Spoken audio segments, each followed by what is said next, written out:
Well, all right, all right.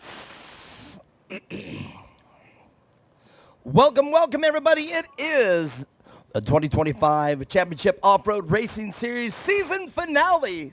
Right now, we've got our first cars lined up out front on the front straightaway.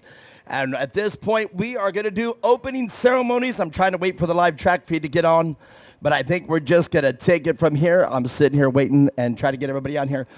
But let's go ahead and just get it started. The national anthem. So please rise for the greatest song for the greatest country in the world. Oh, say, can you see by the dawn's early light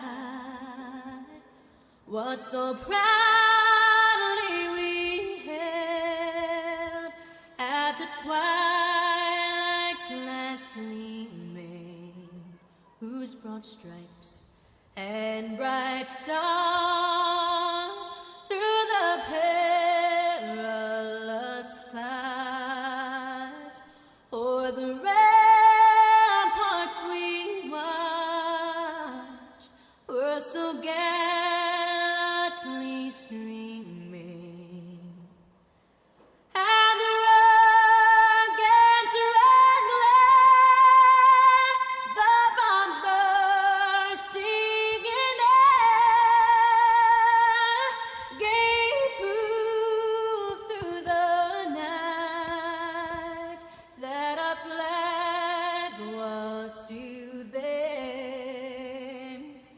Oh, say does that star-spangled banner yet wave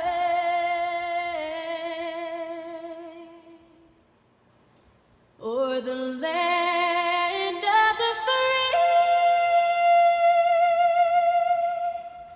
and the home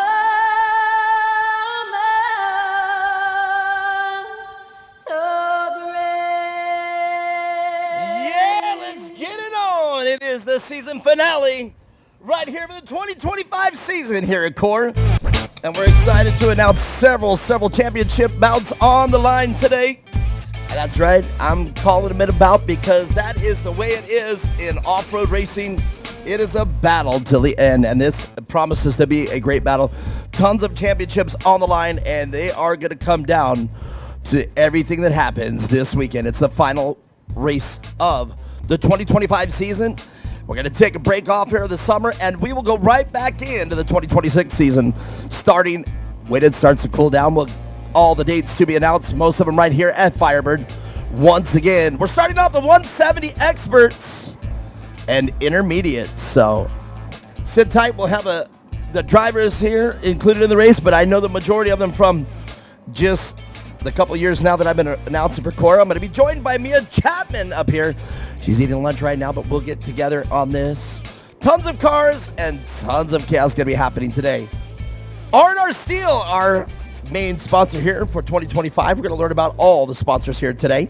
Brand Genius and everybody at HMD doing a great job here out of Tempe, Arizona. And Brand Genius, a platinum sponsor out here helping us out. The wear and everybody that we have, all our shirts, all our stickers, the Brand Genius. Go ahead and check them out at thebrandgenius.com. And right above them, the HMD Designs, the official wrap partner, and everything that we have of Core out here, provided all the vehicle wraps, the stickers, banners, and flags, making this look awesome out here for race day. Cactus Splash Pools, as those temperatures increase, you're going to want to clean your pool. Cactus Splash Pools, service in the west side. You can find them on the west side. Reach Chris at cactus-splash.com out of Surprise, Arizona. Mention Core for a free month of service if you are a new customer out there. Weller Racing out here also. Jason and Corey Weller, longtime SR1 and side-by-side racers. They specialize in development of UTV parts and custom SR1 cars. Brands include Can-Am, Polaris, the Honda, Kawasaki, and Yamaha. Also, they're right here out of Chandler, Arizona. You can check them out. Contact sales at wellerracing.com. Jones Ford of Wickenburg. They're out here. They have our Pace vehicle out here. A beautiful, beautiful Ford Raptor for this race. I would say contact Jane, but just go in there to Wickenburg, 555 East Wickenburg Way, and tell them you heard the announcer at Core, and they'll hook you up right there. PCI Race Radios, my man Shannon over here, our official race radio of Core. They got t-shirts for sale, but we're going green. And there it is, the 170 Experts, the Hoganist car, going backwards. This could spell disaster, because I know the Hoganist brothers, if they're not in the ready, you can see the other car of the Hoganist livery. And man, I do believe the blue one is Cooper Hoganist, and I know that's going to be bad luck for him, but he's slowing down quickly, so Shane or Jason's going to have to go ahead and get him. But go back over there and talk to Shannon and say, hey, Mark said you got some t-shirts on clearance. Go on over there, make sure he leaves with none of them. Talk with Shannon over there at PCI Race Radios. And if you are interested in PCI Race Radios, check them out at PCIRaceRadios.com. All right, well, let's meet the drivers. No, that's not.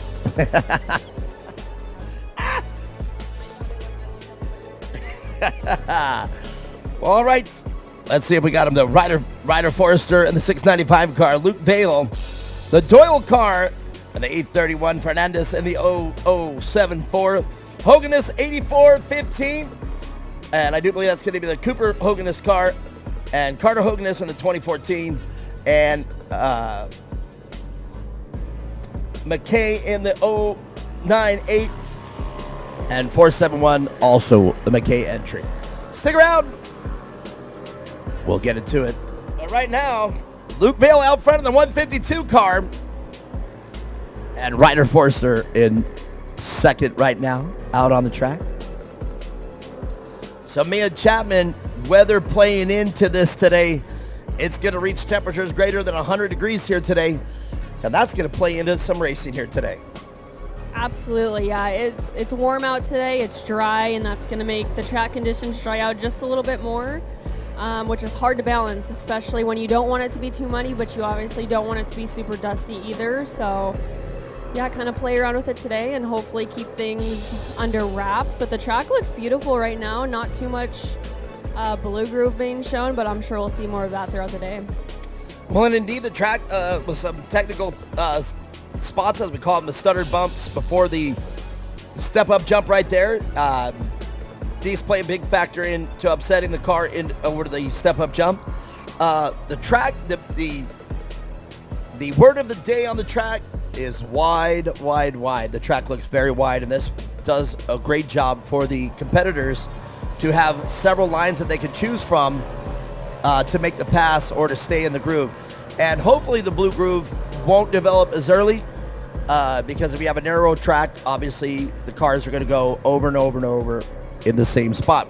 Wider track, more opportunities for a pass, more opportunities for a sneaking inside or an inside out or even an outside in coming into the corner. So we'll see how that shapes up throughout the day. Loving the new layout, and lots of speed, but lots of technical out there. Definitely, yeah, a good mix of both, and it seems like the drivers are adapting to it really quickly, which, you know, we all figured they would since it's not too catastrophically different, but yeah, I think it's the perfect mix of fast and technical. Well, Kelvin said, I've heard the rumor that Kelvin has been out here working on it for 3 weeks, and I was starting to think to myself, well, what can you possibly do out here for 3 weeks out here on a track? Well, turn 3 alone is at least another 150 feet out from where it was. It is highly banked. Turn 3 alone looks like it had to have a lot of dirt just to basically reinvent turn 3. And then, of course, as we look to our right, we are omitting the tarmac section, brought to you by the Nitro Boys when they came out here to do Nitro Rallycross. And then we just kept it all in track, and I love it now. A 6-turn track with some technical stuff here on the turns past turn 3, and that's really gotta be great. Yeah, I remember when turn 3 used to be pretty flat and definitely not as banked as it is now. So yeah, you can carry a lot more speed in there, and we'll see the different lines come out throughout the day, but it does look like that kind of middle to outside line is the money. Indeed, and some of the faster cars during qualifying were really using every bit of that turn 3. As you can see, the second car right there, Ryder Forrester there, going outside coming in, but the faster cars staying on the outside there and really roosting it around turn 3. And the Hoganist car, that's a heartbreak right there. I know that's going to be, you know how intense those two brothers are, and I know that young man's not going to be happy.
Right, back to racing action.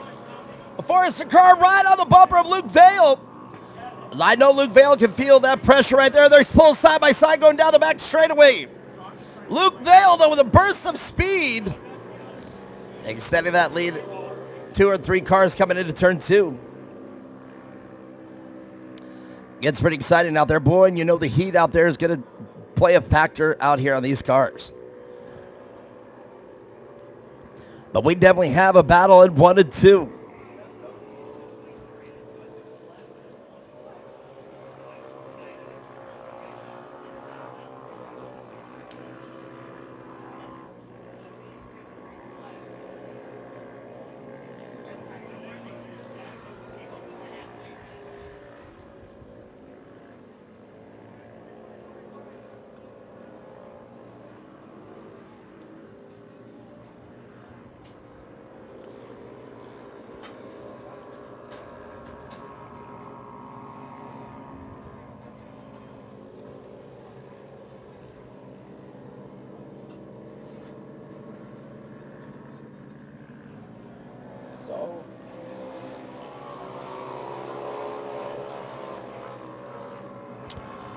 Well, all right, now the lap drivers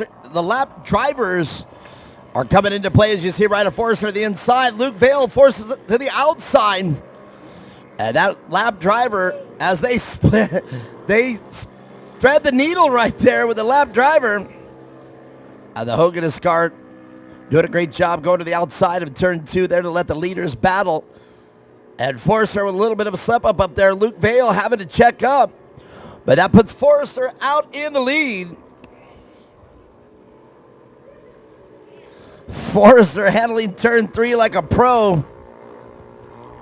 And now Luke Vale, your early leader, is going to have to play catch up if he's going to want to get back around Ryder Forster.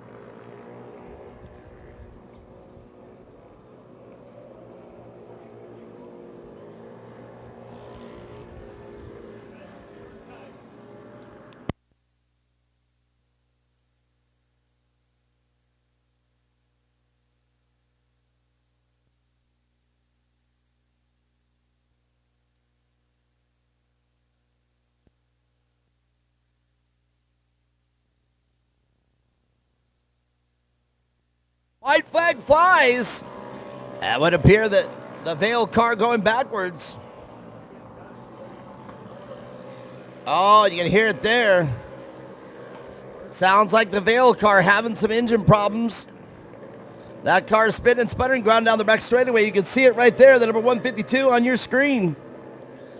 And I don't know if you could hear it, but up here in the booth, I heard a few pops out there. And again, I'm just observing, so I'm not sure if that was that car or not.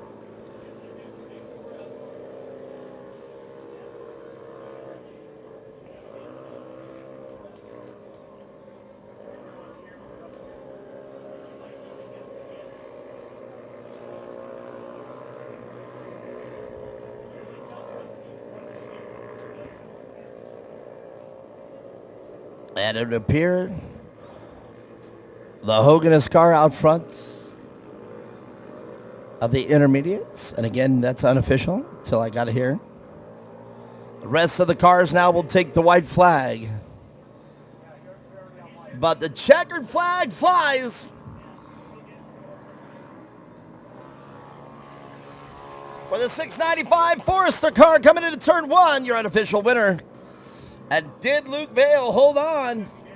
Having a little bit of engine problem, spinning, sputtering, coming across the line. And the number 831 of Doyle just right now coming into the picture there. Will be your 1, 2, 3. I'll let you guys know which class has which class. Sit tight. We'll talk with the riders here in a second.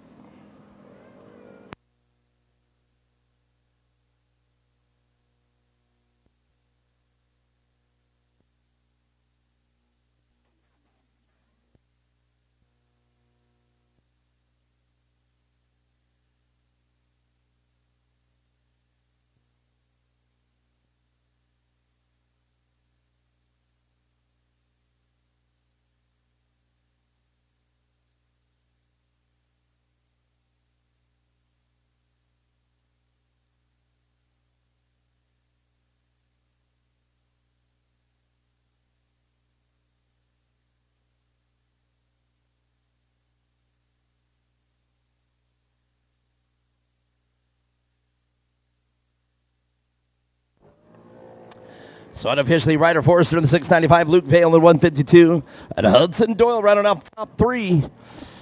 And those are the experts, the intermediates indeed. Carter Hoganis, Murphy McKay, and Alina Fernandez. We'll talk with these drivers right after this. Sit tight.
Spitting and sputtering all the way, but they got it. All right. Let's start off. I think we got the experts up here first. Is that right? Yes, indeed. The 170 experts. We'll wait for Luke. Luke got towed in. Last minute, that car started spinning, sputtering, going backwards, but was still able to hold home. 2nd place. All right.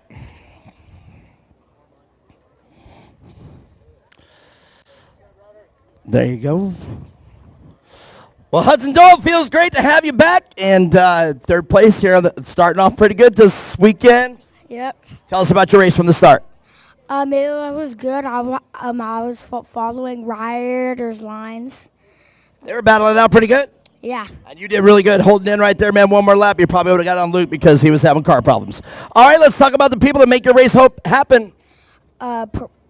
Prime Leaf, H&H Jumpers, Phoenix Truck Driving School, Valley Beverage, the Prime Leaf, the Body Process, and my sister. Nice. And all my friends and family. You gotta love that Hudson Doyle, everybody. 3rd place, did a great job there. But man, Luke Vale, you were out in the lead at the beginning there, had your hands full, and it sounded like the car was starting to give you issues. Yeah, at the end it just kicked into limp mode, and I don't know what happened from there. Man, isn't that crazy? So I always ask this question when I hear of a car going into limp mode. If you could take limp mode off the car and blow the engine up, would you rather do that? Yeah. Yeah, they always say the same thing. Like, heck yeah, get rid of limp mode. All right, well, let's talk about the people that make your race program happen. The Lord Jesus for keeping all of us safe. My mom, my dad, all my friends and family for coming out here and watching me. And Will Lake Rock, Hoosier Tire, and especially Paving and everybody else that makes it happen. Thank you. Well, still got a great attitude. Luke Vale, great job. And Ryder Forrester, you were able to capitalize on that car going into limp mode. You were right there battling it the whole time. I know that's not the way you want to win. You want to win it with a good battle. But it looked great until his car started going into limp mode. But what was it like from your seat? I don't know. Corner 3, I was just catching him, and I got a little bit far behind in one lap, and then and when we hit corner 3, I catched him. Yeah, you were right there. Yeah. All right, sounds great. All right, well, let's talk about the people that make your race program happen. My mom, my dad, my brother, 2X, Economy Plumbing, Southwest Graphics and Wraps, UPR, Regular Radios, the Low-T Clinic, and all my friends. All right, he's got it done. Short and sweet, I'm getting out of the way. Your 170 experts started off good for a championship run. Let's talk with the intermediates. That's going to be Hudson Doyle 3rd, Luke Vale, and Ryder Forrester. So next up, Charlie McKay, Murphy McKay, and Carter Hogan is, wow. Woo-hoo. Look at this. I know somebody's going to be happy.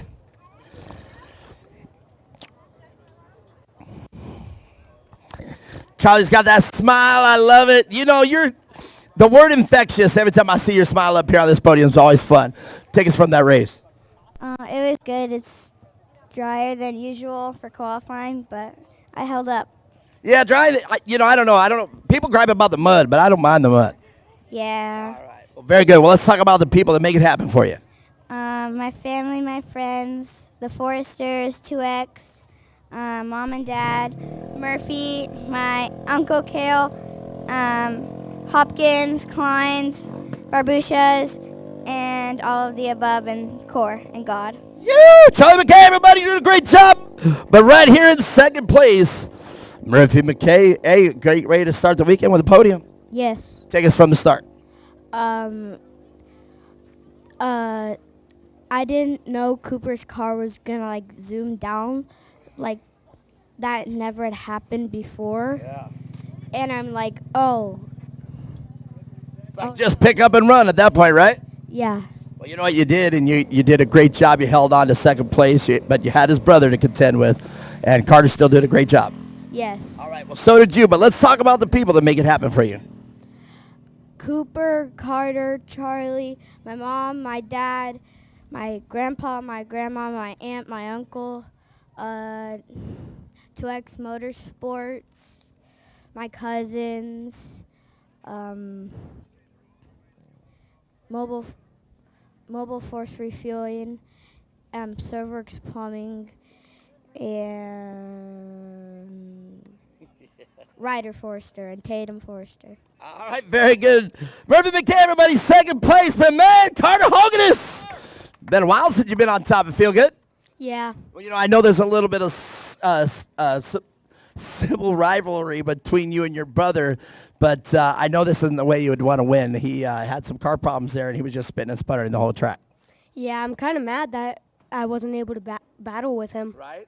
That's what I know that I love about you two. It's okay to get out there and battle with you two. All right. Well, let's talk about the people that make it happen for you. Murphy McKay for keeping me busy on the track. 2X Motorsports, H&H Transport, Pink Pineapple, Charlie, Cooper, and Randy for working on my car, 518, Boss Hog Welding, AZ Customs, and everyone else. Hey, man, that's a great way to get it back done on the final weekend of racing here in 2025. It's Carter Hoganess on top. All right, Mia Chapman, I don't know if you're done with your quesadilla, but we got more racing coming up next. I don't know if the girls need this. I don't even seen the girls. Where are the girls? Lisa, there they are. Oh.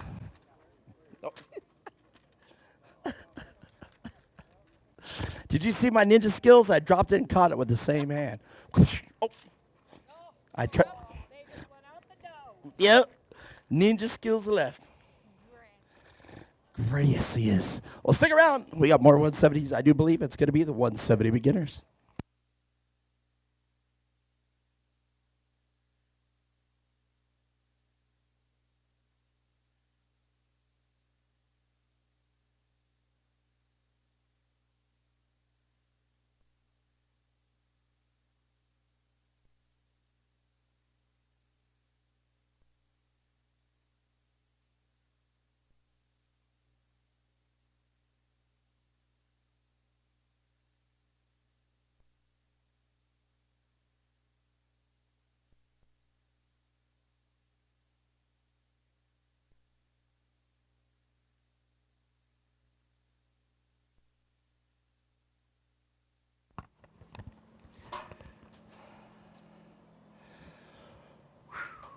All right, all right.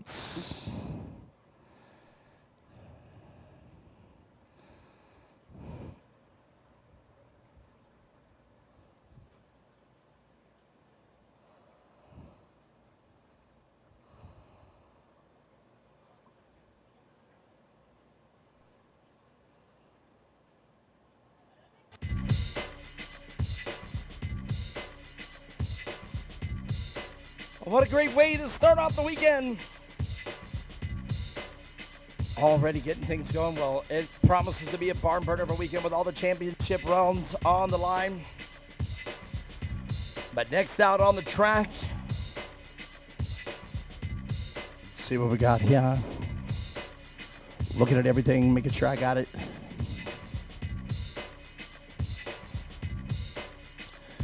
So with that finish, with Cooper Hoganess, at least he was able to finish there. We'll see how that's going to shape up for the weekend. He's got a great point lead over his brother, 273 total points over the 256 of Carter Hoganess. They're 1 and 2. Now with this finish, it can mean anything. So a total of 40 points in a race of 35. So that might just bridge the gap between brothers Carter and Cooper. That's going to mean that Cooper Hoganess is going to need an absolute flawless weekend or flawless race tomorrow. Because I do believe this is an opportunity here for Carter Hoganess to inherit the championship. So we'll see. So Cooper's going to have a great day for tomorrow, or I do believe his championship run is going to be in jeopardy because today's points, well, at least with the finish, but this one could have hurt him quite a bit. All right, it's the 170 beginners coming up next. And out on top with 214 points total out of 21 cars in the 170 beginner. And it's Kason Stowell out front. Stetson Wyman. Stetson Wyman with very consistent races throughout the season of the 2025 season, a very short 2025 season. But with 210, the gap between first and second is 4 points, just 214 for Kason Stowell, and Stetson Wyman at 210, and all the way down with Mason Dolgarian in third place in that points chase. So right now with this race is going to be very important here with them being that close. And once again, with a total of 40 points being what they grasp. Kason Stowell with just a very consistent season and barely edging out Stetson Wyman. So this weekend, if we get an excellent performance from Stetson Wyman and Mason Dolgarian, it can still be anybody's championship chase. So it's the 170 beginners coming up next.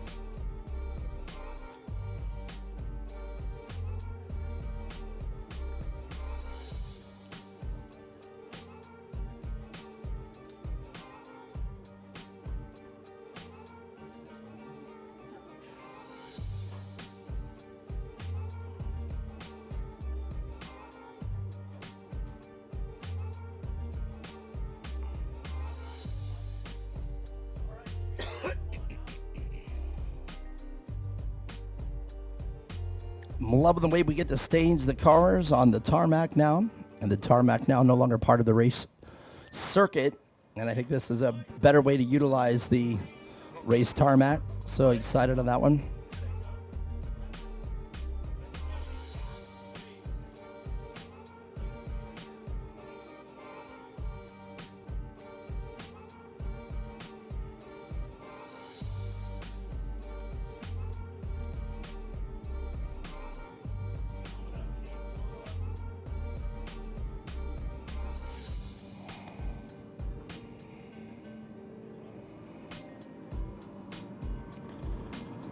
All right, looks like we're going right to racing as the Jones Jeep Ford Ram Ford Raptor pulls off, just literally pulls to the side. And we'll take these cars racing. No side lap necessary in the 170 class. A big class. Let's go down the line. Grayson Gentry out front of the number 208 car. Right behind him, it is a Stetson Wyman car in the number 56. The 696 of Mason Atterbury in third. The Stowell car, Kason Stowell, your champ, your leader rather in the points series. In fourth place, the Dolgarian entry, Mason Dolgarian in the 101. And 73 of Madden McCormick, one of the most improved 170 beginners out here so far. The number 16 car of Elliott Brook right next to them. The 747 car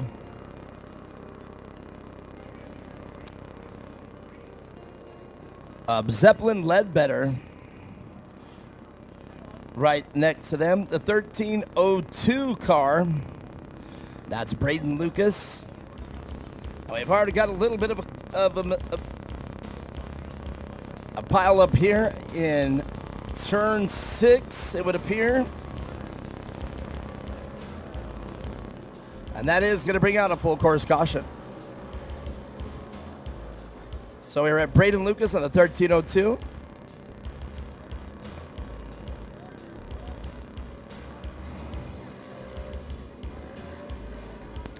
Mason Atterbury in the 696. The 161 car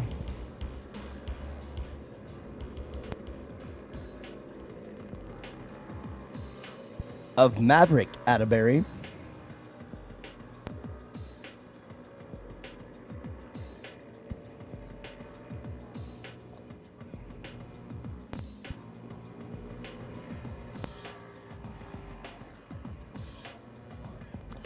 $727 of Britland Hoganess out there as well.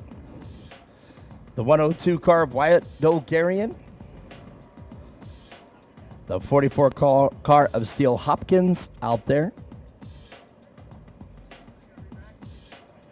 Natalie Fernandez in the Y073 car.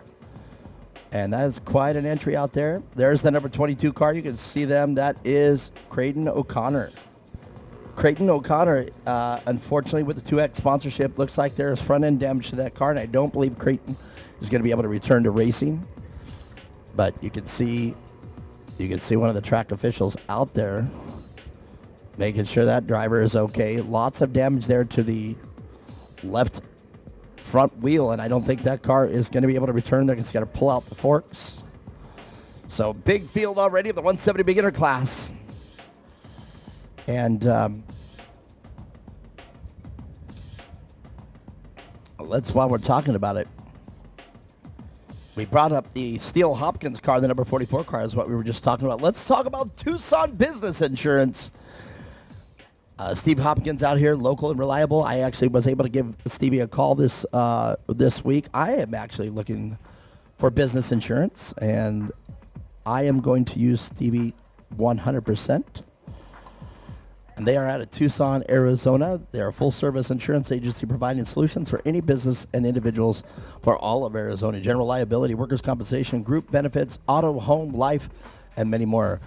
They take on the responsibilities to handle the insurance that matters, the issues that you can focus on that are more important things in your life, protecting your interests.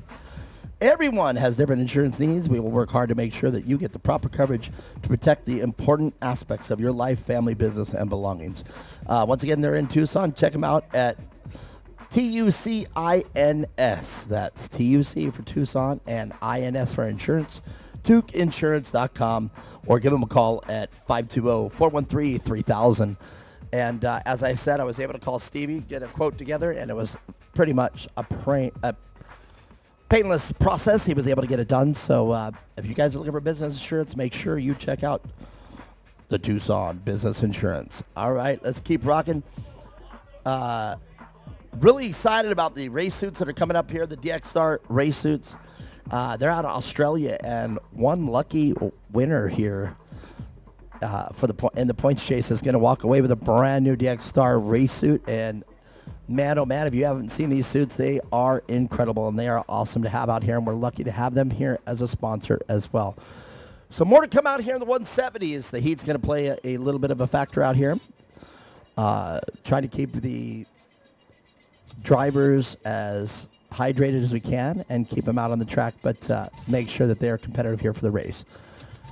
So great weekend. As the heat does increase, that's going to play a big factor out here. But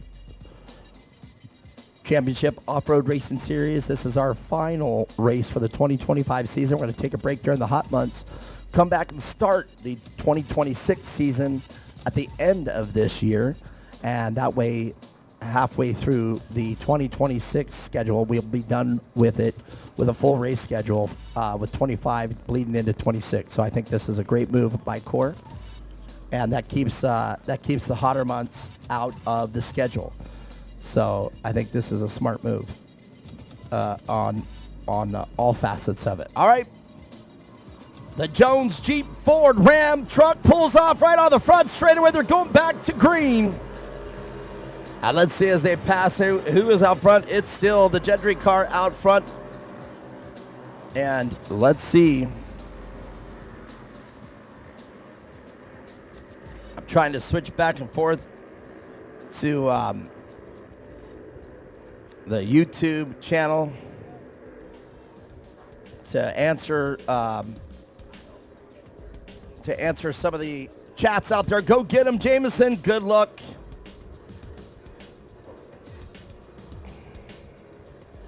Good luck, buddy. That comes from Lisa Davis. That's Jason Olson out there in the 21 car. Lisa Davis out there giving props. And then I'm also we're going to try something new here. We've got Mia Chapman out going to do some remote interviews on the starting line. So that's going to be pretty exciting, the staging to see Mia Chapman interviewing some of the drivers as they prepare to race. But right now, as I look out onto the track, there you go. Great shot coming out of turn 6. Down the front straightaway, coming along the single finish line jump. And that's what it's like to be in the driver's seat of the number 208 car of Grayson Gentry, extending the lead now. There's nothing else going to happen in this class. If Grayson stays out front, he's got about a 10-car lead right now over second place.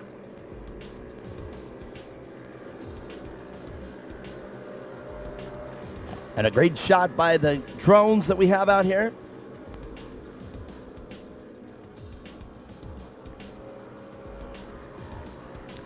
And for me as a short course announcer, this is what it's all about. The kids, these are the future of off-road racing. I'm loving the new track. Stetson Wyman right there trying to reel in Grayson Gentry. They've been battling all year long here for the 2025 season. And Stetson Wyman, all business with a 4-point gap between these two. Well, actually, Stetson is in points ahead of Grayson. Grayson Gentry with only 155. So right now, Stetson Wyman is going to extend his lead. But if the 194 car of Kaysen Stowell is going to have to finish there, let's see if we can find Kaysen. And there it is. We were just talking about the 194. You can see that red plate right there. And Kaysen picking up a position coming down the front straightaway, now onto the back straightaway. And this is going to be close because a 4-point spread, 37 points for second place, and 40 points for the win. But we're going to have to see how this shapes up in the points chase. And again, all the things that I say as far as the points and all that, I am just the voice. I am unofficial, so I am not the official that is responsible for making sure that the points are correct. I just read from the slip. So I am not official. My words are not official in the points chase. They're just what's handed to me and what I have here in front of me. All right. Loving the tail on the 56 car of Stetson Wyman. As they come down the front straightaway, the 208 car still out front, Grayson Gentry. But Stetson Wyman now able to drive his own race. Can Stetson Wyman reel in our leader?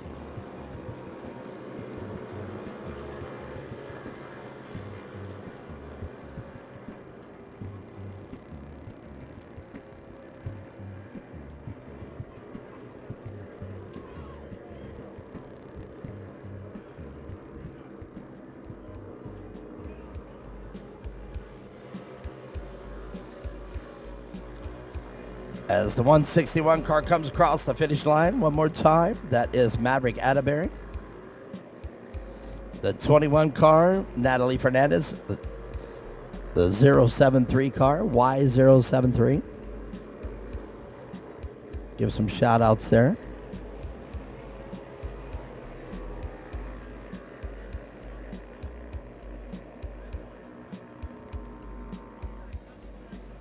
Trying to keep the switch back and forth from our team meetings out here. Go Stetson Wyman. This is Taylor Long watching from Georgia, or watching for Georgia.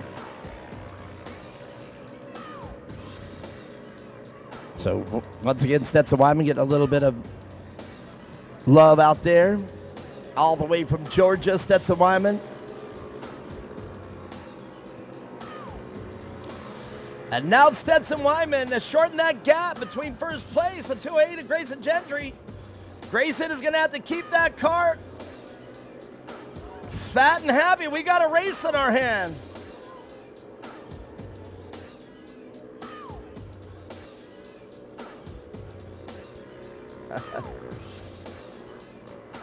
All right, that was a close, almost close call here. Our leader's coming around turn 3. All right. And Stetson Wyman right there on the bumper of Grayson Gentry. Grayson Gentry going to have to drive perfectly, or Stetson Wyman's going to add another victory.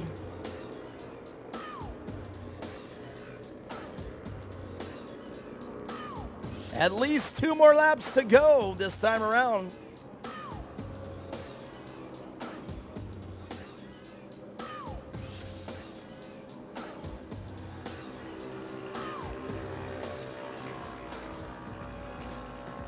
And what a great race this 170 beginner class has been. Lots of racers, at least 20 entries out there. 17 left on the track.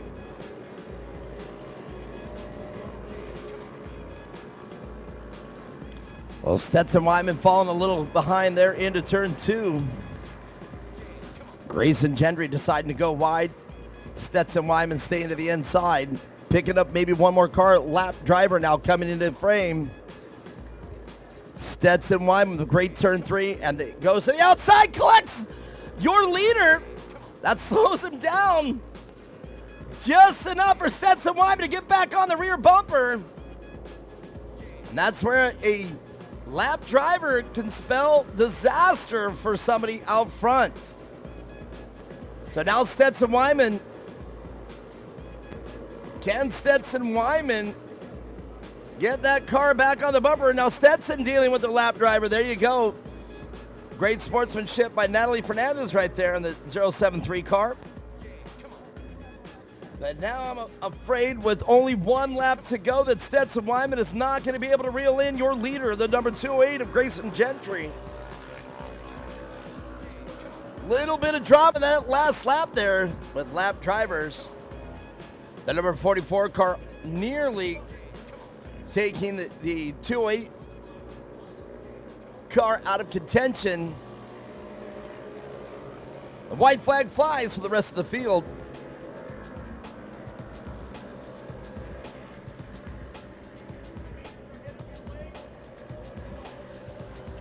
Stetson Wyman's dad here. I can see him jumping up and down. Turn 3, another lap driver.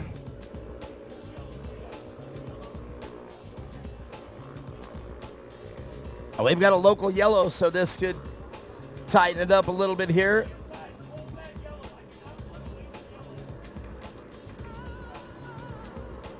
There you go. Just hold that yellow there, right there. Just shows that it's a local yellow. All right, your 2 leaders are by the local yellow.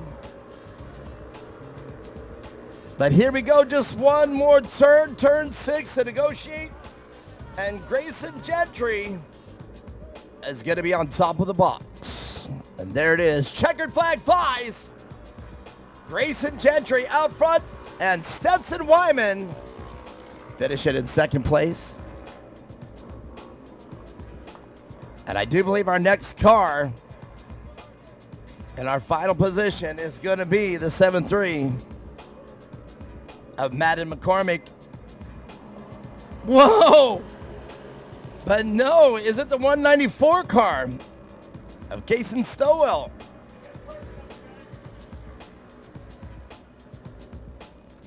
Or is it an old Garian car? I don't know. This is why I always say it's unofficial what I say. According to the overlay, it's the 101 car of Mason Dolgarian. So that's too close for me to call. It would have appeared to me that it was a 73 car of Madden McCormick. But then the 194 was ahead of them. That's Kason Stowell. So, all right. Stick around. We got a barn burner for that third place. But unofficially, your winner, Grayson Gentry, was Stetson Wyman. Yes, sir.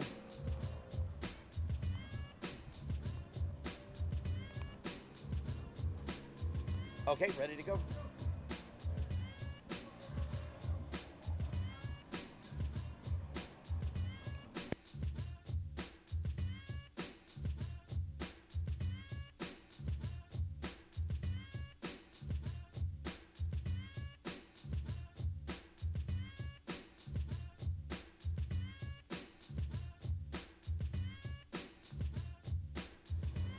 All right. We got a great race here. Grayson Gentry, your winner here unofficially right there with Stetson Wyman. But right now, before we talk with these drivers, we got Mia Chapman standing by on pit lane. We are down here live in staging. I'm standing here with Brody Klein. How are you feeling going into your race coming up here soon? Very confident and really great about it. That's awesome. Since this is championship weekend, do you know where you're sitting at in championship points? Second place. Okay, is there any strategy going into not only today but tomorrow too to secure that championship? Right before the turn, go outside, then cut inside right in the turn, so you get a little bit more speed off the corner. That definitely makes sense. It sounds like you got a really solid plan going into this weekend, so hopefully we get to see you up there on the box, and thanks for chatting with me. Yeah.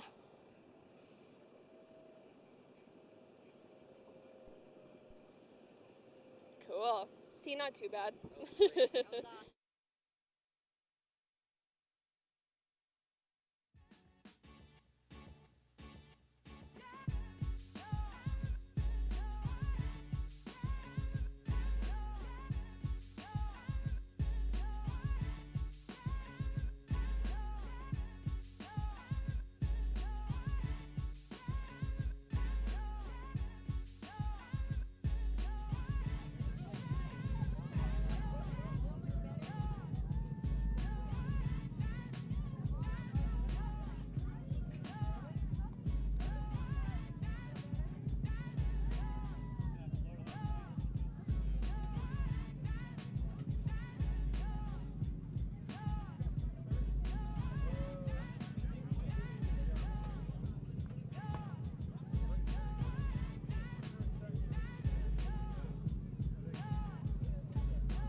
Guys, come on, we're on a tight schedule. Get on up here. Let's go, let's go. Mason Bulgarian, come on. Stetson Wyman, come on. And Grayson Gentry, come on. Yeah, there was all kinds of chaos going on there. I didn't know who was in third place, and I'm grateful that it is Mason Bulgarian. Indeed, a great job. Lots of cars. Over 17 cars in this race. That's a big deal. First of all, I like your style of shoes. That's the ones that I got. The Vans, black and white. Well, man, what a race. Take us from the start. I just saw them. I hit the green flag. I went. I kind of got stuck. 194 was trying to hit me, and I just went and finished. Man, that was exceptionally cool to watch, man. There were so many cars going on. It was very hard as an announcer to keep track, so I'm sure it was hard for you too. Yes, it was. All right, well, very good. Third place is a great way for the last race of the season. Mm-hmm. All right, let's talk about the people that make it happen for you. My mom, my dad, Carter Cooper, my grandma, grandpa, aunt, and uncle, and Pro Performance, Shift Speed Stop, and Renegade Fields, and 2X Motorsports. What? I felt that dirt devil coming through, but good job to you. Congratulations for third place. Mason Bulgarian, everybody. Well, Stetson Wyman, man, you are close to a championship. You're really going to have to race this weekend. Thanks. Man, you did a great job out there. Take us from the start. What was the start for you? I was behind him. My dad was talking to me, and I was following all his moves. That's awesome, man. You were going up and down there. Sometimes you're on a bumper. Those lap drivers were really getting in your way, weren't they? Yeah. All right. Well, great job out there. Let's talk about the people that make it happen for you. My dad, my mom, and my sister, and my grandma, and all my friends. Stetson Wyman, everybody. He's great job out here. But, man, Grayson Gentry, I bet you had no idea what was going on behind you, did you? 17 cars. It was just chaos going everywhere. I feel Stetson pushing me behind, and it was actually just mud instead. You thought it was the pressure of Stetson Wyman, but, man, you just had to deal with a little bit of other casualties from the track. Well, all right. Well, it was great to watch out there, you on top of all those cars. That must feel pretty good here to be on top of the box. It does feel good. All right. That's what I wanted to hear. Well, let's talk about the people that make your race happen. My dad, my mom, my grandma, my aunt, my uncle, and my grandma, and that's it. That's good enough for me. Grayson Gentry, everybody, your winner. Here he is. 1, 2, and 3. Mason Bulgarian in third. Stetson Wyman and Grayson Gentry. And, man, that's going to be a barn burner here for the points championship. It's going to have to be this way again. Tomorrow's bit of racing. The championship still not decided. Only 4 points separating this class before this race started. So, man, oh, man, it still can be anybody's race. We got more racing coming up. Stick around.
Well, what a great day of racing we got going on. What a battle we had right there with Grayson Gentry and Stetson Wyman here, the 170 beginner. But Mia Chapman is back down on the starting grid. Let's see what Mia and who she's with.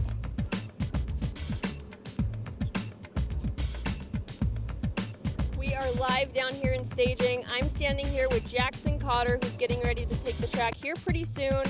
How are you feeling going into this race? I feel good right now. Pretty good. What's your strategy going into the race? Are you in the championship points? Are you just gonna hang it out there? What are you thinking? Right now, I'm in last for points, so I'm just gonna try to get first today and tomorrow. That's awesome. Yeah, go out there and just see what you can do. Yep. Awesome. We love to hear it. Well, thank you for chatting with me. Hopefully we get to see you up on the box here pretty soon. Okay. You're welcome.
All right, all right.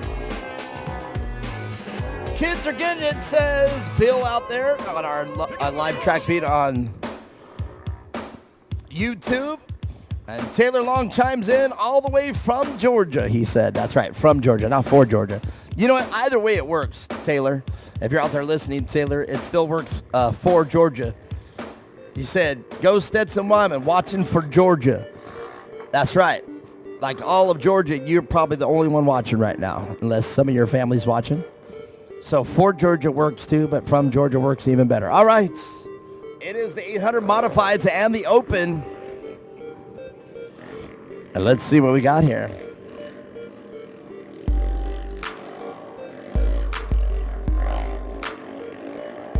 In the 800 Modified class, Addie Atterbury, Kay Asane, BJ Hawthorne, and Blaine Proctor. And I don't see Proctor on our list, so that means Blaine Proctor, it's just going to be BJ Hawthorne in the 72 car out front, Kay Asane in the 197. Right now in the third, and the 66 of Addie Atterbury right next to BJ Hawthorne. Rounding off our modifieds and the 800 Open, Olivia Woods in the 583. Ryder Forrester out there. And Chloe Hearn in the 9091 out of Phoenix, Arizona. We'll end off the 800 Open. So we're going to go one more side lap to really work in that freshly watered track. As you see, the 583 and the 695. Ryder Forrester right next to Olivia Woods. Let the 800 Opens lead this class into racing. I think that's a great idea. And Addie Atterbury in third place, right in second row, with that incredible 2X livery on that car.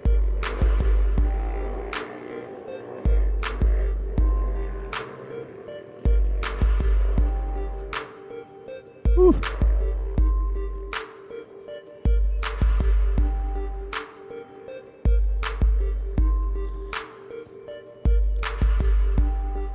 All right. Special circumstances require special incidences where we've got to do this 2 side laps to promise the best drive. You can see the mud there on the tires of these cars. But the Jones Ford Jeep Ram is going to be pulling off here this time around.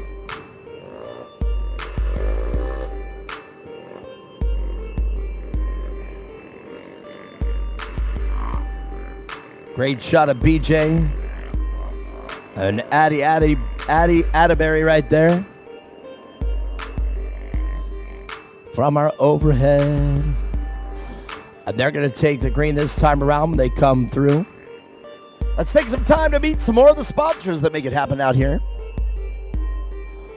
DXstar Gear is the safety gear and accessories hookup, offering custom race suits, gloves, gear bags, and more for the 2025 season. DXstar is race gear will be awarding a custom race suit for the 170 limited class champions at the end of the year. This is very exciting. Feel free to contact Robert Warren on Facebook or Jaden Gerber. Jaden out here, long time, I guess you could say, affiliates out here helping us at Core. So you can get a hold of it, and I can hear those cars pulling up. Here they go, the 800 Opens will start it off. Olivia Woods leading Ryder Forrester into turn 1.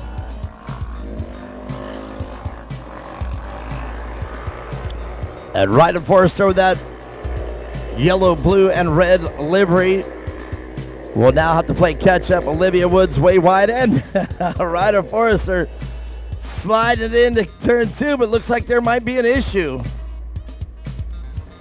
And Ryder Forrester trying to see if the car is okay.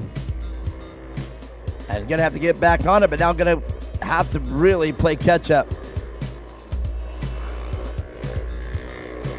And you can see that track there, very slippery. All cars having to deal with it. Turn 3, you can really see that these cars and their four-wheel drive really moving, trying to keep these cars straight. But every single car out there having issues. So out front, the BJ Hawthorne car. And he is an 800 modified.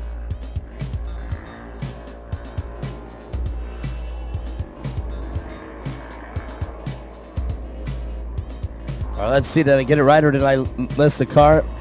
No, indeed, it is BJ Hawthorne out front. And Olivia Woods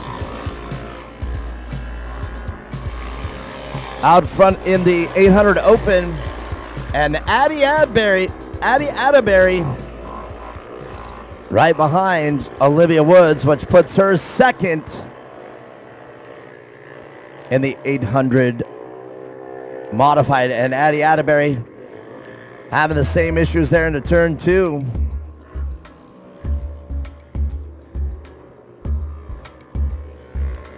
And Ryder Forrester didn't know what the heck made his car come around, thought he was having issues with the car. But it turns out it was just finding the traction to negotiate turn 2. Turn 3 for these cars, they're having to tiptoe through it, looks.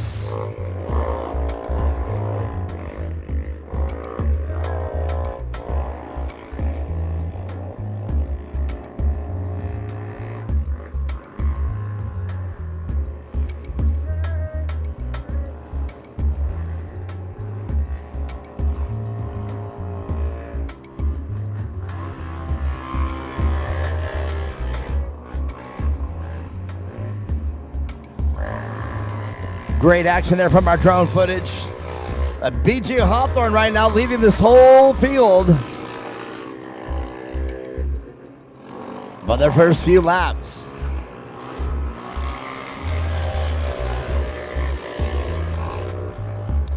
And BJ Hawthorne out front of the 800 modifieds and Olivia Woods in the 800 Open. They are 1 and 2.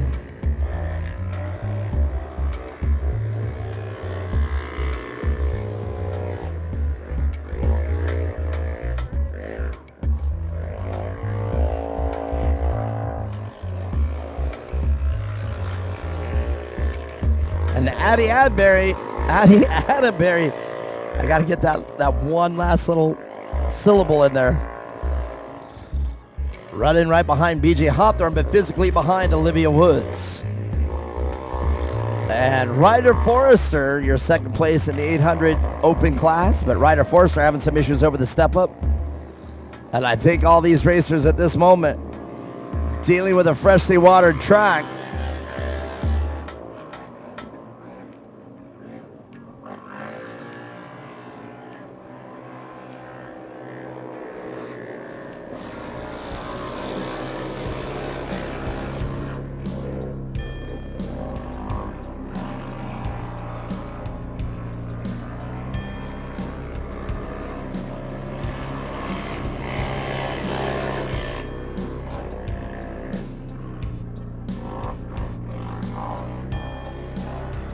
So a little bit of race action there.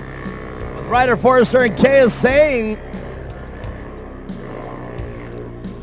But now the speeds are starting to increase. Addie Atterbury got around Olivia Woods. And Addie Atterbury is your second place, trying to run down BJ Hawthorne in the 800 Open class.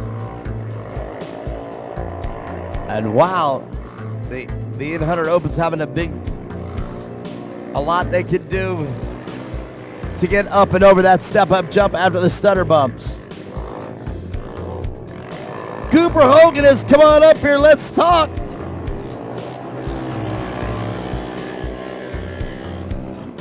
Man, oh man, you know what? I was hoping you'd come up and join me again. We're watching the 800 Opens right now. Olivia Woods, BJ Hawthorne, but man, you had some problems out there in the race. Take us from it. What happened? So I don't really know what happened. I don't know what was the problem, but coming out of corner 6, I know that my car was starting to bog, and then I was full gas, and Connor told my dad to I need to get out the gas because we didn't 1 and 2 bog and break. Oh, that's some bad news out there. Hey, I'm gonna let you finish that. Here, I'm gonna let you finish that, but I want you on the microphone here with me. So go ahead and finish that.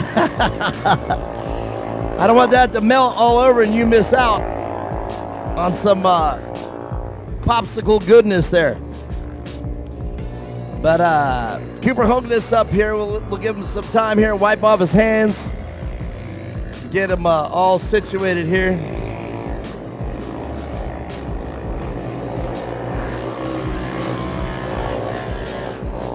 So here's another one.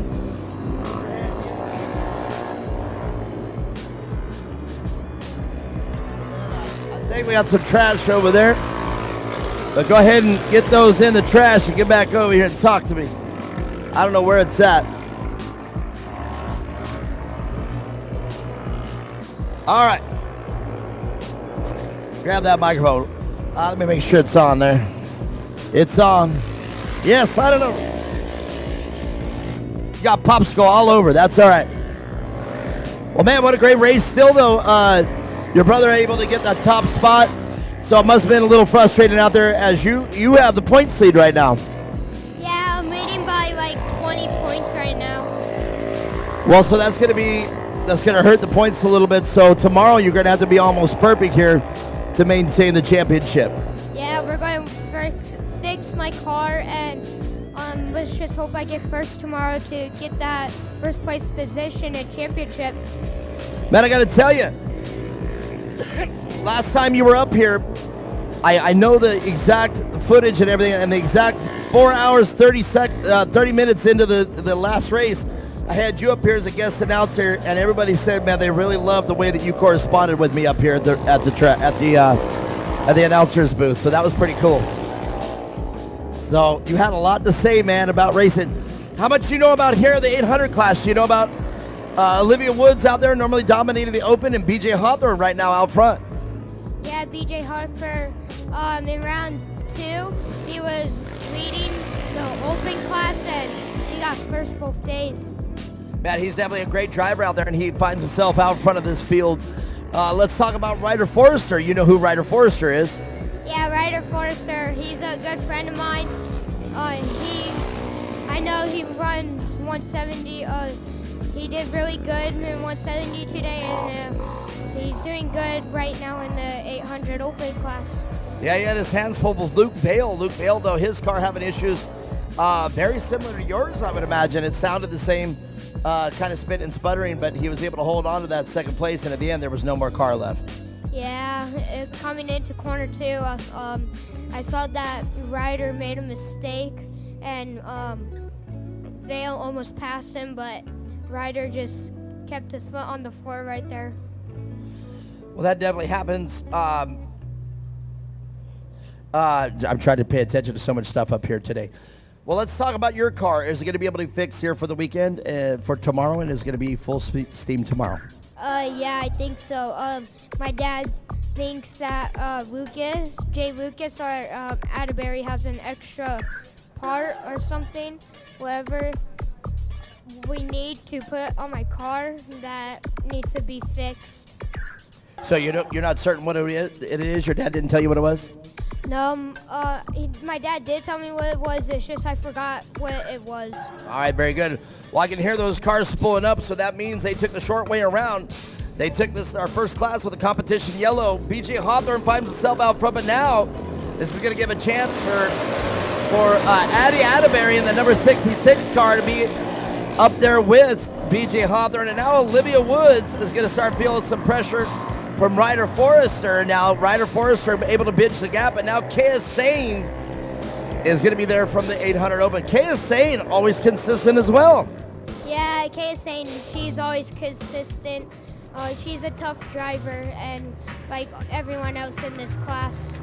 Man, if you saw Kaya Sane out in the pit, would you think she's a race car driver? Yeah. You would? Well, you know her, but I mean, she's like a typical, she is a young lady. Britland, you want to come up here too? No, she said, no, that's all right. But man, you're looking pretty fly today. It's a weekend of racing. It's a final race. Where do you see it? Do you think you're going to lock it up tomorrow? Yeah, like today, coming out corner 6, my Dad started hearing my car bug. He thought it was flooded, but when I bumped Hudson a little, so that was probably the issue when I bumped Hudson. When I bumped Hudson and green flag went, I got on the gas and it started bogging. Everyone passed me and I officially got fit. All right, very good. Well, good luck for you until tomorrow. We'll talk to you again tomorrow. Thank you. All right. There was Cooper Hoganus. I'm glad I got to talk to him. A little bit of problems here. He is your points hitter in the 170 class, the 170 intermediate. And hopefully we'll get them up into the 170 experts here fairly quickly. BJ Hawthorne, now Addie Atterbury right on his 6, coming into turn 3. And Olivia Woods, now the car is starting to pick up the speed as the track dries out a little bit. And now, and Olivia Woods spinning out in turn 3. Allows Kaya Sane to get through, but Kaya Sane is the last of the 800 modifieds, and Kaya Sane with a little bit of problems going to step up. But Olivia Woods is able to hold on to her lead over second place rider Forrester.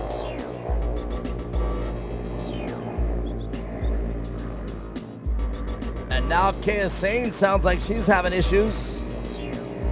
Or some car was sputtering, and Olivia Woods again having problems keeping that car into turn 4 there. That's making me wonder if there's something happening here with her car. As she applies the throttle, it appears that car wants to come around, but BJ Hawthorne and Addie Atterbury from 2X Motorsports coming into turn 2. Great shot there on the drone. Right into BJ Hawthorne, our leader.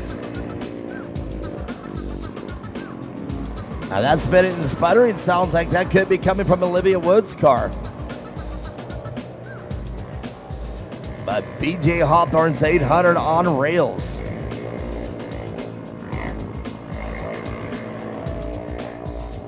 Addie Atterbury clearing that stub up perfectly. And BJ Hawthorne having his hands full. Kaya Sane now over the step up. She takes the safe way through.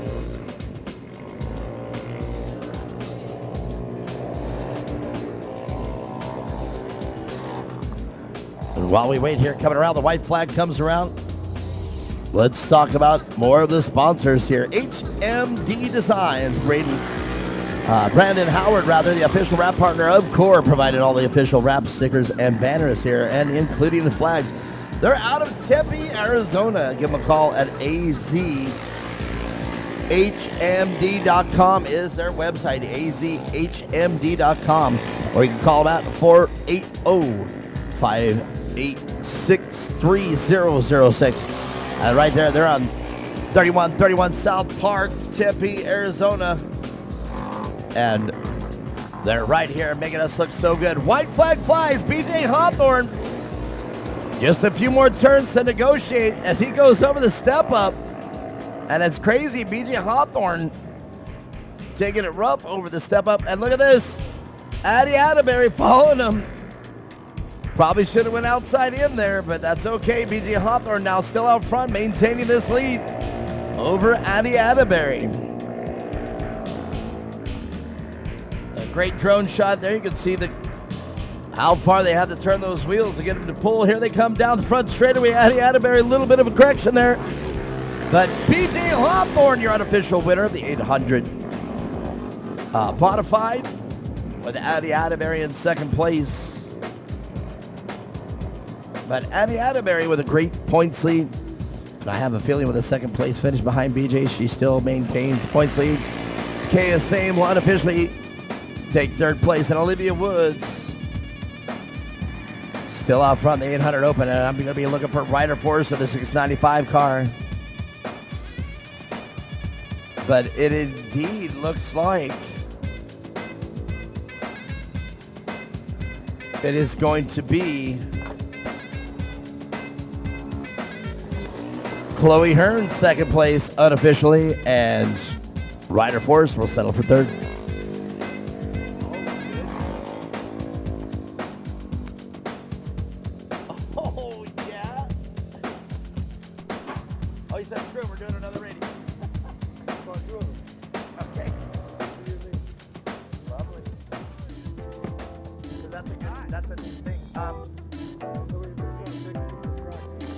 guys are going to have a sound monitor down there. All right. I'll go with that.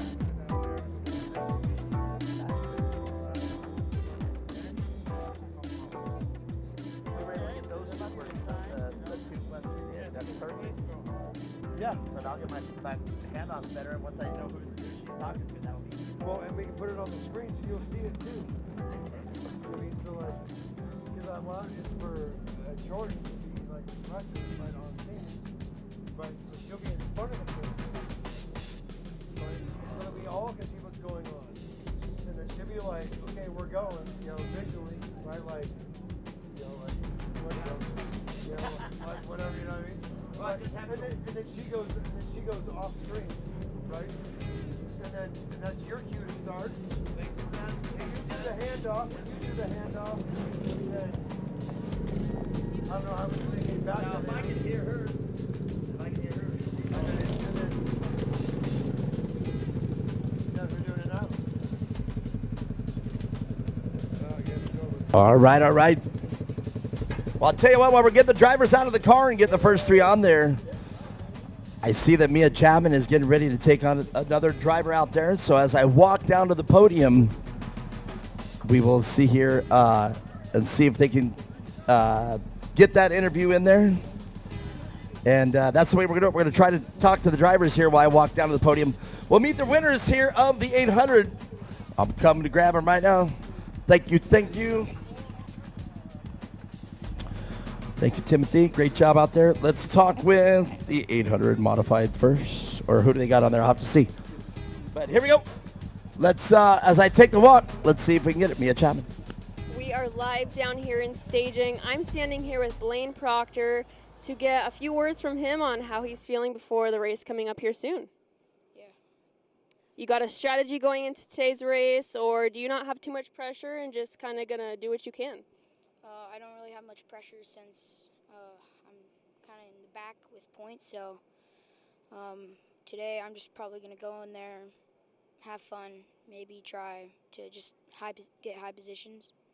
Awesome, that's a great plan. Heck yeah, there's a lot of pressure, especially with it being championship weekend, so I'm sure it's nice to kind of go out there and do what you can, have fun, most importantly. One last question, what's your favorite part on the track? I would have to say the turn 6 into the main tabletop, because when you come out of turn 5 and you're trying to just blast through turn 6 as hard as you can, and when you come out of that turn 6 with all the speed you got, you just send over the tabletop, which feels awesome. I bet. It looks like a lot of fun out there. Well, thank you for chatting with me, and good luck in your race today. Thank you. Up there. Well, let's do this real quick. Kay is saying, man, what a race. I was watching you out there. You had to deal with a little bit of the 800 open class out there, but once you there, you just enjoyed it and slid right here in third place? Yeah. How did it feel out there? Well, honestly, not very good. It was super duper muddy. I can tell when you guys are going into turn 3 and all 4 tires are spinning, you guys are not going the direction you have the wheels pointed. Nowhere. But after the end of the race, man, it really started coming up, and you guys really got the speed came here at the end. Yeah. All right, very good.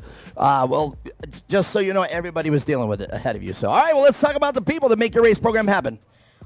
God for keeping me safe, my dad, my mom, Glenn Johnson Cooling and Heating, Les Plumbing, Signs Unlimited, MRT Tires, Muzzy, and all my other friends and family that support me, and anyone I'm forgetting. You're getting really good at this interview stuff.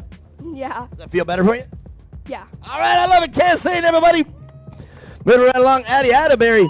Man, Addie, you got great race skills, and I do believe that you're in the point lead of this one, so you might have this done. But you weren't giving up. Everybody was sliding around, and you just were staying in. I could see your wheels spinning and keep sliding. You were gunning that car for everything it had. Yes. It looked great. I don't know. She's like, yes, no, that was a statement, but I was hoping you were going to be like, yeah, I know, but okay. But second place here today, that's not too bad. BJ just had the speed out there, and he was able to get away. Yeah, he did. All right, very good. Let's talk about the people that make it happen for you. 2X Motorsports, Atterbury Motorsports, Roma Venture Company, Mazzanti Motorsports, my family and friends, and all the people that are watching me live right now that couldn't make it. Oh, Eddie Atterbury, she's getting great at this too, but BJ Hawthorne. I mean, you had to deal with a little bit of the open class there in the beginning. Everybody was dealing with the mud, but once you got out, you never looked back. Yeah, it was a fun race. The track was muddy, but the rest of it was pretty good. You know, and that's what I tell people. You know, you weren't the only one dealing with the mud. Everybody else had to too, but you came out victorious. Yes, sir. All right, very good. Let's talk about the people that make it happen for you. Our Lord and Savior Jesus Christ, Hurley Motorsports, Polaris, my dad, my family. Yeah. Yeah, just that simple. BJ Hawthorne, your winner. All right, yep, I'm getting out the way. You guys listen to the camera over there. At that point, it is theirs. But let's get the next ones in here. Chloe Hearn, Ryder Forrester, and Olivia Woods. And Olivia. Let's go, ladies. Ryder, you coming up? Is it okay? All right, no problem. All right, let's see here. Well, Chloe, everybody had to deal with the mud, boy. The mud looks like it was especially tough for you. Yeah. What did you do different to change your driving skill to deal with the mud? I couldn't change much. I just stuck high on the turns and hoped for the best. Just kind of point it and keep it pinned. Yeah. It definitely looked exciting from my vantage point. Oh, all right, let's talk about the people that make it happen for you. Off-Road Vixens, Fab Racing, Jaden Gerber, Rugged Radios, VP Racing Fuel, and anyone else who I missed. Chloe Hearn, everybody. Third place today, but Olivia Woods. A lot of mistakes there from you. Uncharacteristic. I've never seen this track. I know you're battling track like everybody else, but man, you were slipping and sliding out there. Yeah. Tell us about it from your race. I was just like spinning out the whole time. It's kind of hard. Yeah. You definitely like it with a lot more traction, and but you know you were able to keep it together and still come away on top. Yeah. All right, very good. Let's talk about the people that make it happen. My mom, my dad, 2X for rebuilding my car from the last race, XTC, Casatech, Rugged, Go Fast Girls, Renegade. I don't remember. She goes, I don't remember. That's okay. Hey, Olivia Woods, everybody, first place. And Ryder Forrester in there as well, but I will let these two girls have the podium. All right, so we got more racing coming up, and I think we're going to try out some new stuff out there. We got Mia Chapman down on the staging lane, and I think this is working out. We've got a radio now, so now we will do the handoffs there a little bit more smooth. So again, we always try things here, Core. Glenn Banta, a great visionary here with what we can achieve, and got me a radio so I could cue it back downstairs to our director. And we got more racing coming up. I'll let you know who it is. Sit tight.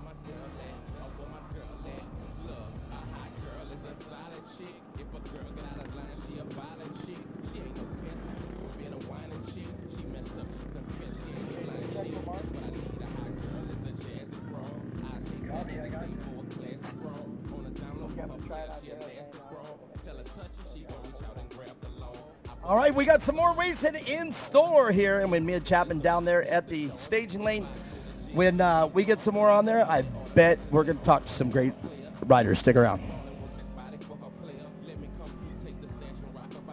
Could you guys hear that all right?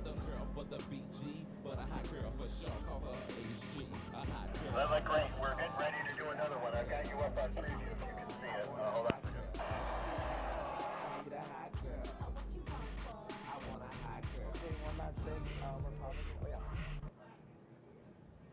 All right, Mia Chapman back down on the starting line. Looks like she's got, looks like she's got one of the drivers down there, Jake Hill.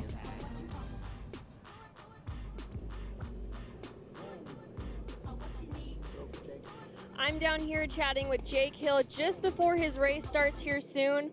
How are you feeling going into this weekend? A lot of pressure or not so much? Yeah, lots of pressure. we've done so great this full season, and hopefully we can end it and win a championship this season or at the end of the races.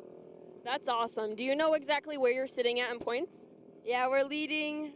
We've luckily swept every race so far, so hopefully we can do it again. Oh, we always love to hear that. That's always the goal, right? To come out here, have fun, win races.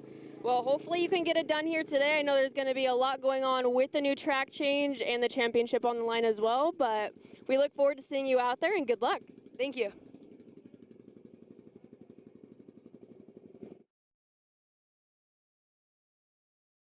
Issue here. We're trying to get everything. It's not an issue. We're trying to get it down pat, me included. We're trying to get an effective way to do the handoff when we hear that Mia Chapman is down in the staging lane. That one with Jake Hill went off great. And while we were down there, the race resumes with a 250 open. And let's see who we got in this class.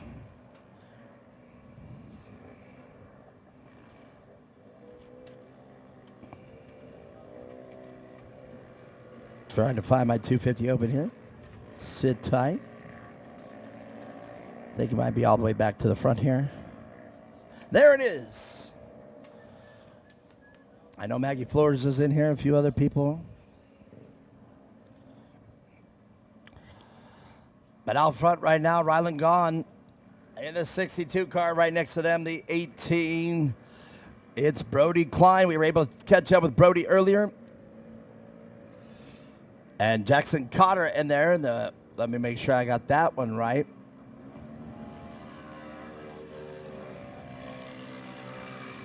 Indeed, Jackson Cotter. And Maggie Flores, a 247 car. Out front with a commanding lead with 217 points here coming into the weekend. And Brody Klein's really going to have to get it done here this weekend if Brody has any chance of robbing Maggie Flores of the championship. But if not, Maggie Flores, I bet you she just finishes the top two, and she's got the championship wrapped up. She could probably wrap up the championship today, and I know that's going to happen here. A few of them are going to wrap it up. Murphy McKay out there.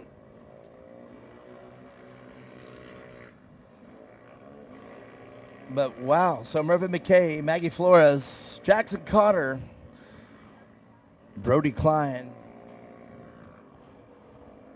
and Rylan Gahn out front right now. And Rylan Gahn way out front with about a 15-car lead over your second place of the number 18 of Brody Klein.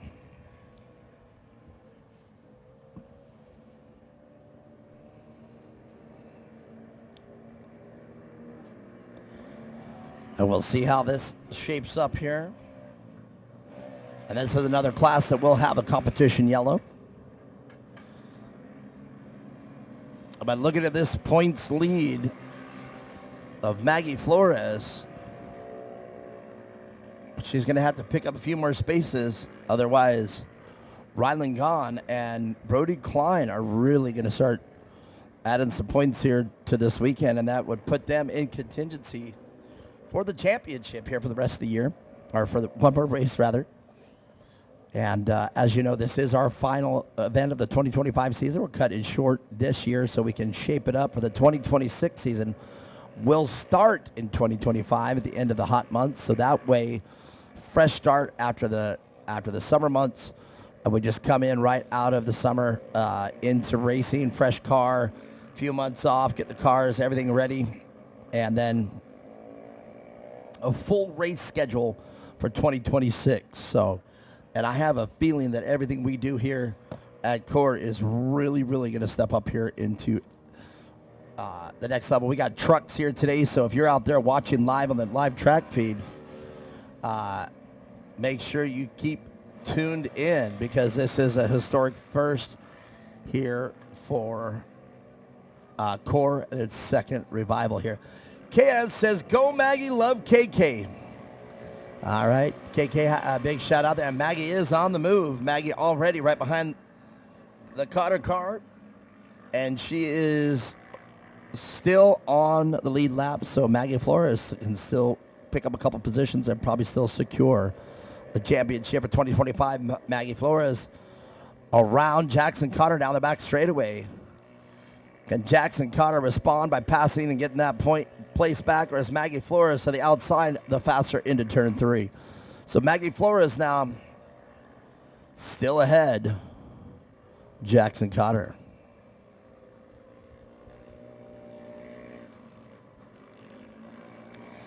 And Jackson Cotter to the inside of Maggie Flores. And Maggie able to get it, close the door on him coming into turn 4. Step up jump, really the technical obstacle out on the course. As the 62 car of Ryland Gahn comes across the finish line. One more time.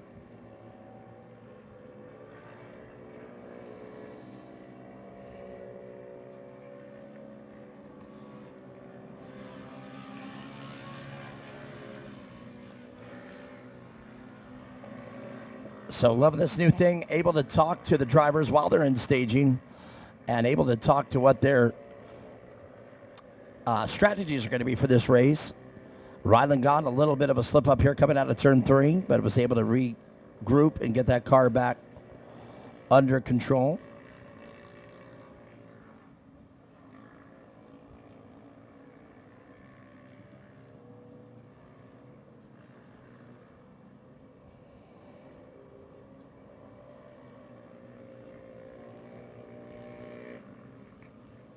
And it's amazing to see these cars from that close out on the track.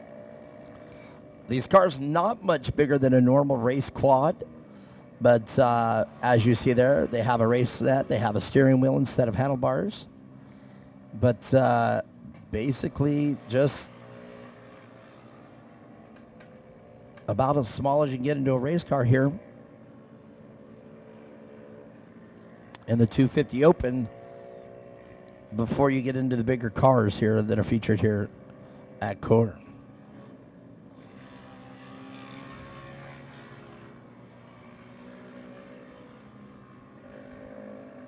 Ryland Gahn, your leader.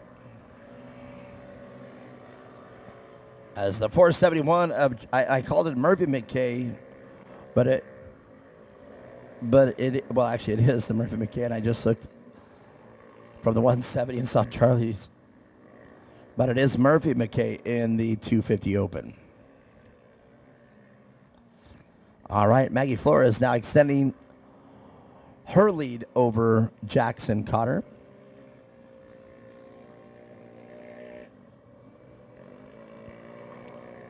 And Maggie Flores is going to have to pick up as many positions as she can get if she wants to take home the championship for the 2025. But Ryland Gahn right now in command of this race.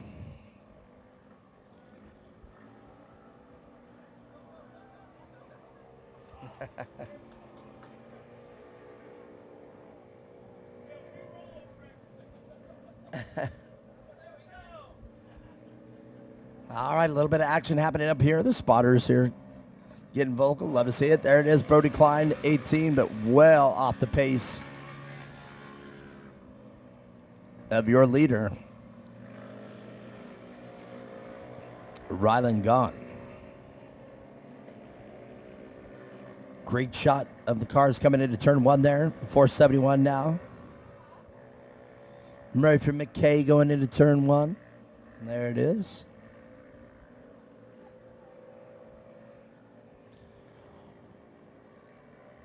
So I haven't talked about it enough. Very excited to have some of the short course trucks back out here at Core, and I really hope that this turns into something. Whether it's part of this series and we have the race on the same day. Somebody had presented out an idea. They said have the side-by-sides race all day and have the truck start the end of the night going into the night under the lights. And, man, I paused and thought about that. It's a long day of racing and a busy day for Core, but wow, wouldn't that be something pretty special out here at Firebird? Get the big trucks out here just as it starts to become dusk and the sun goes over the horizon. Turn the lights on and let the trucks eat. Let the trucks have the track in a perfect evening setting and racing after dark, having the trucks on this course. I think that's what's next here for the next evolution here of Core, and I like that idea. So Glenn, Glenn Benta, if you're out there listening, boy, there we go. All right, the last lap here. I'm looking on my screen.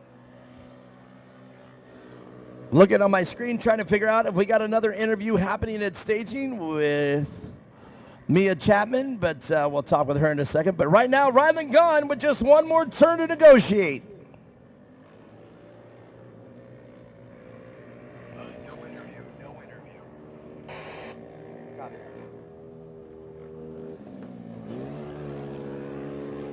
And there it is, unofficially your winner, Rylan gone. And Rylan with a great lead here over second place, Brody Klein.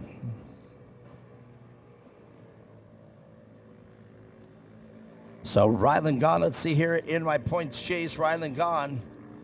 151, but behind Maggie Flores is 217. And Brody Klein with a 190, so Rylan gone now. Taking in 40 points, putting him in 190. Brody Klein, though, with a second place finish, I do believe, of 37 points. Keeps him up there. And Maggie Flores, if she could hold on, and there she is. She was able to pass it while I was down here looking at the points. But Maggie Flores still with some great points. I do believe that's going to keep Maggie Flores out front. Or she actually may have just cinched up the championship. So, again, what I say is unofficial. But if I do believe that's going to put her at 217, I just don't think the boys can catch her tomorrow with 40 points. So, again, I'm unofficial in my comprehension of the points. But it sounds like we might have our 250 Open champ crowned just now. So, once again, my words are unofficial, but if I'm doing the math right, I think Maggie Flores just wrapped up the 2025 season. And I do believe that's going to be a third place with 35 points for the finish. And I just don't think, even if Brody Klein or Rylan gone win tomorrow with a total of 40 points, I don't think that's going to do it. So, and like I said, everything I got, it's unofficial. I think it's barely by a few points. So, we'll talk with the drivers. Stick around.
And then there were three.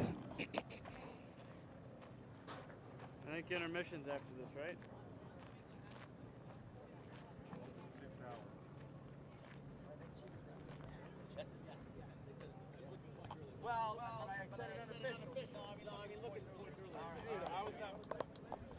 All right. Come on up here. Let's talk with them. So, Maggie Flores, pretty much every race this far you've been on this podium. Is that accurate? Yes. In one position or the other. Is that accurate? Yes. Coming into this race, you had more points than the entire field. Is that accurate? Yes. With my math being, I hope it's correct, it would appear you just clinched the championship. It would appear. What do you think about that? Good. Are you excited?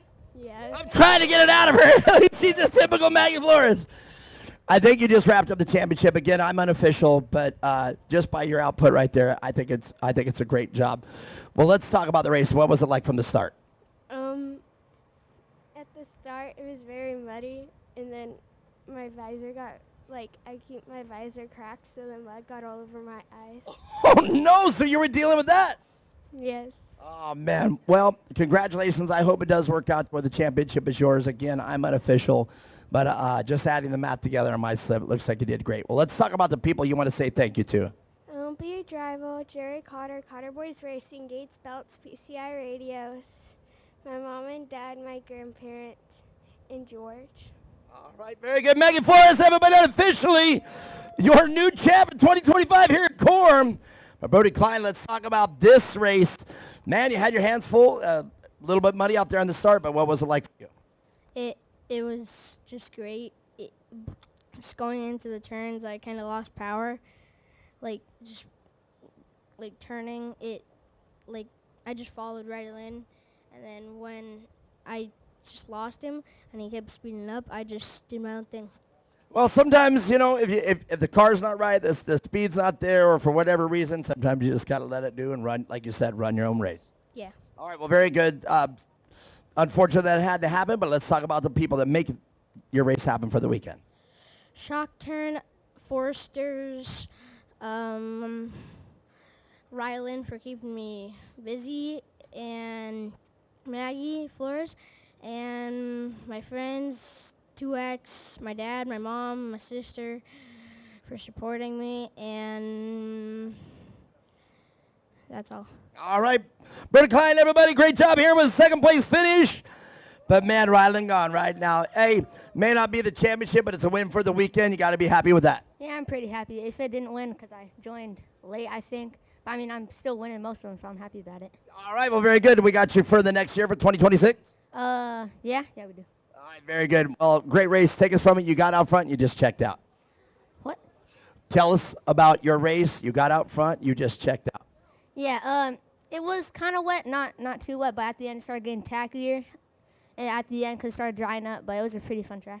All right, well, I'm looking forward to you for next year and can't wait to see what you got to do then. All right, let's talk about the people that make it happen for you. South Point Hotel Casino, VP Racing Fields, Justice Brothers, Walker Evan for watching this. I'm glad you're watching it right now. South Point Hotel Casino, and Collins Motorsports. I love those colors on your car. Yeah, I like them too. All right, there it is. Your field, Maggie Flores, unofficially the 250 champion for 2025. Short race series for 2024, but 2026 will pick up a full series. Come back after the hot months. Can Maggie Flores defend her title? Or is Rylan Gahn going to come back for 2026 and see if he has something to say about it? And great job, Brody Klein, second place today. Great job.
I was wondering how long that was going to take to get you back up. All fucking day.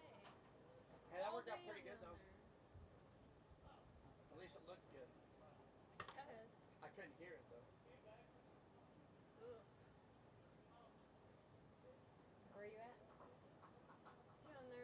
staging area.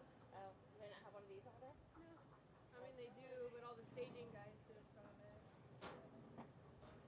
I can go down there and do the staging, but you'll have to do up here. Fine. The heat just puts me in the back. I wasn't made for this.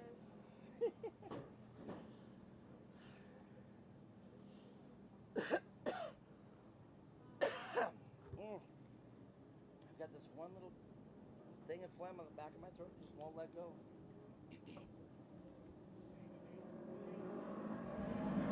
Well, all right. I can hear the cars pulling up already. It is the Youth NA Restricted, and they come in, they pile into turn one. They've all got to be cautious today. We're having to water a lot here on the track to keep the dust down as it's a hotter day. But the issue is, it's a fine line to have too much water on the track or too much dust. So the thing is, it's a hard call either way. You deal with the dust, you can't see where you're going. You deal with the water, you got too much mud. But the gentleman that was able to talk to Mia Chapman, Jake Hill, boy, and I really stumbled. You know, Mia, if you go back and look at that footage when you covered Jake Hill, I was really stumbling. I know Jake Hill, know his name, but geez, I was just stumbling right there to pull it out of the memory bank there to get it in there, but we got it done. And the Greco car, the 151, in fact, let's get it going here.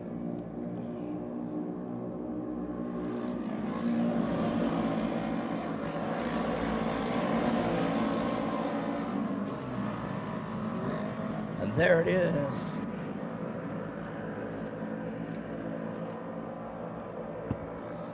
That's Ryder Greco in the 151 car, putting the pressure to Jake Hill. The 970 car.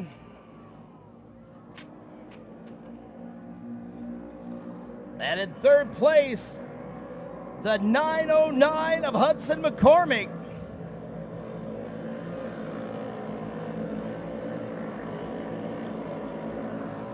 At the 737 of Nixon McCormick, they're putting on a battle for fourth place. And there's that dust we were talking about. It's a fine line between the dust and the mud.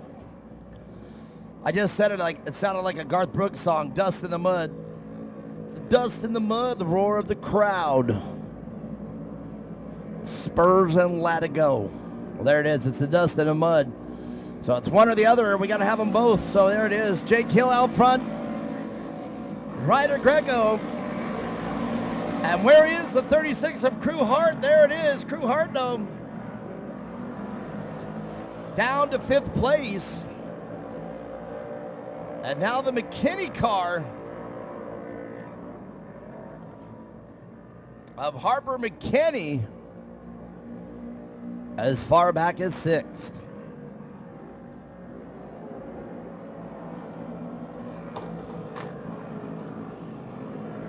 So I got interesting up here as far as the production goes. I had the phone and I was listening to go for a ride here. And me and Chad were down on the starting line, and I had to look at the footage and see what they're doing, and that's it. It looks like they're higher. So the pass was going to be good on the phone. So then went and bought two brand new vehicles. I have some ideas to make it run a little Tell better. them. So we'll see. They'll listen to you before they listen to me. I've said once that it's like great fun through it. They adore you, and I love that. I love that. That's good. No, they don't listen to me. Well, then all fairness, they don't listen to me, but nobody ever has. I listen, it's okay. That's something. All right, Youth NA Restricted, here we go. Jake Hill out front. Mia Chapman, you were able to talk with Jake Hill. I wasn't able to listen. What did Jake say? Or did you talk strategy, or what did Jake Hill have to say?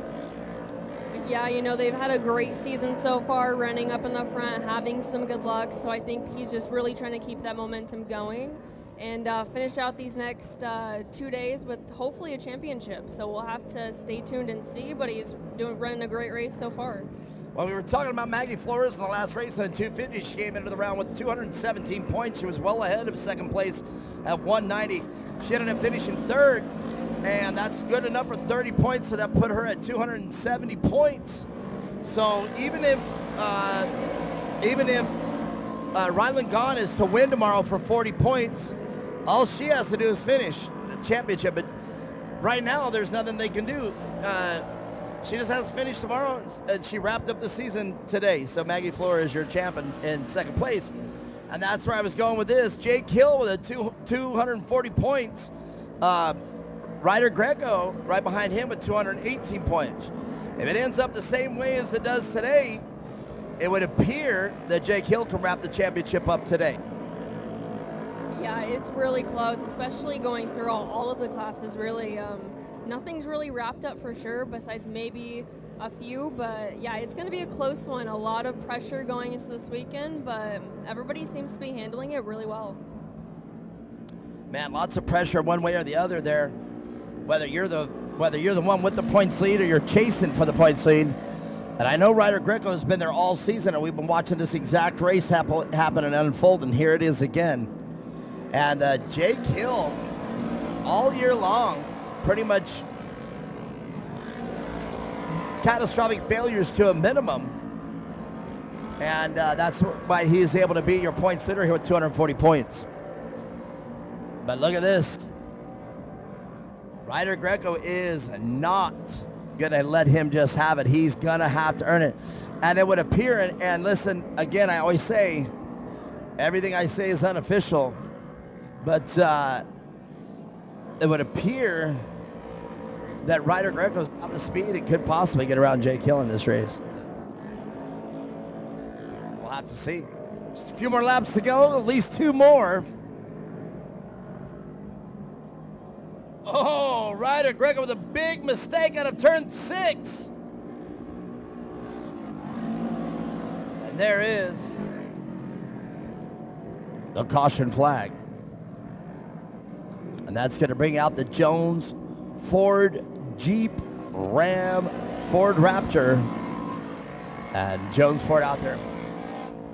So me and Chapman, a lot to discuss there with the points chase. If you're out there in the lead and you've been out in the lead in points for the season, what's the weight that bears there, and how do you handle that and you're out here leading the race? I mean, one mistake and second place could end up inheriting the championship points. What do you do there? Yeah, I mean, really that's the key, is not cracking under the pressure and not really letting it get to you too much. But it's a lot, especially when you're that close in points and there's only 2 races left to really secure them. You want to do everything you can, but still drive smart and preserve the car to really lock it down. But yeah, I don't know. I think it really comes into play of driving smart, not thinking about it too much, because that's when the pressure really gets to you. But yeah, it's tough for sure. What could be, give us an example, or maybe something that's happened to you before, but other than it happening on the track where they pass you and you get it, you're just chasing them down, what can be some of the heartaches that take the championship away from you other than a race? I'd say definitely your own mistakes that aren't caused by anything else, because there's no one to blame but yourself at that point. So yeah, there's a lot of pressure not to make those mistakes, and in off-road racing that's nearly impossible. So really just comes down to making as little mistakes as possible. Man, you got to make your mark. And I guess that's kind of what I was looking for, thinking, if you're out there on the track and you're feeling the heat from second place and you open the door and they pass you and you guys are equally matched like these two are, that could be a heartbreak to realize you just handed him the championship. Definitely. Wow. Never thought about it. That's exactly why. And now I'm being serious. I'm a racer as well. But, man, me and Chapman, that's some great insight. Here we go. We are back to green. Can Jake Hill hold on to this leader? Is Ryder Greco, rather, I said it again. Is Ryder Greco going to hold on? But look at this, a new development. Crew Hart now up in third place. Now, Crew Hart, looking at the points that he's got with 204, he could really win. He could really use a win or even another position here to put him in the hunt. But like I said, if Jake Hill stays up front, I just don't think tomorrow's going to matter. So, it depends right there. And you can see Ryder Greco there to the inside of turn 3. And this is why I love turn 3 right now. They were just 3 wide into turn 3 and all running their line. And you can definitely see each car and each strong point of each rider. Going way wide right there in turn 4, though. That surprises me. That looks like a turn that I think I would want to feel the inside, but I haven't been out on the track yet. Have you had a chance to look at the track? Did you go out and walk it? I haven't, but it does look like a really tight turn, and when it starts to dry out and get slick, it's hard to really hold that bottom line, especially when ruts develop too. So I think that's going to be the trickiest corner out on the course this weekend. Indeed, and we were just watching, and I didn't see what was on the screen, and there we go. Remember, we were talking dust or mud, and you probably can't see it, but here from the announcers, but there you go. You get a big view of the dust right there, and that's the trade-off right there.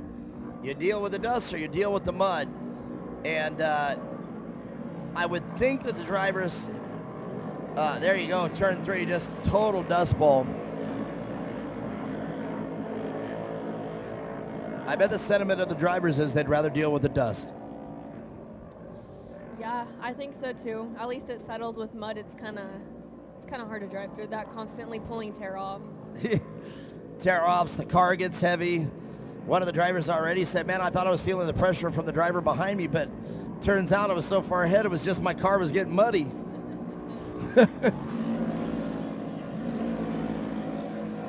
Well, Mia Chapman, Jake Hill,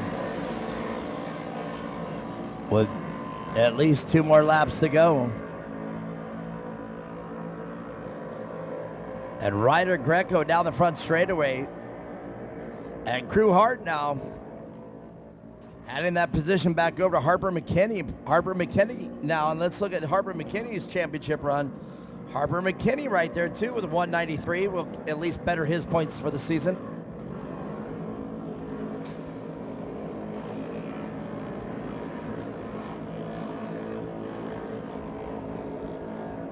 And there you go. And you can clearly see that Jake Hill's car was pushing really bad there in turn 4. Wow, they're tightening it up coming down the front straightaway. Mia Chapman, the white flag will be flying this time around. And can Ryder Greco found some openings in Jake Hill's line? Both cars equal through turn 1. They are bumper to bumper coming down the back straightaway. Jake Hill to the inside. Ryder Greco to the out going in. Cuts it off. Does he make the pass? Jake Hill able to maintain coming into turn 3. This is where it can be made. Both drivers doing a great job holding their line. Now here's where the pass, as you said, Mia Chapman, I think you're right. Watch Jake Hill push to the outside. And both cars not able to pick up or lose a position. Ryder Greco one more time in turn 5.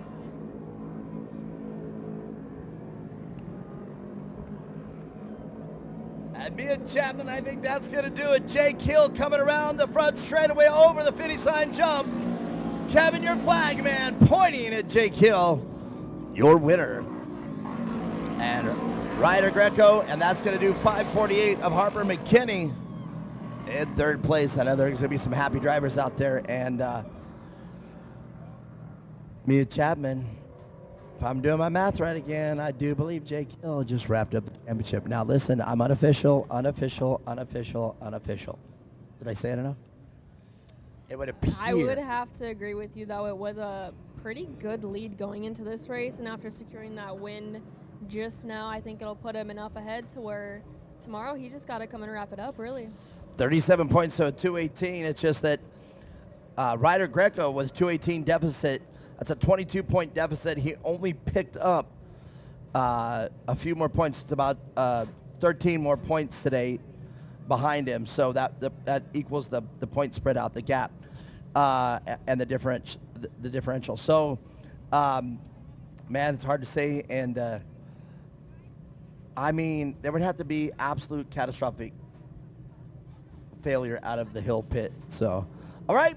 Well, let's talk with them and let's see. And I guess we can talk about that. We'll talk with the drivers once they get out of the car. Stick around.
All right, all right. Oh, sorry, guys. Sorry.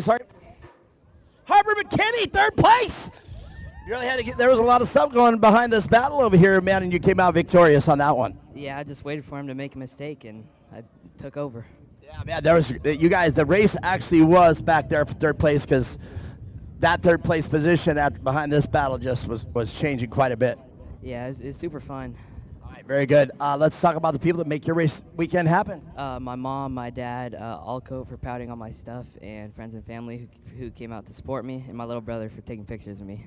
All right, very good. Harper McKinney, everybody, third place. Let's keep moving right along. Ryder Greco, though, man, battle of the weekend so far. I thought that was really good. You guys were just bumper to bumper. At some points, you were choosing some lines, and I thought you were going to get around them there on that last lap. Yeah, me too. But you're like, damn it, that's racing. For tomorrow, what are you going to do a little bit different to hopefully get on top of the box? just play a little bit more aggressive, try to stay on his bumper more. Very good. It's definitely looked great today. Looked like you had a plan. All right, let's talk about the people that make it happen over here at your race. My mom, my dad, 2X Motorsports, R&R Steel, Brandon with EVP mode, Jacob plays, Trey, Trent, and all my friends and family for coming out, and my brother who's about to win his race too. Ryder Greco, everybody. Confidence in the Greco bit. Jake Hill.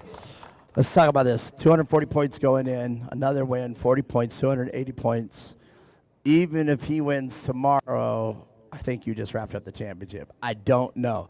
Now, it's close. You would have to have an absolute catastrophic failure tomorrow. I think if you finish top 3, you could definitely wrap up the championship. How does that feel? That feels great knowing that we did such great this full season. Everyone racing us clean. This is such a fun class to race. I'm going to miss it next year. Tell us about next year. Where are you headed? Hopefully Youth Open. Oh, very good. And that's a very competitive class. We got a lot of strong drivers in there, but I think you're ready, and I think you're going to do just fine. Thanks. All right, let's talk about the people that make it happen for Jake Hill. I want to thank my dad, my mom, my sister, Zach, the Vales, Signature Propellers, Hill Marine, Redline Oil, Exotic Alloys, CMI, Chuck, Gates Belts, Hill Marine, and everyone else. Thank you.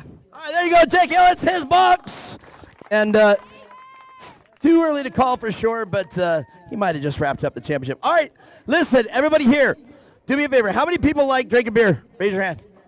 Or anything else. All right, you got to do me a favor. You got to go over there and support our bar that we have over here, the food and everything. Go over there and get yourself a drink. And here's why. We're trying to bring you guys things, but in order for them to come back the next race, you got to go over there and support them. Even if you guys got beer back in your pit, come over here and buy a pit, because that'll save you a walk back. Like if you're standing here watching, you don't want to walk all the way back to your trailer to get your refreshments, right? So go right over there and check them out. Get the food there, too. Make sure you do that for us. And me and Chapman, we got more racing, but we're going to take about a 15-minute break. So if you're online, about another 15-minute break. We're going to really water the track, and hopefully that it'll soak in, because the faster classes are getting ready to come. We're taking a 15-minute break. But while we're going to do that, so if you want to keep the camera on, I see somebody and I see an opportunity for an interview. And hopefully I can slide in here and kind of ambush. I didn't mean to startle you, boy, but Ryder Van Beeken, man, the final weekend here, coming in here, you got a lot of points here to defend, and coming into the pro race. What is your strategy for the weekend? Well, as of right now, I'm not too sure. We're having some issues with my car. Qualified dead last out of the pros. I still ran a decent time, just not decent enough to be above dead last, which kind of sucks. I think me and Ryder Chapman are going to switch cars because Ryder's not into points. We have a car at home that we're going to let him run. Since my car's not running, we were going to switch, but they can't seem to get my car figured out. So kind of just going to try to work my way through, and I believe so long as I finish in front of my dad, I should be good for the championship. And that's exactly why I wanted to interview you. And, you know, that's actually exactly what I wanted to see, if there's a strategy over here. Ryder Chapman says that backup car is pretty fast. Yeah, he says that. It's kind of proved that. You know, he went first overall out of everybody in qualifying. It's got kind of a bit of a different suspension setup than everybody else, so the car handles completely different. Most Can-Ams, the front shocks are mounted on the upper A-arms, the bottom, but on that car, they're located on the bottom A-arms. so it kind of allows the car to go into the corners a little faster than all the other ones. Well, I'll tell you what, man, in short course racing, in my humble opinion, just like in motocross, I tell people you don't win a race down the straightaways. You win a race in the corners. Oh, yeah, for sure. That's, yeah, big time. Well, good luck to you, man. And we got 2 more races, so everything's going to boil down to this weekend, and you might be sitting on top of your first pro win. Hoping so. All right, there it is. Ryder Van Beekem, everybody. Let's see if he can get it done for the rest of the weekend. We're going to take a quick break. Stick around.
Check, check, check, check.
XXBeats.com.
XXBeats.com.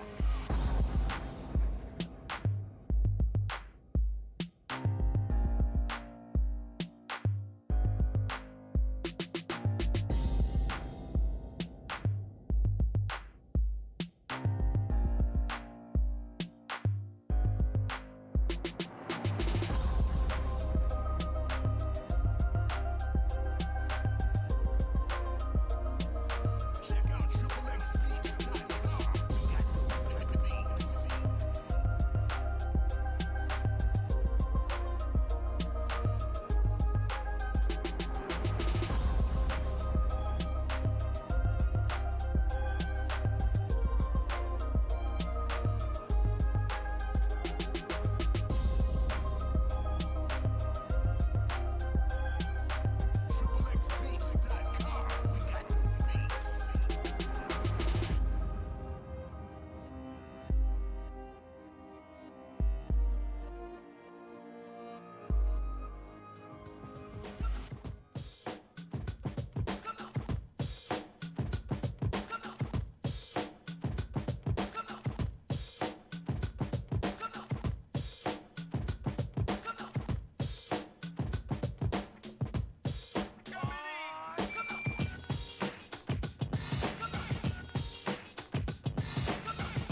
All right. We're just moments away from getting started again, back on track.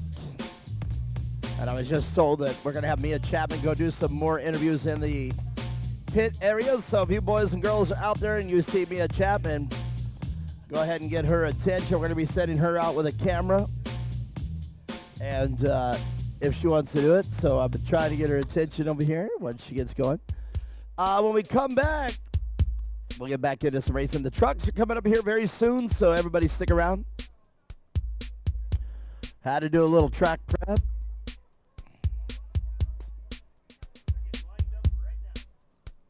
And we got our next race lined up. I do believe it's going to be one of our NAs. And then after the NA, we'll get the SR1s and Vets out on the course. That's going to be amazing to have them out.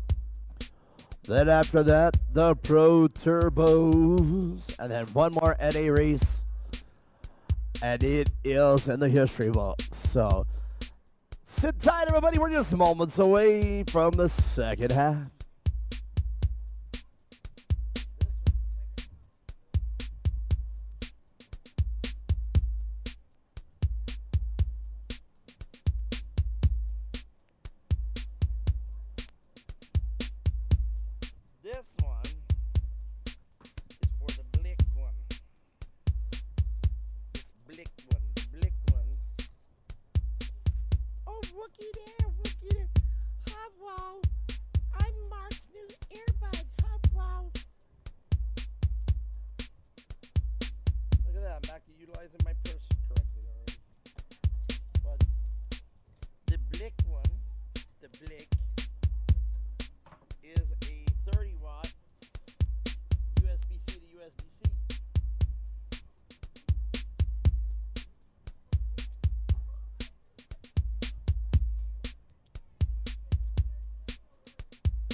second half getting ready to get on their way. I'm excited about it.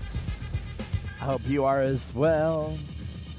We shall decrease the music here, the music volume. And while I got your attention here locally, let's talk about some of the people that make racing happen over here at Core.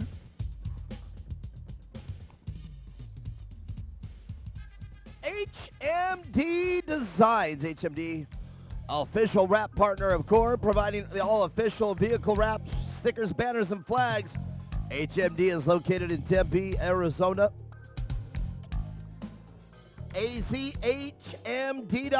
You can check out all the things. Reach out to Brandon for special Core pricing for all your team race wraps and stickers. Also, along with HMD, don't forget about Brand Genius. Brandon Howard and Sarah out there. You can check them out at brandgenius.com. And it looks like we're going to get right back into racing.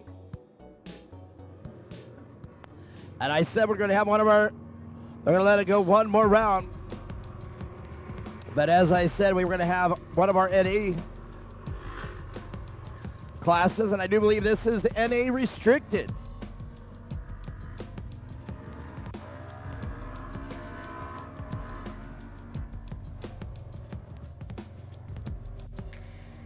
My apologies, it's going to be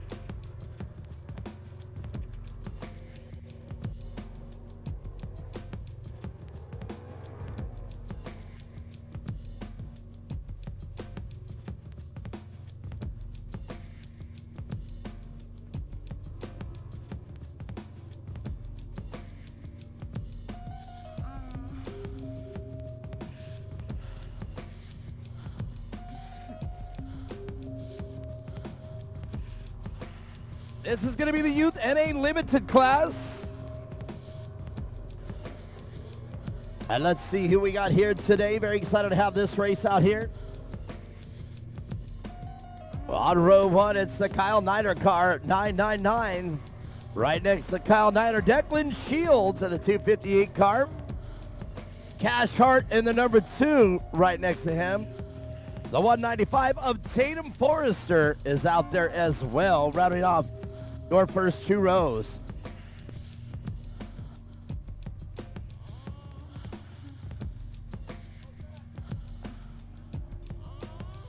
Cameron Leeming out there in row number 3. Jackson Howdigi right next to him in the 149 car. In the 531. That is the car belonging to Evan Atkins.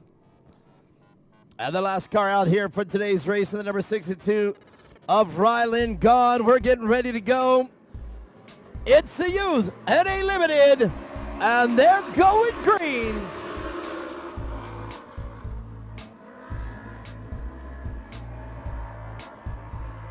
Kyle Niner leads the field down the back straightaway with Declan Shields right next to him. As Cash Hart right on the bumper of Kyle Niner. And Declan Shields a little oversteer in turn 2 that might have cost him 2 or 3 positions. And Declan Shields is going to have to regrip as Cash Hart and Kyle Niner side by side in turn 3. And Kyle Niner pitching that car completely sideways in turn 3 as they come over the step up. Cash Hart, though, not going to let him fly out that easy. Kyle Niner enjoying the track.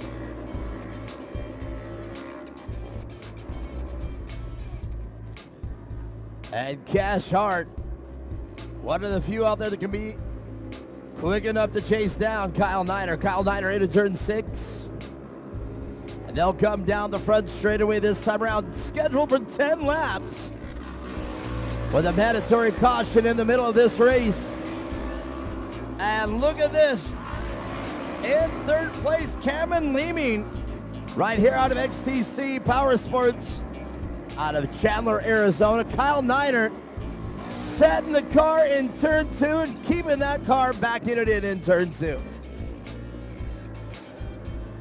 Now watch this coming into turn 3, how hard Kyle sets that car. Has not set it that hard this time. Skip right over the stutters and right over to step up.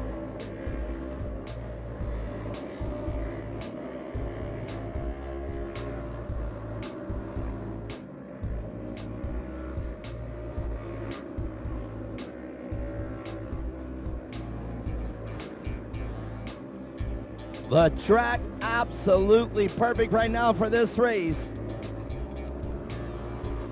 Kyle Niner leads one more lap around, but Cash Hart's gonna have an answer for Kyle Niner. Down the back straightaway, Cash Hart not allowing Kyle Niner to work him all the way down the back.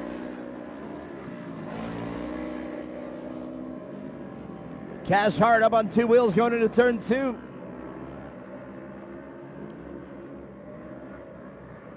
And I love these two in turn three, my absolute favorite turn once again. Turn three has been my favorite, and it is back to absolutely being my favorite.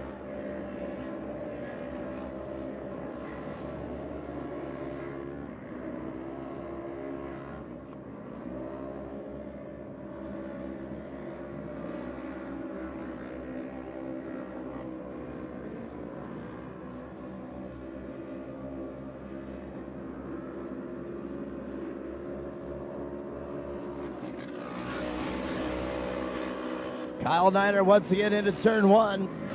Cash Hart a little wide, going outside in.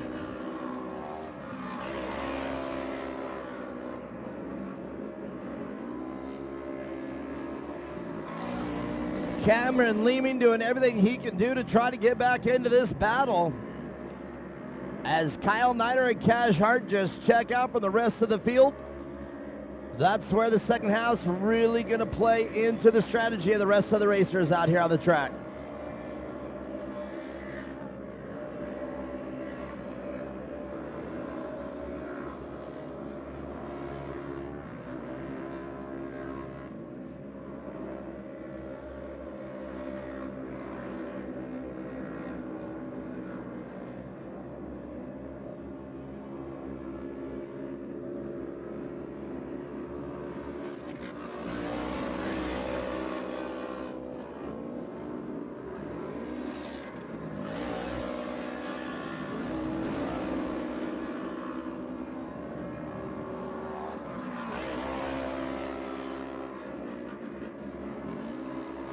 Well, Cash Hart and Kyle Niner running their own race up front. Kyle Niner starting to get a little bit of an advantage coming into turn three.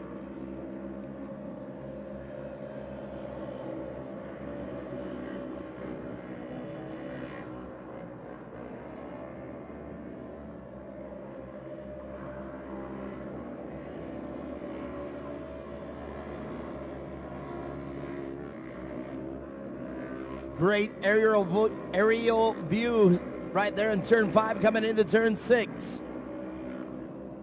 And it looks like turn six is one line only as they come down the front straightaway once again.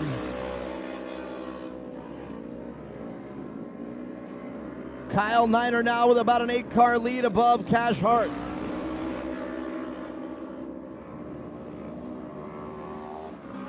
Kyle Niner steering opposite to set that car into turn two, coming over the ski jump.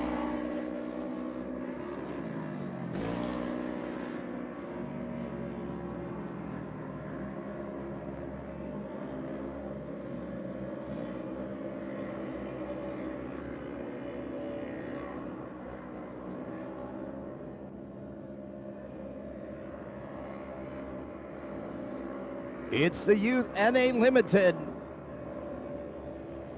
And Kyle Niner with the early command of this race. And you can see the distance right there. All the live track feed between Kyle Niner and Cash Hart.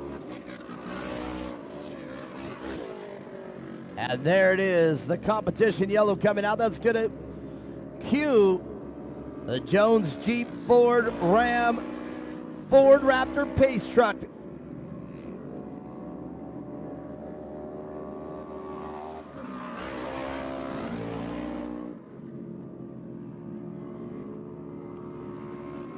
Let's see your top three. And I don't think our overlay is quite correct. And that is going to be the 195 of Tatum Forrester. The overlay showing Declan Shields in second, but it is indeed Kyle Niner, Cash Hart. And I do believe our third place is the 195 of Tatum Forrester. We'll find out this time around, so sit tight. There's Declan Shields. And a great view of the 62 car of Ryland Gaunt. Loving the Barbary Coast livery on that car. Reminds me of the old Walker Evans days back. Walker Evans, what was it? Steve Kelly? What was the Kelly entry? But the desert racing, when they were racing for Dodge. And I do believe Walker Evans had that also. Believe it or not, Walker Evans used to race for Ford. Walker Evans and Ivan Stewart both raced for Ford. So Walker Evans obviously going on to the Dodge, and we all know Ivan Stewart, an illustrious career with Toyota. Well, Kyle Niner in command of this first half. Can he hold off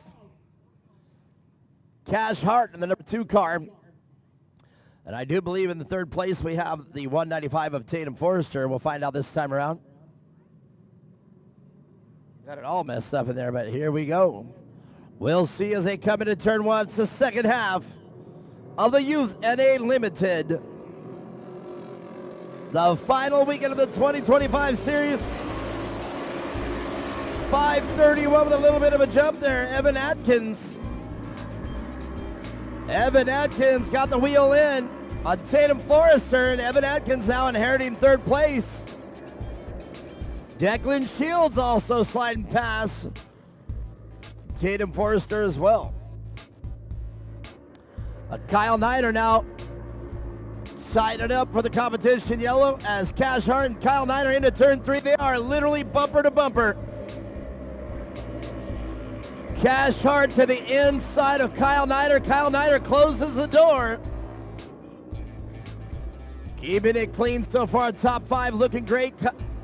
Cash Hart trying to do everything he can to get that car in front of Kyle Niner. Kyle Niner a little bit of an over-rotate in turn 5.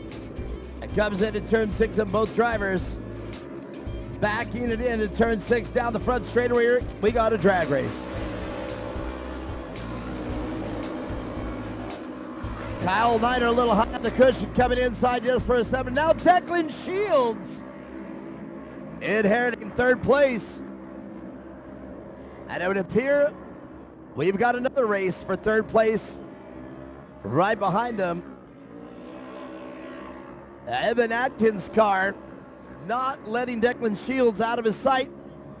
And Tatum Forrester wants to regain that third position.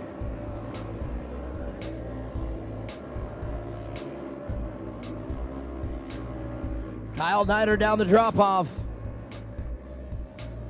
Cash Hart once again trying to get the pass on the inside. And Cameron Leeming, unfortunately, well off the pace on the restart.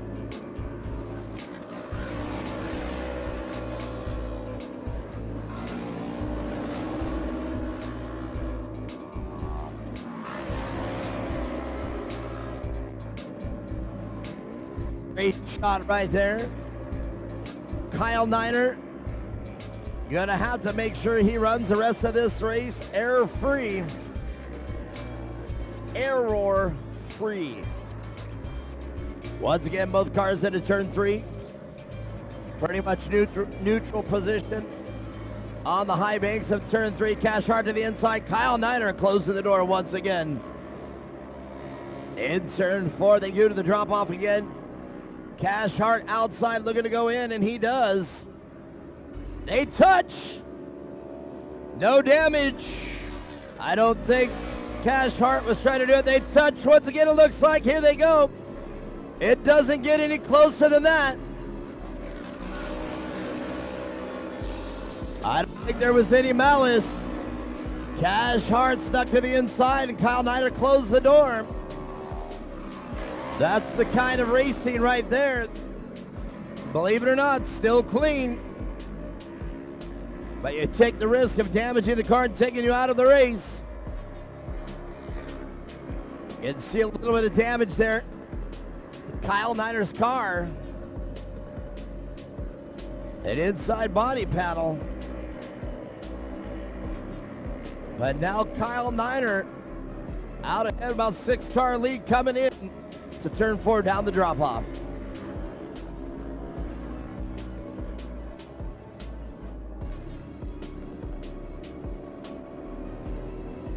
Kyle Niner, your leader. Well, come around and take the checkered flag from wire to wire. Your winner, Kyle Niner, Cash Hearts, and Declan Shields. Your 1, 2, 3.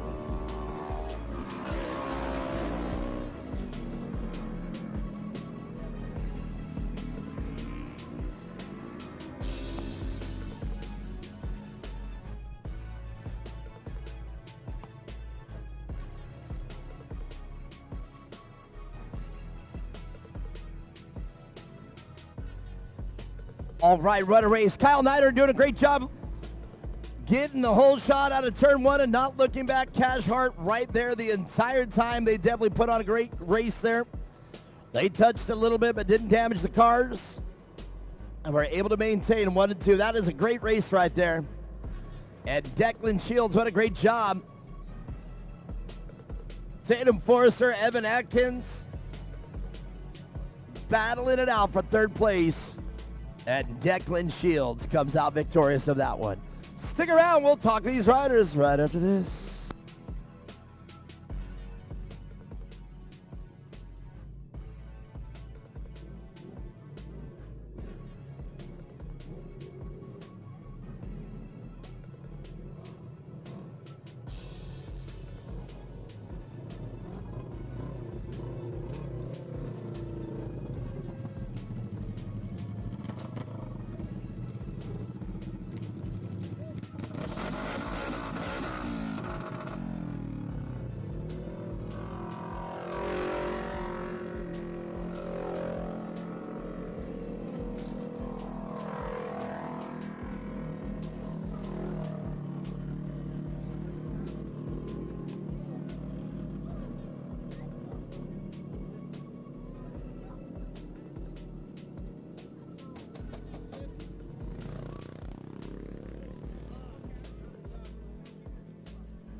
We are down here in staging, getting ready to take the track for the next race, and I'm here with Terry McBroom.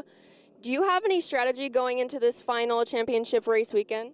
Well, yesterday I got hurt, messed up my back and my neck. We're just going to try to finish today and keep it on the wheels. That's something you never want to hear. Was it an incident during practice? Yeah. That's a heartbreaker. Well, we're glad to see you still out here in the car, and hopefully you can run a good race and still, keep everything in line. I know that's always tough to race with, but do you know where you sit at in championship points by chance? I'm 3rd right now. If we wouldn't have missed a race, I'd have probably been 1st, but we missed 2 races. I think it was in January after we won the first race, the first start. I had a death in my family, so. I remember that. I'm sorry to hear about that. But I got Daryl. Mike's not racing today, so they're supporting me. You got the whole crew out here sitting in a good spot for the points lineup. So hopefully we hope you have a good race out there, and we'll see you out on the track. Thank you. Yeah, thank you very much. Give me a good prayer up there in the booth, all right? Always. Perfect. Checked out, man, and you had the battle behind you for a while there. You really had to fight for it. Yeah, I spun out 2 times first lap because I heard that they have to water it so it's not dusty. So I got really mad, and I was just trying to push, and I knew Tatum was right there. I saw Evan, but I didn't see Tatum, so I knew he was right there. In the second to last corner, I saw him. So I knew I had to really protect my inside and just let the 2 leaders get away. Well, I mean, you did a fine job there. If you would have had anything, you were on pace. So if you were up there with them, you would have been battling them as well. Yeah, but it was fun. All right, great job dealing with the difference in the mud and the dust today. I think you did a great job. All right, let's talk about the people that make it happen for you. My mom, my dad, my sister, all my friends, Sparko, GSP, God, Jesus, my grandma, my grandpa, and Core for putting on this event. Well, we love having you, Declan Shields, everybody, 3rd place. But Cash Hart, another one I get to talk to the first time this weekend. Man points chasing the way, but looks like you're in the lead with 257 points for this championship weekend, man. How does that affect the strategy coming into this race? I know what I have to do to win the championship, and it's the bigger overall picture, and I'm not trying to risk the car. And even though battling with Kyle is pretty fun for first, but, just got to do what's bigger picture. All right, just stuck your wheel in inside there on the corner you guys touched. I don't think there was any malice on any part there. That was pretty clean. Yeah, when we started touching, it's not worth it to try and crash us both, and I just let him go. I could have made the line second, but who knows what would have happened there, but I just let him go. I'll tell you what, that's a very mature race right there, and, it's visually spectacular to watch, so congratulations to you on that one. All right, let's talk about the people that make it happen over here. First, I want to thank my family, my dad, and my mom for the constant support, and, it's nerve-wracking at the start. I want to thank Sneaky for the new tune, Rugged Radios, Hoosier Tires, Ronnie, Jesus, and Cotter for just doing the prep on the car and being there for me in the pits, and that's it. All right, very good, Cash Hart, everybody. Great job there. But Kyle Niner, you led it from wire to wire. You got out there in the front, down that back straightaway on the first lap there, and you never looked back. But Cash Hart was not just going to let you have it. You couldn't make one mistake. Yeah, man, it was really close. It was the entire time he was coming on my. Hold on, that doesn't sound right. He was on me the entire time, so it was crazy. It's pretty good when you self-edit yourself, right? You're like, in your mind, I'm not good at that, so maybe you should teach me how to do that. Yeah, no, that was not right in that anyways, but yeah, it was really close the entire time. He was not letting me have any fresh air, so I just had to hold my lines and hope he wouldn't get by. A few mistakes here and there. Track was in pretty good condition. A few ruts here and there developed, but other than that, car was handling good, track was great, and shout out to Cash for not taking me out. I appreciate that very much. I thought it looked great. But, all right, let's talk about the people that make it happen here over here for Kyle Niner. Yeah, for sure. My mom, my dad, Sneaky, Hurley Motorsports, Oliver Golding Racing, Sandcraft, Henry, my photographer, and anybody else who's helped me out. I appreciate you so much. Thank you. Kyle Niner. Do it again. JG Racing as well. All right, JG Racing. Kyle Niner came out victorious in this big class. Youth NA Limited. Cash Hart now with 257 points here. And Kyle Niner at 245. It is still anybody's weekend for the championship bouts. And now that the pictures are done, gentlemen, there you go. That was a great race. Here you guys go, or Dad, if you want to see it, there's the points right there. They gave me the wrong one. We're coming back with more racing. I think we're going to start off after this. Sit tight.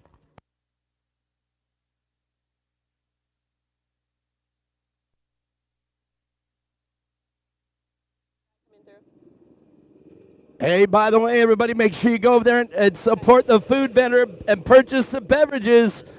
I didn't even know we had a bar in here. I wish I didn't have, I love having the red shirt on, but I wish I was here watching. I would be right over there enjoying a frosty beverage. You guys make it on over there.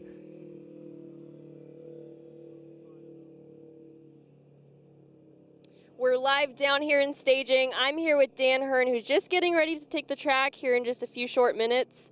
How are you feeling going into this weekend?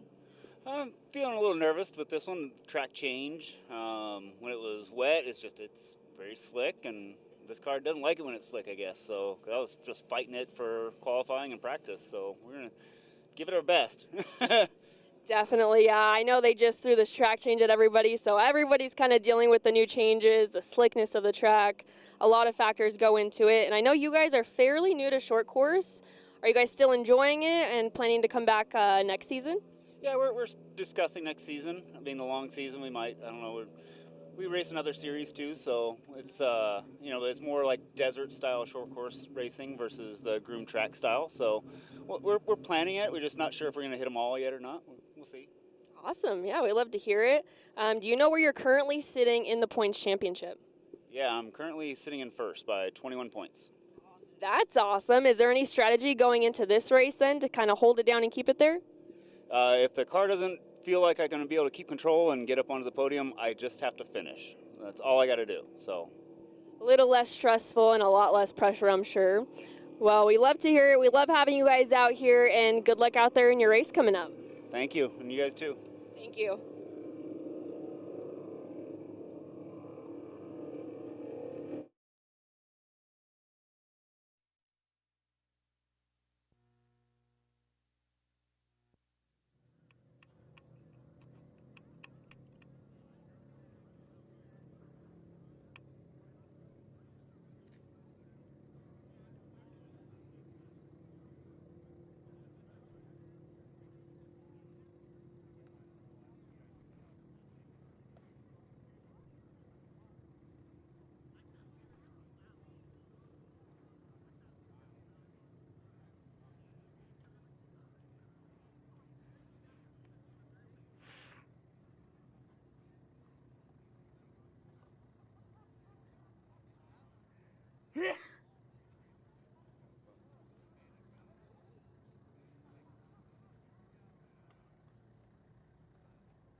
What the heck? What the heck? Well, let's get on up there. Who do I got up there? What race is next? All right, the pros and amateurs coming out here, and I do believe. All right, let me get on up here. You having a good day today? Yes. Fun stuff? Yes. How about you? My race sucked. I did fine. You did. You eighth. It happens. I know. Good job. How's your day going? Pretty good. Let's get going. Looking out there, it is the pros and amateurs.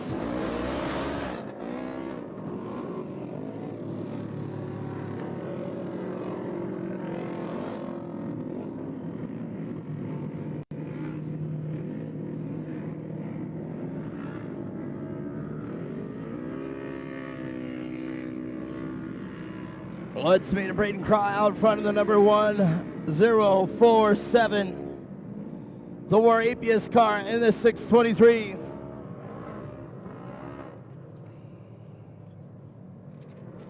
Let me get him here, sit tight.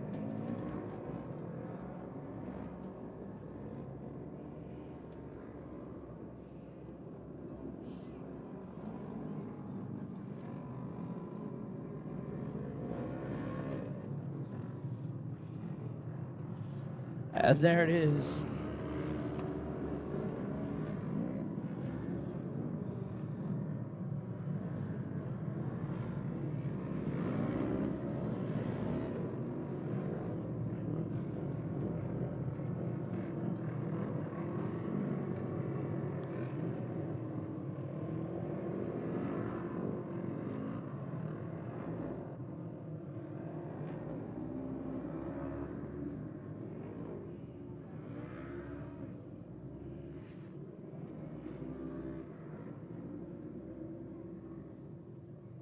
All right, we got them all over the place.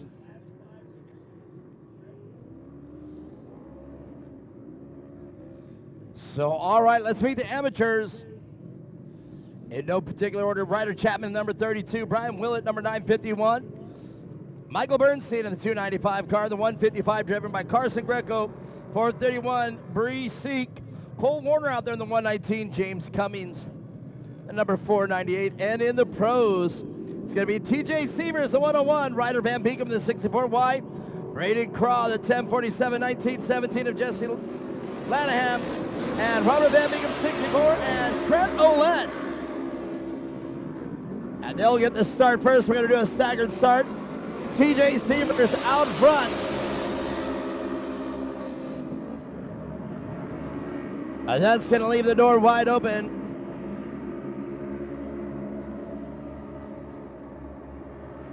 For Carson Greco taking Brian Willett into turn 2. TJ Sievers out front into turn 3, way wide. But the number 64, Ryder Van Beekum, as they go into turn 4. And now Carson Greco with a little bit of a mistake there.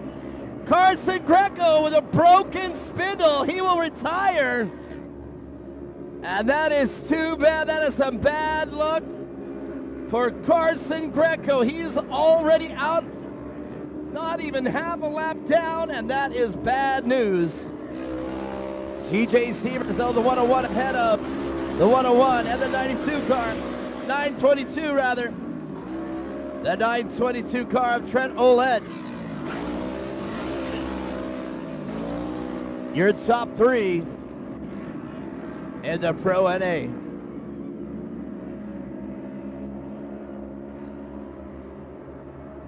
So TJ Sievers, your number 1 qualifier.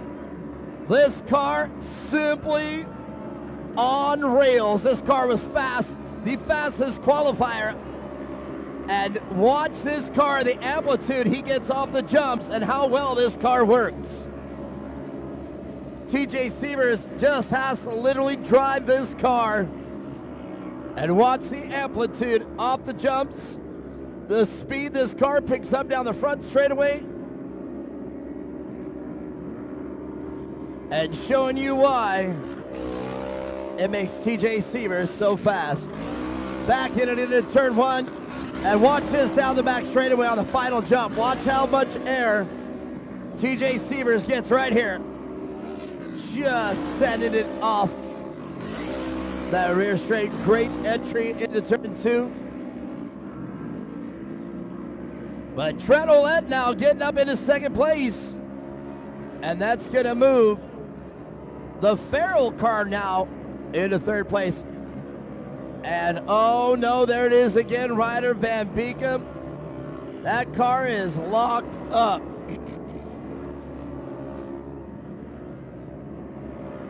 And I don't know what happened there.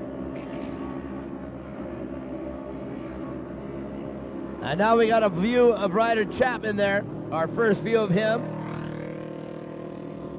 Carson Greco gonna limp it around with that broken spindle. TJ Stevers and the 922 car.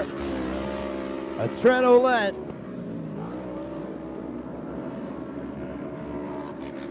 And now the 946 car.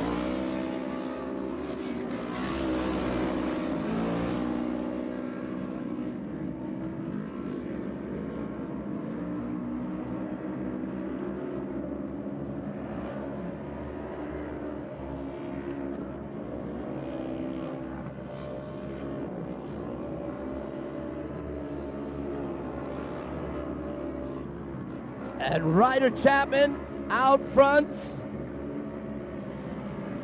And that's going to put Ryder Chapman and Brian Willett in chase of Ryder Chapman.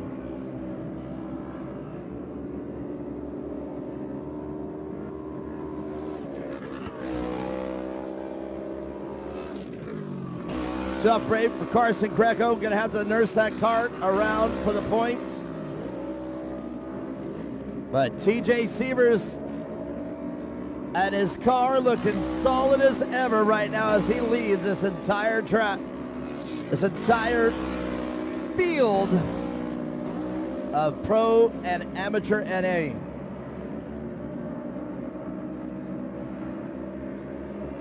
But Trent Olette, 2X Motorsports, looking great.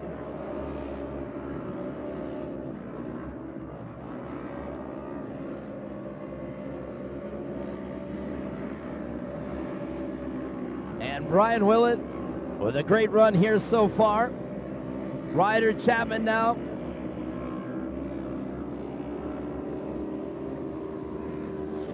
Getting around the Farrell car.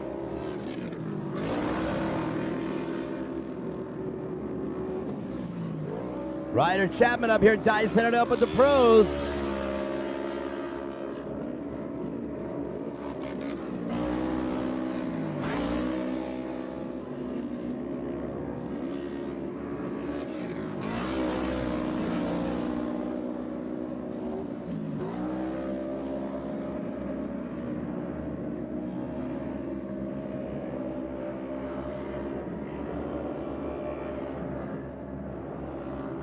Ryder Chapman right now with the Pro NAs in his sight. Ryder Chapman.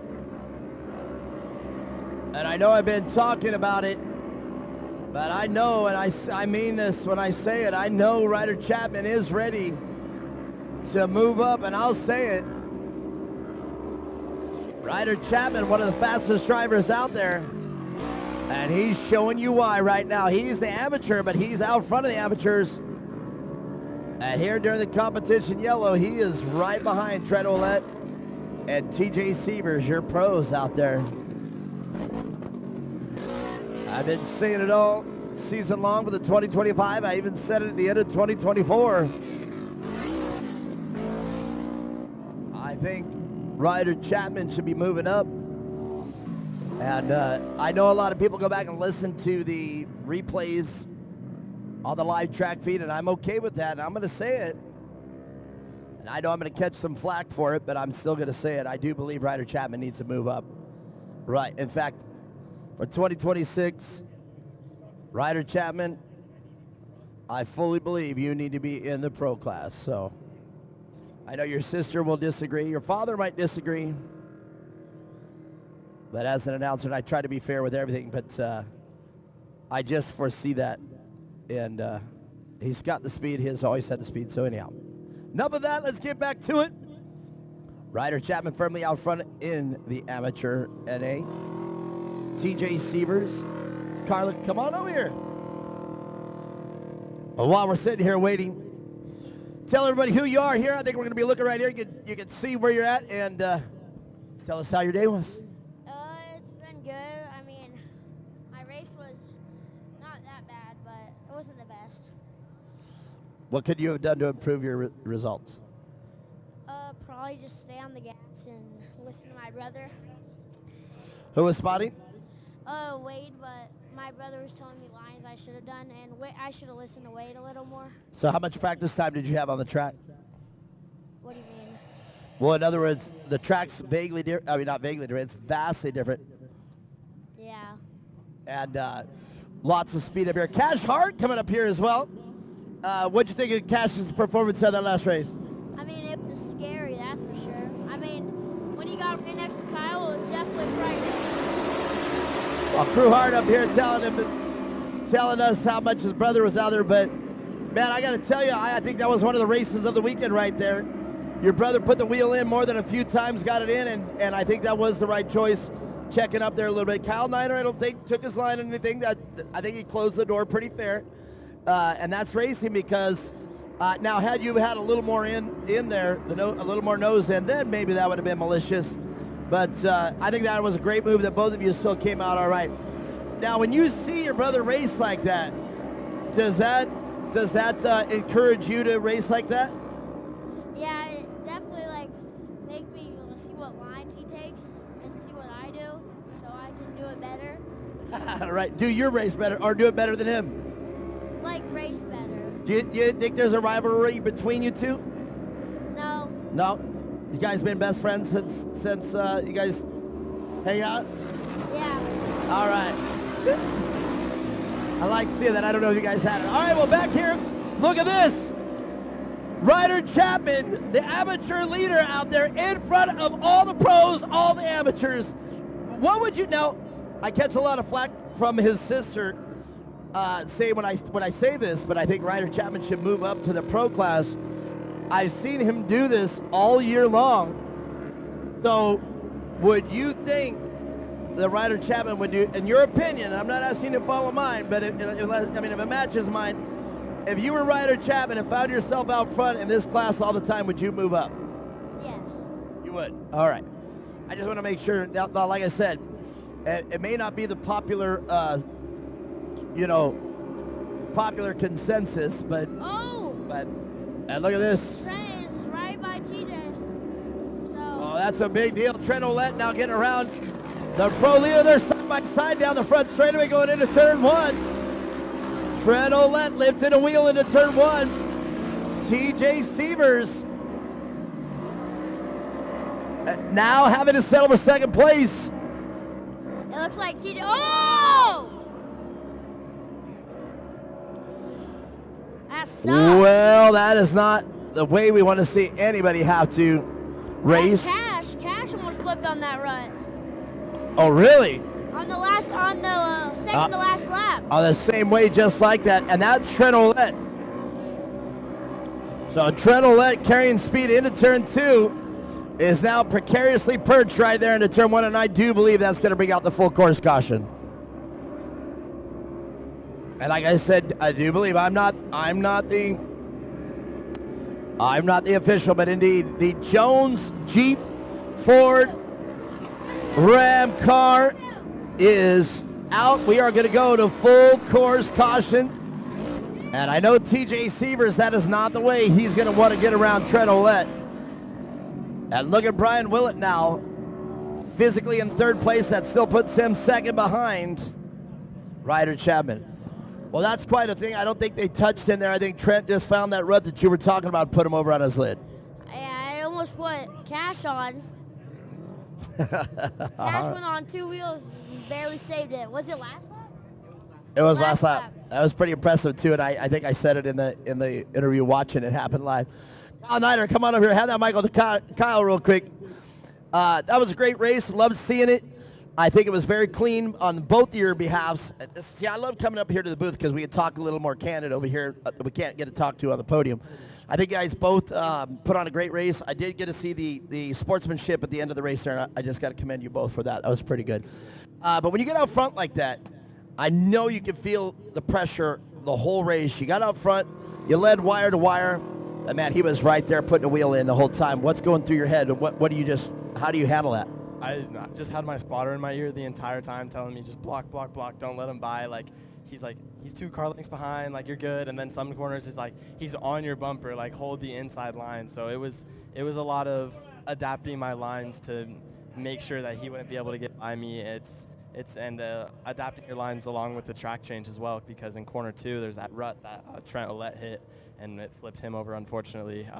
We were hitting that same rut, and he almost flipped on it. So you just have to adapt your lines throughout the track as it wears out, as it gains blue groove, as potholes develop, as your car like starts to wear in, because things heat up and start slowing down. So it's a lot of aspects into it. Right. Now let's talk about block. Now block means when you're fully out in front of the competitor, you want to block their line, but not take their line if they're already next to you, as you guys touched on that one, because that could be considered malicious if you see a nose and you actually squeeze it in there. Is that right? Yeah, definitely. But anyways, we got the race starting here. We got Ryder Chapman out front with TJ Sewers. I thought they were going to go one more lap around, but look at this, Ryder Chapman of the amateur. Call it as you see it. Yeah. Ryder Chapman taking away from TJ Sewers. Brian Willett going to the back corner looking for a way by. Ryder Chapman up on the bike and over bad. Ryder Chapman's out of the race. That puts TJ Sewers in first, Brian Willett in second. Hope he's all right. That's probably going to be a full course yellow there. That was a pretty gnarly one. We got Stephanie Warapias going to the backside of Michael Bernstein. She made the pass as well. TJ Sewers sending it in hard to keep it covered by Brian Willett there. Well, I'm afraid that's going to bring out the full course caution again, unless they can get that car flipped over in time. We've got 3 of our safety vehicles on the course. I don't think it's going to happen. Full course caution. I'm not sure, though. So it looks like Stephanie Warapias is broke as well. Maybe a front there it axle or is. an arm. Oh, that's the finish. Yeah. Finish. TJ Sewers P1. Willett I think he's P1 in class. Brian Furnell, P2 in class. Braden Craw, P3 in class. Michael Bernstein, I think P2 in class as well. So well, look at that. Bunch of mix-up going on in class here. I believe that might be Stephanie Warapias with P3. I'm not 100% sure. That's right. So you can look at the overlay.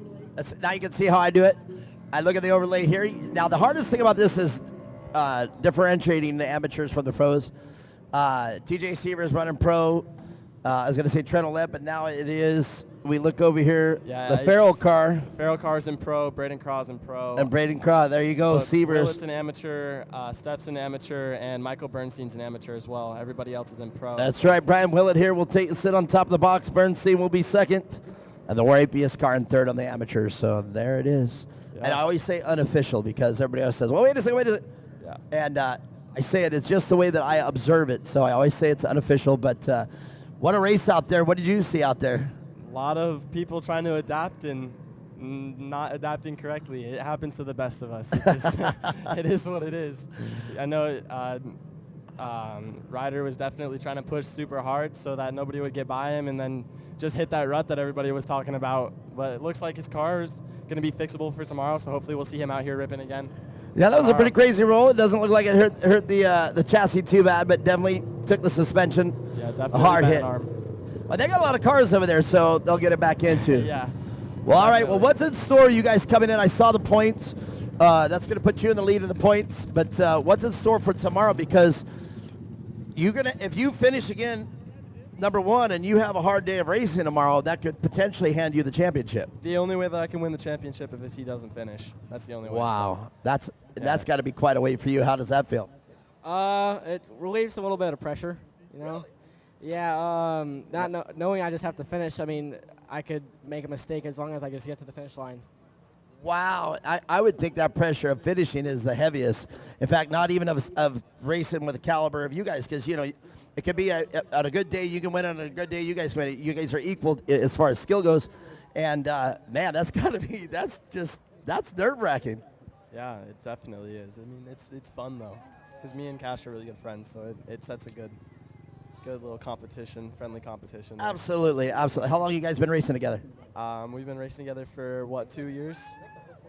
The whole core series, essentially. This is my third year racing. No, nice. Second. I've been racing for 2.5 years. And how long? Like 8. 8 years? So, wow. Yeah. All right. Well, we should probably get down and yep, talk to the I'm going to get on down there. I just love hearing you well. guys talk. You go ahead, just shut that mic. I was sitting down right there. Kyle Knight, everybody. Cash Hart, it was great to have him up here. Crew Hart was up here for a little bit.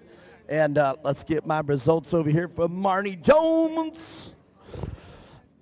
It's all right. It's all right. Thanks for, hey, you guys need to come up more often. Come up anytime like that. That's perfect. Anytime, we'll do it.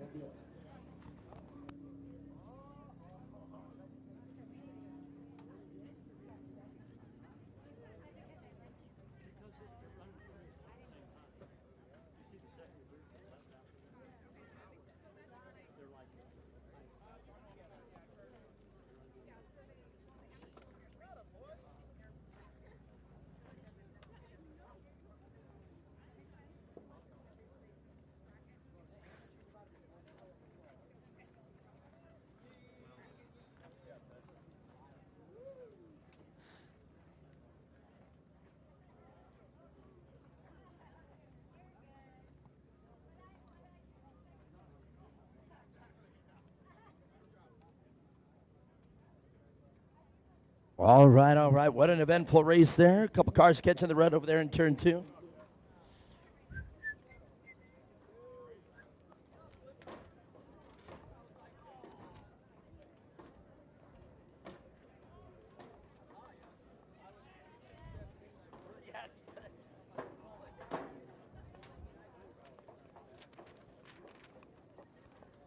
Well, let's see who we got on our podium first. I do believe we'll probably get the Pro NA up there. Let's get the pros. Is that right? Does it say Pro on those trophies? Yes, it does. The pros. Let's get them up here. Come on. Braden Croft, Brian Farrell, and TJ Sievers.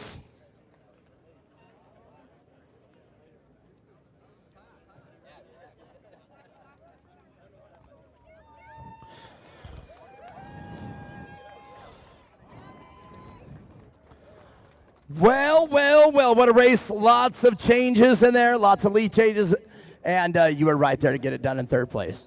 Yeah, it was a good battle. I mean, I was in there for a little bit until my car lost power. We've been fighting gremlins with this car all weekend. We had this car all the way torn apart. Wednesday night we put it together, drove it to Havasu, came back Friday, put a new transmission in, a spare one, and we've just been busting our asses on this car ever since. And so hopefully we'll just get our gremlins worked out in this car eventually. Well, we got one more day of racing that could change a lot of things here in the point chase, but it's still a great weekend of racing for you. All right, well, let's talk about the people that make it happen for you. Huge thanks to my dad, my mom, Polaris, Method Race Wheels, Walker Evans Racing, Cruise Armor, Rugged Radios, and everybody else. Thank you. Braden Croft, everybody, 3rd place here in this run. And Brian Farrell, been a minute. Good to see you up here again. That was quite a race up there. Lots of carnage going on. Ryder Chapman and the amateurs got up there and battled with you guys. And take us from your race. No, it was good. You know, I'm out here putting a brand new car on the field. I haven't raced this year. I had a few issues yesterday. We worked through, replaced everything. Still a little uncomfortable, and just went out and had a blast. Tried to play it safe. Watched everybody do some cartwheels and just followed in line. Bummer, my buddy Trent, he didn't get up here with us, but I'm stoked. Everybody had a rad race, and I want to thank FSP Coatings. I want to thank my family for helping and coming out. Andrew Cotter, he's been amazing on the mic and helping work on cars.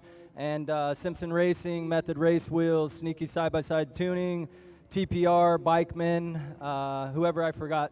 Thank you. Well, that is quite a podium right there. Brian Farrell in 2nd place. But this man right here, TJ Sievers. Man, Trent had it for you there for a little bit. You were running a great race, and then Trent just got there, and you had your hands full at that point. Yeah, I was trying to be conservative and just run my own race, don't let anyone bother me, and it sucks that he went over in turn 2. But overall, it was fun. The car wasn't liking the heat towards the end, but it was running really good. It definitely looked really good. You had power. It was definitely setting up great in turn 3. Love seeing you back in it in there. Let's talk. You guys didn't touch there to send him over in turn 2, did you? I did not. I mean, I called it as you didn't, but, you know, I just, in case I missed it. But great job out there, and you held in there, and you were able to get it done. Yeah, this heat is killing me right now. I got a pool of sweat in my car. I need to go clean that out.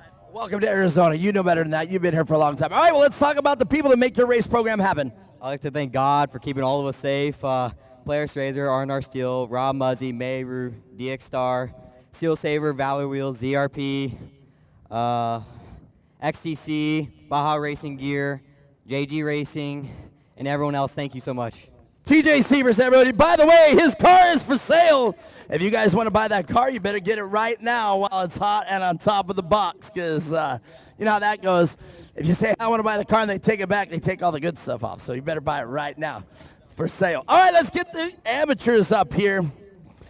It's going to be Stephanie Warapius, Michael Bernstein, and Brian Willett.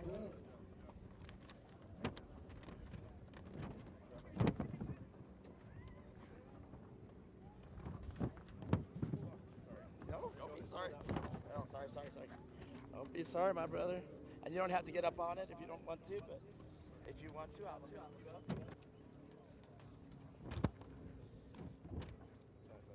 Oh, that's all right.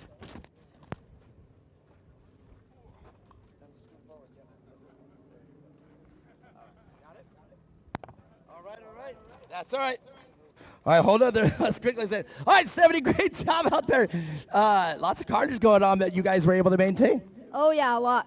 All right, let's talk from the first start of the race.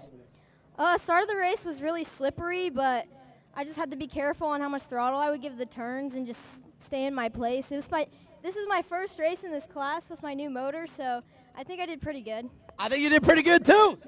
Thank you. All right, let's talk about the people that make it happen for you. I'd like to thank Sneaky Side-by-Side, Andrew Cotter, FSP Motorsports, GBC Side-by-Side, Go Fast Girls, ATC Concepts, or All Terrain Concepts, ATC, Havoc, HP Helicopters, my mom, my dad, and my grandparents. Thank you. Right on, 71 APS, everybody third place. Michael Bernstein, let's talk about it. That was a good day of racing for you, man. Yeah, it felt good. Tell us about what you saw there from the start. Very slippery, I'll tell you that. It lived to look like it. You guys had your hands full keeping those cars straight, but you came out second place. Got to feel pretty good. Yeah, it feels good. All right, let's talk about the people that make it happen for you. I want to thank my dad, my mom, my girlfriend, the Ruthless Power Sports, Valley Steel Supply, Extreme Manufacturing, Pro EFI, and Muru Safety. Michael Bernstein, everybody, a fan favorite. Awesome racing. But Brian Willett, man, watching Ryder Chapman roll out like that, I know that's not the way you want to win this, but you were right there to pick that up. Tell us about the race from your seat. Yeah, I didn't expect that ending, but was just trying to keep pushing towards the end of the race because Ryder kept getting in front of everybody, and then he made a mistake at the last lap, which let me win.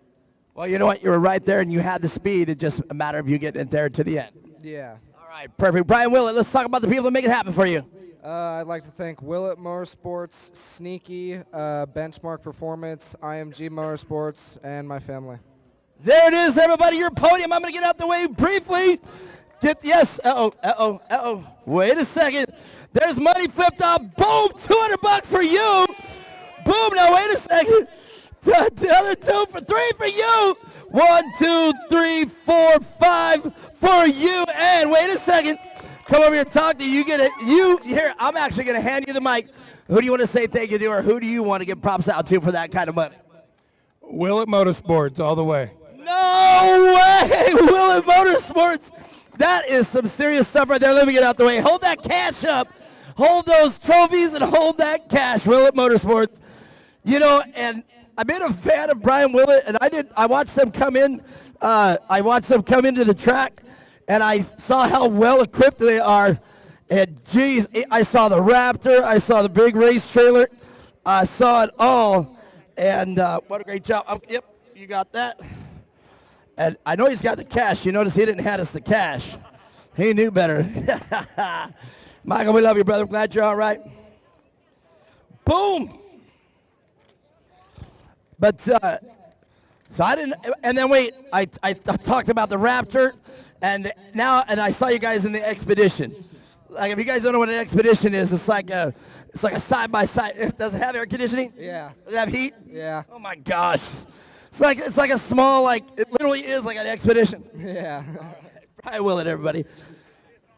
Right, that thing's awesome. Where's my girl? Where's Lisa? Thank you, bub. And Willett Motorsports giving it in there. Woo. And TJ Seaver's complaining it's hot after dominating in a race.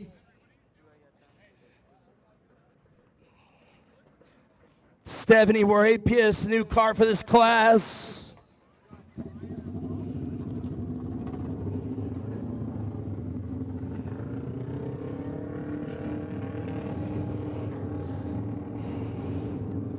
But I gotta admit, the best place of the day to be is right up here at Race Command with our swamp coolers. Yeah.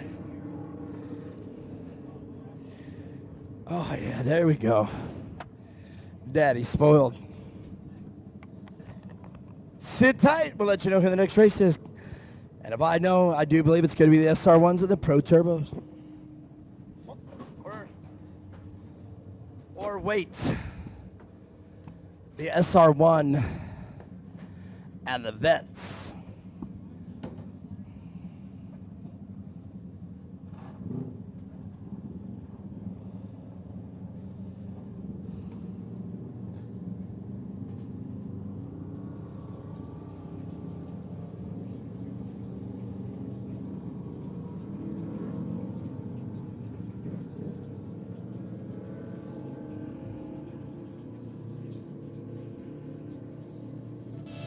Here we go. Straight R&B. Straight R&B.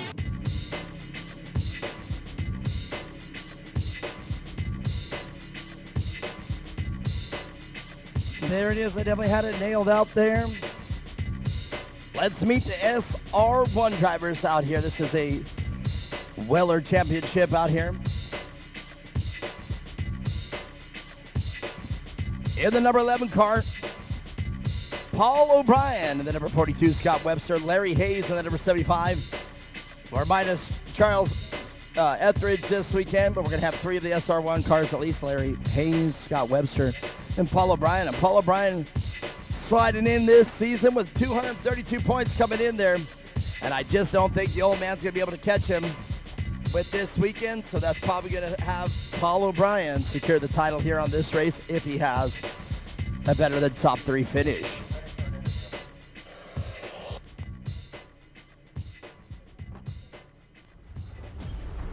All right. Before we let the SR1 cars out here, we got Mia Chapman on deck with an interview out there in the pits. Let's head it off.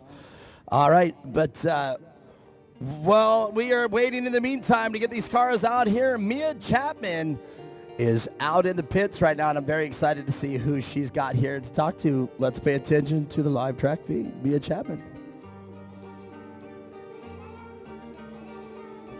We are live here in staging. I'm standing here with Micah Block, and this is his second race ever with us. Championship weekend, a pretty big weekend to be out here racing. How are you feeling about it so far? I'm feeling great. Car felt great. Ended up qualifying second next to Connor on pole. We feel good. Hopefully we can go out there and put on a clean race and hopefully get to the end and hopefully podium. That sounds like a pretty good plan going forward. Are you enjoying short course so far? Because I know this is kind of similar to Nitro, but a little bit different. Yeah, it's definitely similar to Nitro. We don't have a joker, and no tarmac. They took out the tarmac for this race, which I'm kind of sad about. I loved the tarmac, but it's similar. It's fun. I'm loving it, so hopefully we get to do more. Awesome. Heck yeah. Well, we love having you out here and always enjoy you watching you race on the track, so hopefully we get to see you at it more, and we'll watch you here in your race soon. Good luck. Yeah, next season.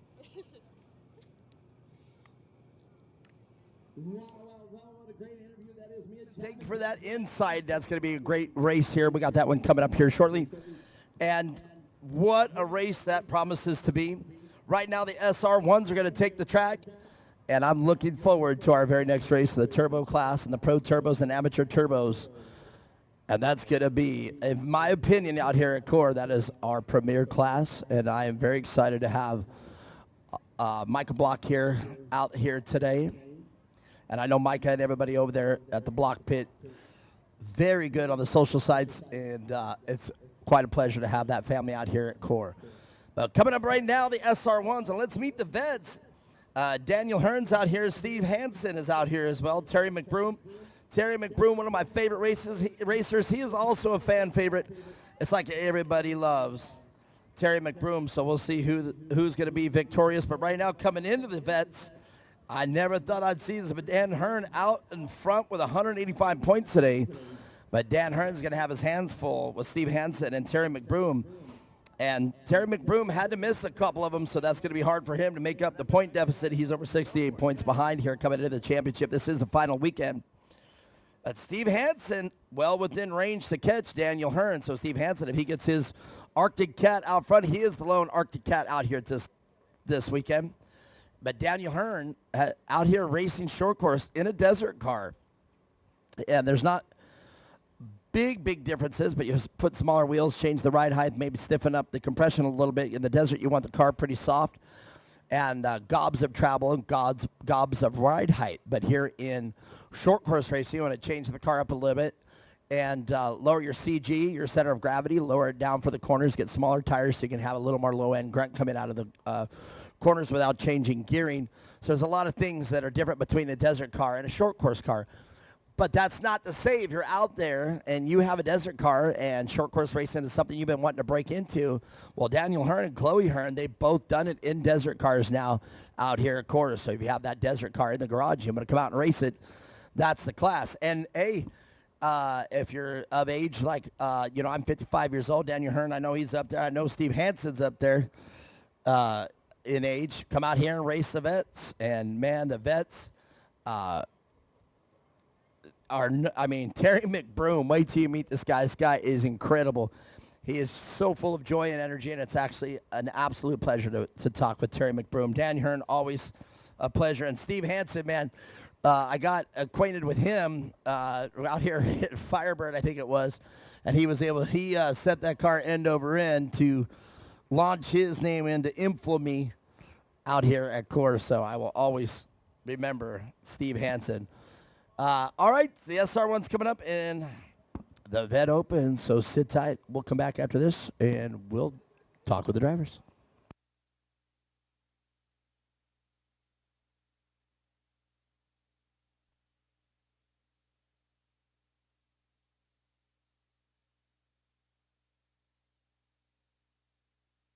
Well, I just got some great information. You hear me talk about Scott Webster, and I always talk about Scott Webster as the old man out there, but I always say that with the utmost respect. I know I don't act my age, but I mean, being 55 years old, I guess I can almost be the old man now as well. But I absolutely love the Websters, and I just found out it is Susie Webster's birthday today. Where's she at? She out here? Is she down there? Is she like looking at me? Is she flipping me off, or is she smiling and waving? I heard it's Susie. I was going to say, I heard it's her 24th birthday. Right? Now she's my friend again. But all right. Well, Susie, happy birthday. Seriously, from the bottom of my heart and from everybody here at Core. And, somebody pointed something out today. It's like I said it when I started working here for Core. I said, we're getting the band back together. And, now with the addition of Tim Jones up here helping out, we definitely got the band back together. Casey Kane up here. Marnie Jones on the scoring. Tim Jones up here. Yours truly back here after 6 years working with the Joneses and the other organization that we worked with for a long time. I always say it that way, the other organization. It is just like we're getting the band back together. Kelvin out on the blade master of all tractors, water trucks, skiff loaders. What's the other one? What do they call that thing? I forget what they call it. The backhoe. Is that what they call that thing? He's a master of all those. All right, we'll sit tight. Kelvin's got to release the track, and I think he's about ready. We'll bring out the SR1s, and I'm sure Casey's going to let them work that water in for a lap or two. So sit tight. And Susie, happy birthday one more time.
All right, all right.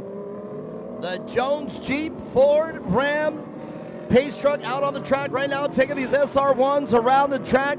And as I said, they're going to work it in. More than likely, Casey's going to make him go for a couple laps out there. And I know that's the way the boys are going to like it. These SR1s, two-wheel drive, sport bike-powered, Rhino-based side-by-sides. That's right, Rhino-based. That means there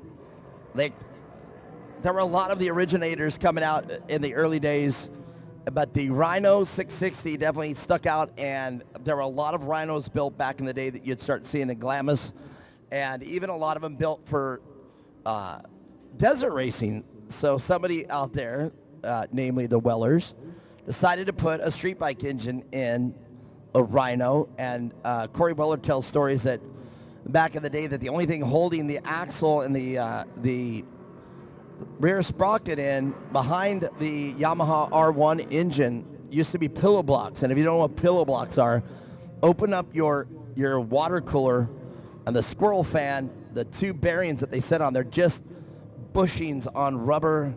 They're just copper bushings on rubber with a metal U-strap holding it in, and those are called pillow bearings. And Corey loves to tell the story that the first of the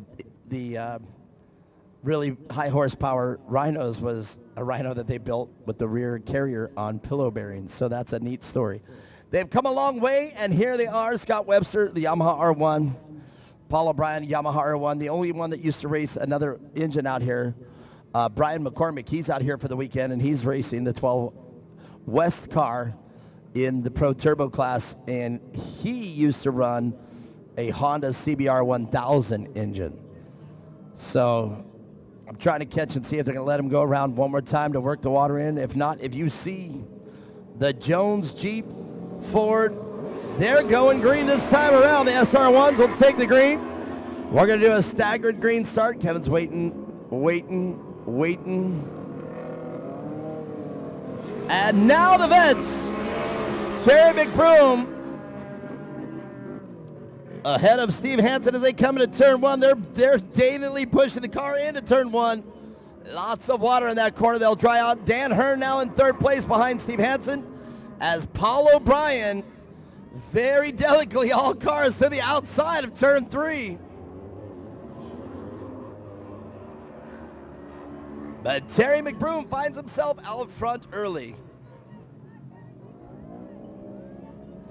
And Steve Hansen, this could do things. This is the exact scenario I was talking about. If Steve Hansen gets the points, and look at this.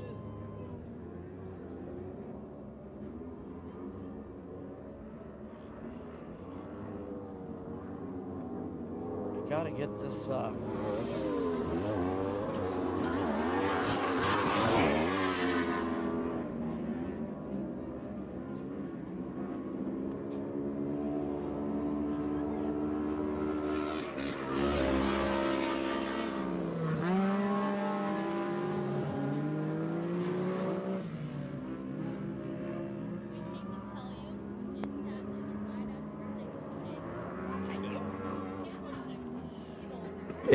Well, he's not as old as me, so.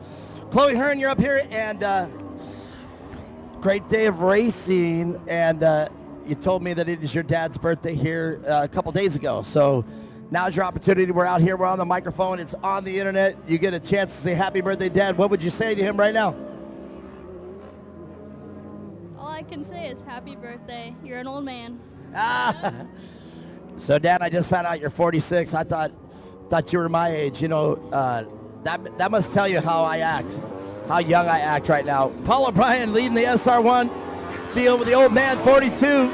Speaking of birthday, Scott Webster's wife's birthday today, and let's say if your dad's 46, I'm gonna say that Susie's 40. Susie's celebrating her 40th birthday today. I love it. All right, but your dad right now in the points chase for the vet class. He comes into this event with 185 points coming into this race, with Steve Hansen, who is in front of him right now, could possibly rob the championship from him. How do you feel about that? Push the gas. Pedal to the metal, dude. Pedal to the metal. I love it. All right, since we do got you up here, you already said happy birthday, Dad. Let's hear it one more time. Who do you want to say thank you to for your racing career today? Off-Road Vixens, Rugged Radio, Sinfab Racing, Jaden Gerber, VP Racing Fuel. I already said that. Anybody else I forgot? Well, and let's talk about Sinfab Racing really quick. And let's talk about all the things Sinfab does. It's my dad's company, but he takes in cars and he'll fix them. He can basically fix anything that's wrong with your car. We're out in Phoenix, but he works hard day and night to fix our cars, get them ready for AZOP and Core. But while he's doing that, he's also working on other people's cars to get them done as soon as possible. That's always the hardest part about having a shop. I too have a shop, and it's always the hardest part. You got to work on everybody else's car, but then you got to find time to work on your own and go racing. So let me ask you this: are you getting to where you're learning a little bit more, working on the cars, or are you still just a dad thing? I'm somewhat there. I mean, I've learned how to put my seat in, and I've learned some stuff about tires. But Do you have the desire to learn? Because now, see, it all begins with you. You have to have the desire to want to learn that. I have a feeling I will. All right. Well, very good. Well, high five to you, and you did excellent today. Made it to the podium. It was great to talk to you. Chloe Hearn, everybody, having her up here. Let's get back to racing. It is still Paul O'Brien out front in the SR1 class. Terry McBroom and Lucy Block in that 430 car. And it's great to have the entire Block clan out here racing. And Dan behind Steve Hansen. Now Lucy Block trying to chase down Terry McBroom. But Terry, I'm wondering if Terry knows the Block name. I bet he does. I hope he does. And how much the Blocks have contributed to off-road racing, rally car racing, social site racing. Great shot right there down the front straight of Apollo O'Brien on that number 11 SR1. Coming into turn one. So Timothy Jones, you ever talked on a mic before? You ever talked on a mic before? Grab this one. So long-time racer yourself, you come from a pedigree of racers as well. What do you think of core racing so far, and what do you see out here? It's all right, but it could use a few more classes of cars, could use some more money as well. Okay, that's good criticism. We got the trucks coming up here this weekend and Class 11, so that's a couple classes we're trying to add to it. Have you ever seen a Class 11 race? Yes. What do you think about that? No choice but to like it from my father, who will beat my ass if I don't like Class 11s or 10s. So right. Well, there you go. That is true. Class 11s. It's definitely a labor of love. You got to love that class. It's definitely not for the meek. Those cars don't have big travel, big horsepower. Competition yellow out for the SR1s, the rest of the class. But Class 11, you really have to love that car. You have to. The secret to that car is attrition. Attrition. You have to really drive that car. You can't overdrive the car. And there's a term that comes into play called easy on equipment. You have to be really easy on the equipment there in a Class 11 car. Now, on the flip side, adding more classes here to core. We got a few trucks out here. We got a fire-breathing Pro 2 out here. And I'm really excited to see it take this course. This course is one of the fastest I've seen out here at Firebird in a long, long time. So how do you feel about the trucks? I feel good about the trucks. I think it'd be a fun show to watch mainly. There's not much to say since we haven't seen much out of them in a while, mostly a few years. But I'm excited to see what they can do on this new track for Core and Firebird, so we'll see. All right, in a dream world, if you had, let's say I was a super wealthy investor and I came to you and I said, Timothy Jones, man, I want to go racing. What would you race? What class? If I'm gonna give you a $200,000 budget. What class would you go race right now? I'll give you $500,000 budget. Baja Bugs. You would do it. Now on the desert or here? Desert. Yeah, that's my boy. And that's a neat thing that you brought up, Baja Bug. They're Class 5. I just saw a completely insane Class 5 build, and it was just incredible. It was a Subaru-powered Class 5. They actually raced it at the other organization that I work for, and it was just simply amazing. Well, all right. That's Timothy Jones, everybody. That was a great job. A good little interview here on that mic, and really good job there. And let's see who we got coming up. The SR1 still, they're on the tarmac. They're taking the quick way around the track. That means this time around you will get back to racing. So Paul O'Brien, your leader, as the Jones Jeep Ford Ram Pace Raptor gets out of the way. Paul O'Brien leads him into the flag. Are they going green? There it is. Kevin gives the green flag. The entire field bunched up this time. Terry McBroom out front in the Vets, but Steve Hansen, the lone Arctic Cat, out there. And again, we talked about different designs and different things. The Arctic Cat definitely stands on its own.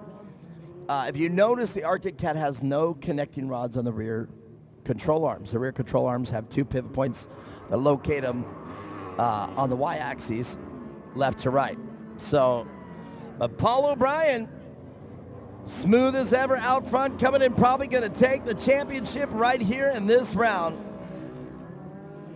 But the old man, Scott Webster, showing you that he too is a vet and knows how to drive this. And then probably, arguably, the most famous SR1 in history, right there, the number 75 car of Honey Badger. Do you remember back in the day hearing a Honey Badger name? The Honey Badger car back in the day when you were here as a young child. Do you remember hearing about it? Oh, there it is right there. In its glory, still doing great. It's awesome to see that car still racing. And Larry Hayes has done a great job of keeping that car racing. And look at this, Terry McBroom showing the Vets how to get around this track. And Lucy Block now having to play catch up. Makes me wonder if there was a mistake or anything's happening with the car.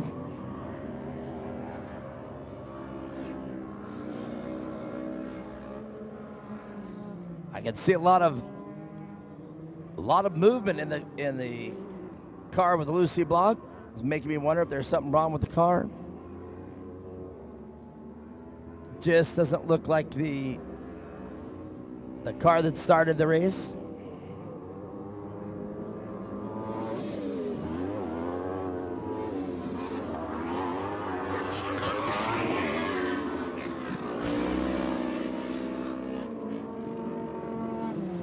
And if you're out there listening to this right now, stick around. The turbo cars coming out here on the track next. The Pro Turbo, the the amateur rather, turbo.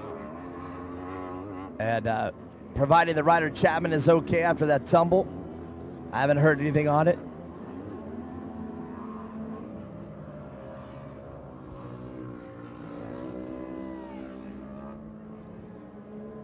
But right now, Paul O'Brien just setting that car on cruise control. Just going to drive it on home. And let's talk about the sponsor of this class, Weller Racing. Right here, based out, I can see it, you were fine there. Based out of Chandler, Arizona. I've been there. I finally got to go down and check it out. They specialize in development of UTV parts, custom SR1 parts as well.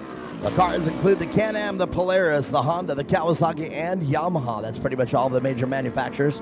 So if you have an upgrade you need to make to your side-by-side, make it Weller Racing first. Because Weller Racing makes theirs first. Hey, I like that. Make it Weller Racing first. Because Weller Racing makes theirs first. Like I just made that up. I wonder if that could be like their slogan. Maybe I should just sit there and come up after like just one slogan after another and see if they'll buy it. But right now, Paul O'Brien's going to just drive it on home. One more term to negotiate, and he's going to come down the front straight away. And your winner of the SR1 Weller Racing SR1, Paul O'Brien. And lovingly, the old man, Scott Webster, and Larry Hayes. And right behind him, a fan favorite, Terry McBroom in the number 915. And I do believe that's going to be Steve Hansen in second place, and the Arctic Cat. And there he is. And Dan Hearn will round off your top three. Stick around. We'll be talking with these drivers here in a second. What a race.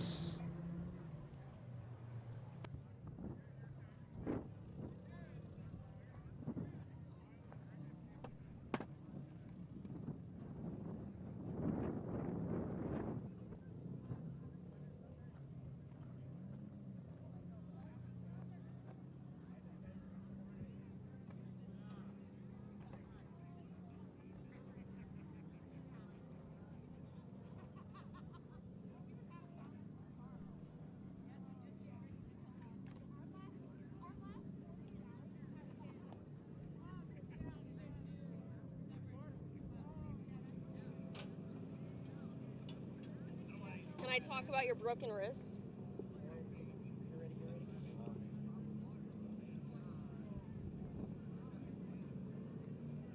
We're down here live in staging with my brother, Ryder Chapman, who's just getting ready to take the track here in just a second. How are you feeling going into this race? I know you've been running multiple classes all day with the broken wrist. How are you feeling so far? Good. Broken wrist wasn't really a problem until the NA car. NA car was running first overall, started from dead last, passed everyone. And I don't know why we had a restart on the last lap, but we did, and threw it away in turn 2. But was able to adapt with this wrist pretty well. I just got a blister on my finger. That's why I got the electrical tape. But besides that, it's really not that bad. Considering that you raced with a broken collarbone in the J2 days back in Lucas, so can't let you outdo me. So I gotta win. Yeah, it's definitely a tough weekend out here with a broken wrist, a lot of track changes, championship weekend, definitely a lot of pressure, but I know you're pushing for it. And do you know where you're sitting in points for this turbo class? Sitting second, but the point gap is too big to make up because of a DNF that I had in my orange car, blue belt. Well, at least you're in the hunt for second place. This is a tough class. The pro and amateur turbo class is one of the definitely our most competitive out here, so hopefully you can have a good race here coming up quick and end up on the podium. Yeah, hopefully it goes good and smooth and I don't throw this one away. Awesome. Well, thank you for chatting with me, and we'll see you on the track here soon, so good luck. All right, I'll see you after. Cool.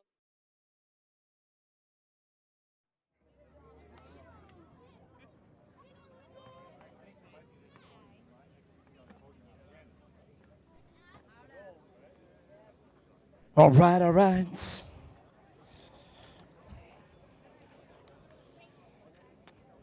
Let's get these SR1 guys up there. We got the girl. Look at that. They're still rock stars. The girls still screaming at them.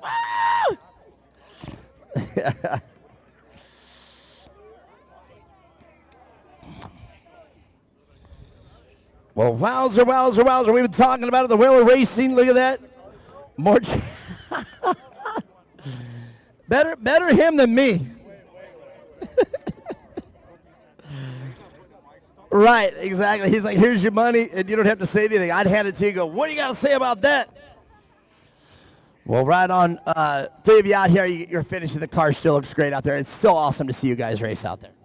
Yeah, it's awesome. I'm excited for next season. Hopefully there's anticipating a bigger car count, but yeah, it's a blast. Track was didn't flow for me as well as it did last race, so it was fun though. It's always great racing with these guys. You know.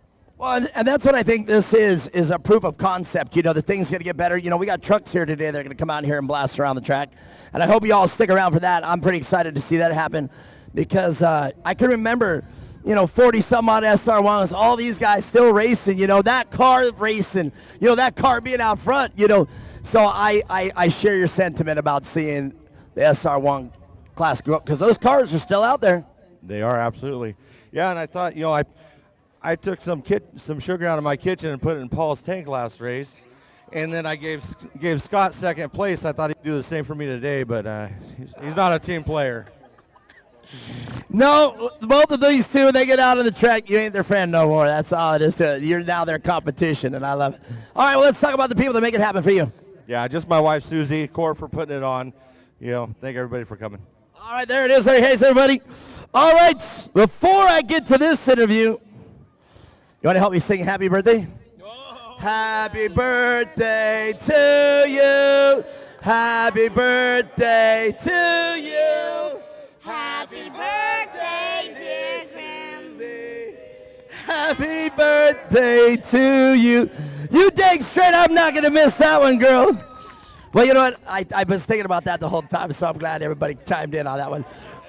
Great job for you out there, SR1 class. Are you guys back? You guys think we're going to get this thing kicked off again? I sure hope so. So we need more cars for sure.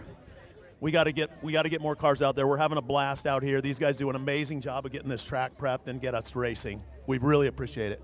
You know, when you get up here, I'm going to have to start building a kitty pen up here to stuff all your grandbabies in. Dude, I got pictures of her and you and of everybody when you were holding them. That's right. And that's why I lovingly call you that. Well, we love you guys, and I'm glad you're still here. Well, let's talk about the people that make it happen for Scott Webster.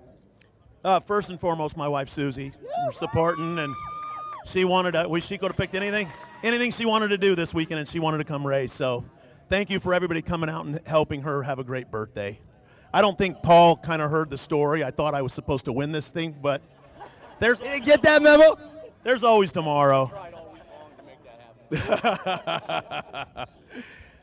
Thank you, everybody, for coming out and helping Susie celebrate her special day. Network Automotive, Derek, my spotter, all my friends and family for coming out for Susie's birthday and got to watch me race. I love it. Weller Racing for putting up the money. Thank you all. Scott Webster, everybody, a true champ. I love him. But this man right here, Paul O'Brien, it is great, great, great to see you out here racing this SR1 again. How does it feel for you to be behind the wheel of that car once again? It's good. It's such a fun car to race. These guys, that makes most of this racing is who I race with, because we are so close sometimes, and a little rubbing here and there, but we all race as clean as we can, and it's a fun class because of that. I used to love the Dustin Nelson, Corey Weller, Jason Weller would show up, Brian McCormick. Could be any one of your guys' races, and man, it was just great, the glory days. I really would love to see, literally the whole list that I just mentioned right back here again. Yeah, I was actually at the beginning phase of that. I didn't really race those guys as much. Scott, yes, Larry, Corey, but the other guys, not so much. I kind of was starting out. So, yeah, it'd be great to get this class big again, because with 10 SR1s on the track, it's probably the best class to watch. I cannot disagree. I cannot. All right, well, let's talk about the people that make it happen for Paul O'Brien. You know, first my wife, she really had talked me off the ledge a few times this week. I had a radiator motor to do, and then I had a starter, electrical issues, brought it out to practice, clutch went out. So I almost packed it in, but she said, let's go racing. I kept doing it. And these guys supported me. They were trying to figure it out with me, and we got it figured out, made the race. And, so my wife, a bunch of family came out today, which is great. Weller Racing, they're not here, but they're at least putting money into the class, trying to help grow it. It's just us three, but we know of at least 3 guys that'll come back next year, and there's got to be a few more. So it should be a good class next year. Core, thank you. Calvin, I know he's working his tail off out there.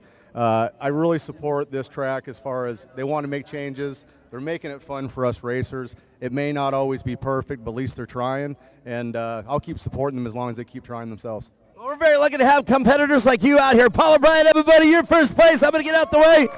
Happy birthday again, Susie. Such an incredible, I love that family. I love this family. Definitely. Scott's got I'm not kidding about that picture. In fact, I found it. I'll have to send it to you here in a second. I love you guys. All right, let's get the vets up here. Man, oh man. Somebody wave to Terry. Get him up here. Somebody wake Terry up. I got to harass him a little bit. Yeah, hey, you're climbing up. Terry McBroom, I love you, my man. Yeah. Well, Daniel Hearn, let's talk with you first. I was looking down here at my slip, and I don't think I knew that of all the people out here, you had the points lead here today. Yeah, out by 21, so now, I don't know, probably 17, 18, something like that. Well, Terry McBroom had to take a couple off there, but man, you better get this race done this weekend. You might just win yourself a championship. Yeah, I just have to finish. So tomorrow, you keep saying, oh, he's in his desert car, he's in his desert car. So tomorrow you get to see the desert car. Oh, all right. I can't wait to see it. I'm not putting that down. If you don't know, I mean, I'm a desert racer that turned short course racer, and I think that's what you guys are doing. And, I even went in a little bit of detail there on the differences. But, hey, man, if you know how to drive these things, you know how to drive them. Yeah, we're going to see how it does. I haven't used it on short course, so I'm curious. And if I have a lead, I might as well just try. So here we go. All right, let's talk about the people who make it happen for you. Oh, I need to thank Rugged Radios, Lone Star Racing, my wife, my kids, Withrow Construction, BP Racing Fuels, D&M Racing, and Pickle Juice. Well, it was your 46th birthday a couple days ago. Daniel Hearn, everybody doing a great job. It's his birthday. And Steve Hansen, he said, where's that number 2? Hey, man, I told him the story of how I met you out here. I met you end over end. And, man, it's got to feel good to still be racing out here amongst these vets. Oh, yeah, definitely. My car's a little cattywampus still from that race, but just got to correct it and drive it. So. Well, I like your style, man. You come out here, you get it done.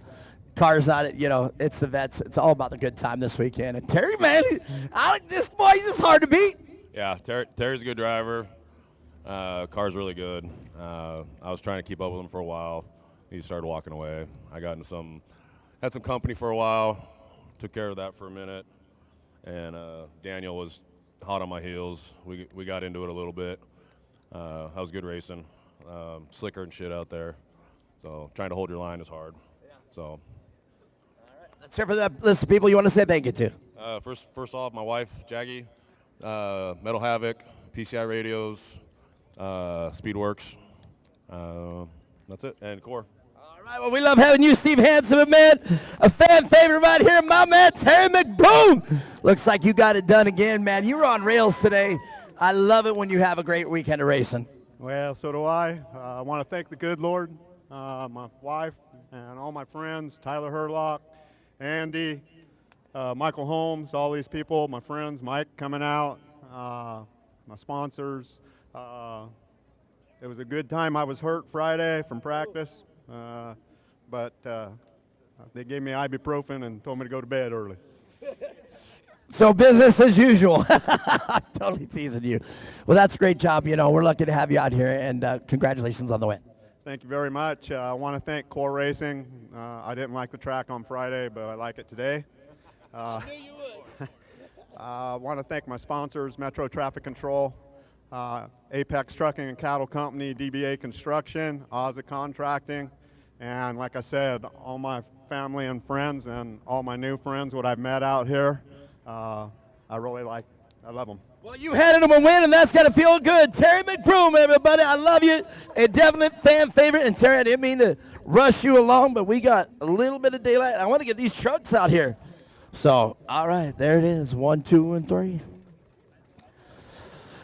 Woo!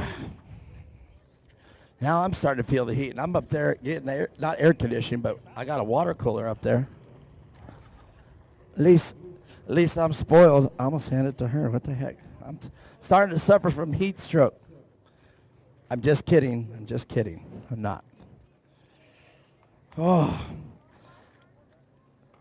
I have to tell you, I like the silver one better than that one, but watching you take that drink, my mouth just exploded. It wishing I had one in my hand right now.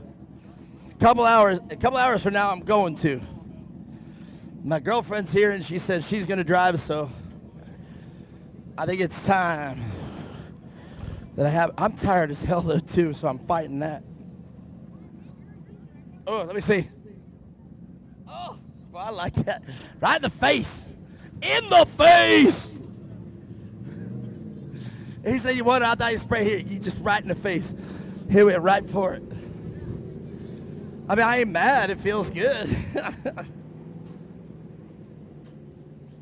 But it just reminded me of that scene from Hangover. In the face. Woo. Yes. Yes.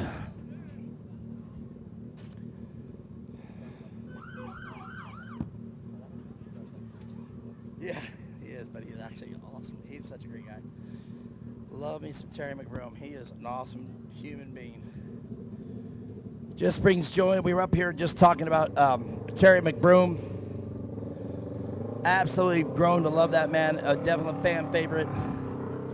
And Kyle Niner, if you want to come up here and help me announce this next race, I'll kick Timothy out. Yeah. I don't want to kick Timothy out, but I love it when the racers come up here and announce with me. And I do want to make that announcement to any of the racers out there. You want to come up here and scoot that chair over so we get on the TV here? And I think you just wanted to come up here and announce so you could sit in front of that water cooler. Either way, that's okay. That's what I was going for here. All right. Well, Kyle Niner, before we get started here, we got the Pro Turbos coming up. The Pro Turbos, Amateur Turbos, all going to be in one class. Let's see if I can get in place here. Yeah, this is going to be a crazy class for sure. A lot of people fighting for championship points, so we're going to see some crazy battles today. And that's what we have right here is that we have the point sheet. And this gives us a little something to talk about. So here we go, the Pro Turbo and the Amateur Turbo right here. Now the Amateur Turbo, let's talk about this and let's see. And I'm kind of hoping we can. Is this the Amateur Turbo? Here we go. Yeah. So, and this is exactly the scenario I thought was going to happen. Ryan Denny, she's been consistent all season long. Won a few, but just been on the podium. Consistency is key out here. Now she doesn't have a commanding lead over Ryder Chapman, but Ryder Chapman with a 197 here in the Amateur Turbo. There's some things that are working against Ryder Chapman. Number one, he's already wrecked today, so let's hope he didn't get hurt from that. I haven't heard any feedback from that, so I'm assuming he's I was okay. speaking to him earlier today. He actually has a broken wrist right now, so he's racing with a broken wrist. And I was going to point that out, but that's why you're really good at announcing already, is he broke his wrist or hand or whatever running. Yeah. No car involved. No car involved. He fell forward and broke his wrist. Do you do anything else other than race, or do you ride bikes, mountain bikes, dirt bikes? I ride dirt bikes, but not big bikes. It's mostly just for fun. But racing is essentially my life. I do all my own work on my car and everything like that. So wow, that's pretty impressive. Do that all the time. So how do you get your funding? Who pays for it? Big shout out to my dad on that. Right. Yeah. All right. I mean, that's key. You know, a lot of people that have side-by-sides take them out to the dunes or out camping or whatever. And then they come out here and, you know, they immediately say, oh, I could do this. I could beat that guy. I'm faster than that guy. But they don't really realize prep of the car, the cost of the car, the cost of the entry fee to come out here racing. Exactly. The logistics. You got to have food. If you ain't staying out here at the track, you got to have a hotel. There's so much racing. Now, that's why we do it. Okay, but Ryder Chapman now, I just don't think that he's going to be able to bridge that gap between the 197 deficit. He's got 34 points behind Ryan Denny. But we'll find out right here, right now. Yeah, looks like they're going to be doing one sight lap. But what you were saying with Ryder Chapman, you never know what could happen. Anything's possible in racing. Ryan could have an error or anything to let Ryder by, or it literally could be anything. So I'm sure everybody's just hoping for the best and see how everything goes. I have to agree with you. And let's see who else in there. Brandon Birmingham, he's incredible. And Troy Horak is out here. Horak is out here as well. And you see Ryder Chapman in number 32, the 115 car. That is the Paxton car. And this is new to me, the Paxton. And then we have the blocks out here. We sure do. And tell me what you know about the blocks. I don't know a whole bunch about them. I mean, I met them earlier today. Just had a short conversation with them. Nothing crazy. But Do you mean Micah? Yeah, I had a quick conversation with Micah. Seemed like great people. Obviously, very fast racers. They set second fast lap time out here today, so it should be very. Oh wait, was it? Yeah, it was second fastest. So definitely very, very good for that team. Well, definitely a long pedigree of racing out there, obviously, with their father being legendary Ken Block. We are definitely very honored to have them out here and have them racing, and I'm glad that they're able to carry on the, I've been talking about the empire over there, the Hoonigan Empire, it'd be arguably to say that they're one of the first, motorsports content creators, with Jim Akana. And yeah, one of the first for sure. Yeah, indeed. So it's great to have them out here, and hopefully they'll carry that on and take core, into it. Now, Ryan Denny out here, she starts in the back. and she's going to have a long way to go. She's going to want to catch Ryder Chapman, and if Ryder Chapman has an uneventful day, he's capable of leading it from wire to wire. Well, let's talk about the pros. We haven't talked about them yet. Where are we at down here? Ryder Van Beekem, and I got a chance to talk with him earlier today, and he's still got to push it because his dad right next to him with 202 points, still anybody's championship. Absolutely. That family is the most competitive family I've met in my entire life. They do not care that it's family. They will take them out. It does not matter. I love that family, though. They're awesome people, for sure. They brought some people with them in the pro class as well. Yeah, Kyle for sure. Arcana all the way. And Dan Kelly, if you don't know much about Dan Kelly, he is a checkers or wreckers kind of guy. Is. We're about to go green with the pro class. We got Connor Maxwell out front, Micah Block. Looks like we got R&R Steel going down to the bottom there, trying to make a move on Micah. He's getting pinched by, I don't know what car that is. Whoops. Well, Kyle Arcana, the car that you were looking for, the 12 West car, that's Brian McCormick, a local driver here out of Arizona. And now the amateurs take their green flag, but Connor Maxwell leading this with Bobby Van Beekem right behind him. And the first of the block car, the number 82. Yeah, we got some absolute big sends here this weekend. Ryder Chapman has been on an absolute rip with that brand new car, just running insane lap times. Some of the fastest lap times this track has ever seen, so let's hope he can stay on pace this weekend. Connor Maxwell in the pro class seems to be putting a pretty big gap on the R&R Steel team and the rest of the field. Looks like he's got about a 2-3 second gap already within the first lap, so hopefully he'll have a clean race from here. Well, you had mentioned the mythology of the Van Beekems, Bobby Van Beekem, and you can see definitely Ryder Van Beekem too. But another mythology just is right there, Connor Maxwell, the 2X racing car. If he has a good day, doesn't have any catastrophic failure, he has the ability to get that car on top almost every single time. Yeah, he's a very, very skilled driver, and a lot of people look up to him, so he's got a lot of reputation to hold up this weekend for sure. Well, this moment, he's got about a 10-car gap on Bobby Van Beekem right now. And Bobby Van Beekem, they've been for the longest time trying to keep that car cool. Same with Brian McCormick out there. He said the car was just getting hot this weekend. And that's the key here to racing this heat, is keeping the car cool. Got Kyle Arcana with a little spin out. He's off the track now, lost a whole bunch of positions. Looks like something might have popped on there, maybe an axle or a front drive shaft. Something doesn't look right there. Well, let's talk about that. When you lose an axle, if you don't know out there, these cars are all-wheel drive or four-wheel drive.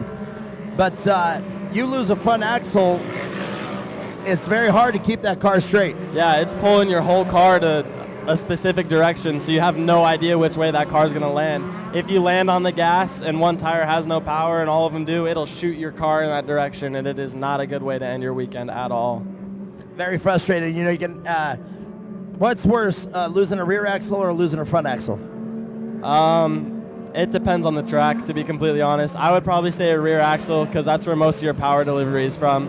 Front axles provide more of a pull out of a corner, when your rear axles provide all of your push, and it just slides your whole car in the direction you don't want it to go. All right, that makes me ask the next question. Do these cars have power steering, or are they just direct steer? We have power steering inside of the cars. They go out every once in a while, which is harder on the bigger cars especially, but it definitely makes it a lot easier to be able to control them, but not always. You never know. Well, let's talk about the power steering. Is this a hydraulic power steering or is it an electric power steering? It's electric power steering. It's all electric. Do they create heat, or what is the main thing, the main reason we'll take out electric power steering? To be completely honest, I don't think really anybody knows. Whenever you hit another car or something like that, or like hit something or land on a jump too hard, it'll knock your power steering off. So a lot of the RS1 specifically, most of us have a power steering reset switch to be able to turn that back on. But anyways, getting back to the racing, it looks like we got a few cars off pace here.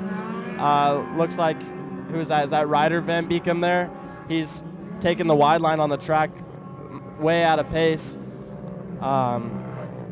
And Teammate Kyle Arkanon now getting around him. Yeah, Micah Block looks like he's having a little bit of issues too, maybe not being able to get any power to the car. He's just kind of coasting around the track, which is very unfortunate. Dan Kelly almost collecting here right there, trying to get around Brian McCormick.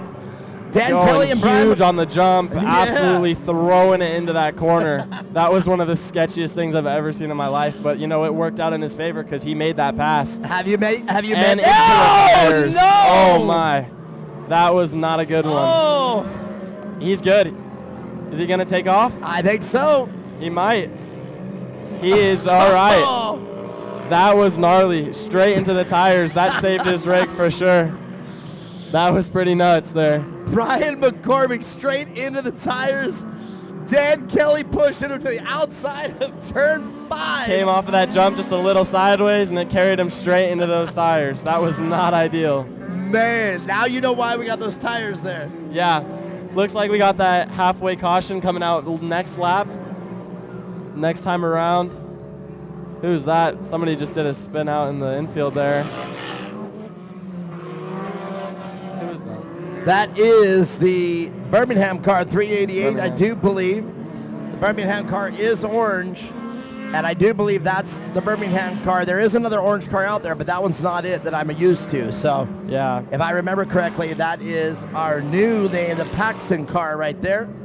And I do believe that is the Birmingham car, and I'm pretty certain it is. There is a lot going on this race. A lot of cars off pace putting around the track. It's hard to figure out where the standings are. But just as a reminder, we got Connor Maxwell in first place, Robert Van Beeken in second place, Kelly in third, McCormick in fourth, Block and Fit, both blocks fifth and sixth position, and most everybody else is unfortunately off of pace currently. Well, that's a crazy thing. I just looked at the overlay. We can definitely see now. Ryder Van Beeken kind of called it when we were talking to him off the track. I asked him about how his day's going to look, and he said he's his cars are giving him issues here today. But now he's in the chase for the championship as well. In fact, he is our points leader right now coming into this race. But as I said, by a very, very narrow margin. So now of him and his father is still out, and I do believe he's on the lead lap. So if we look back over so it's Connor Maxwell and Bobby Van Beeken. So there might be a lead change here for today. So that means it's going to come down to tomorrow. It could get hairy towards the end here. There's just so many cars off pace and a lot of almost lapped cars, which is pretty insane. Usually we don't see that too much, but since the track is just a little bit shorter, I guess it made it a little bit easier for those cars to catch up. Well, and okay, and paying attention to the overlay and also just looking out on the course, I am missing the 32 car of Ryder Chapman. And in fact, we were talking about it, and it looks like he pulled off. Indeed, it does look like that. And you got a little lost in the chaos, which is unfortunate. We didn't get to see what happened, but it looks like he is a few laps down at this point in time. That's very unfortunate. Ryder Chapman been a solid But with the last driver. lap time he ran was a 55.703. That is the fastest lap time of the weekend. Well, just about the fastest lap time. I mean, that is crazy. That sounds the fastest I've seen so far. So it's very awesome that you pointed that out. Yeah, he's been running crazy lap times for the last 2 races. Well, I mean, and then the last race in the NA Restricted, he was leading the pros. Yeah, I know. I saw that. That was insane. Jeez. All right, so let's go to prediction. Connor Maxwell on fire right now, but now that we're regrouping, how do you think Connor Maxwell is going to do having the pressure of Bobby Van Beeken right behind him? Truly, you never know. He could do really well. Track is starting to wear in as well. You can see that top dust, the top dirt is starting to get pushed off and it's starting to show a little bit of that blue groove. A little bit of a dry slick situation. That's essentially where you got dry dirt on top of a harder packed ground, and it causes the ground to be slippery but dry at the same time, which is a little bit confusing at times, but it's just a slippery, dry mess. It's unfortunate. Sometimes it can work in your favor out there. You get in the marbles, and it's on top of that hard pack that you're talking about. It literally is that. It's like being on marbles. I think that's exactly where the name came from. Yeah. Let's talk about Ryan Denny. Ryan Denny had to start in the rear of this race, and she finds herself in the lead right now, and it's going to help her out with the points chase here. well ahead of Ryder Chapman right now. But I would imagine if she wins this today, that's it. Ryder Chapman's not going to be able to add 40 points for the win. Unfortunately, that is the case unless she literally doesn't complete any laps tomorrow. If she just does not show up to the start line, then he could win. But she's going to show up to the start line. Absolutely, she is. I've seen that girl tear that car in half and take it back home, weld it together, and come out here and still make the next day. You got to do what you got to do to win, man. What's some of the worst things you've ever had to do to, like, take the car out in practice or the first day of racing? What's the worst thing you've had to replace? Well, most of the time when I crash, it's not fixable, so it sucks a lot. 1 race ago, I got hit and blew out the rear of my car. So I remember that. Yeah, and the front end. So that sucked a lot, but I got it fixed pretty early. But I've totaled a few cars. I've done my fair share of damage for sure. Man, but I tell you, you put it together today. It was.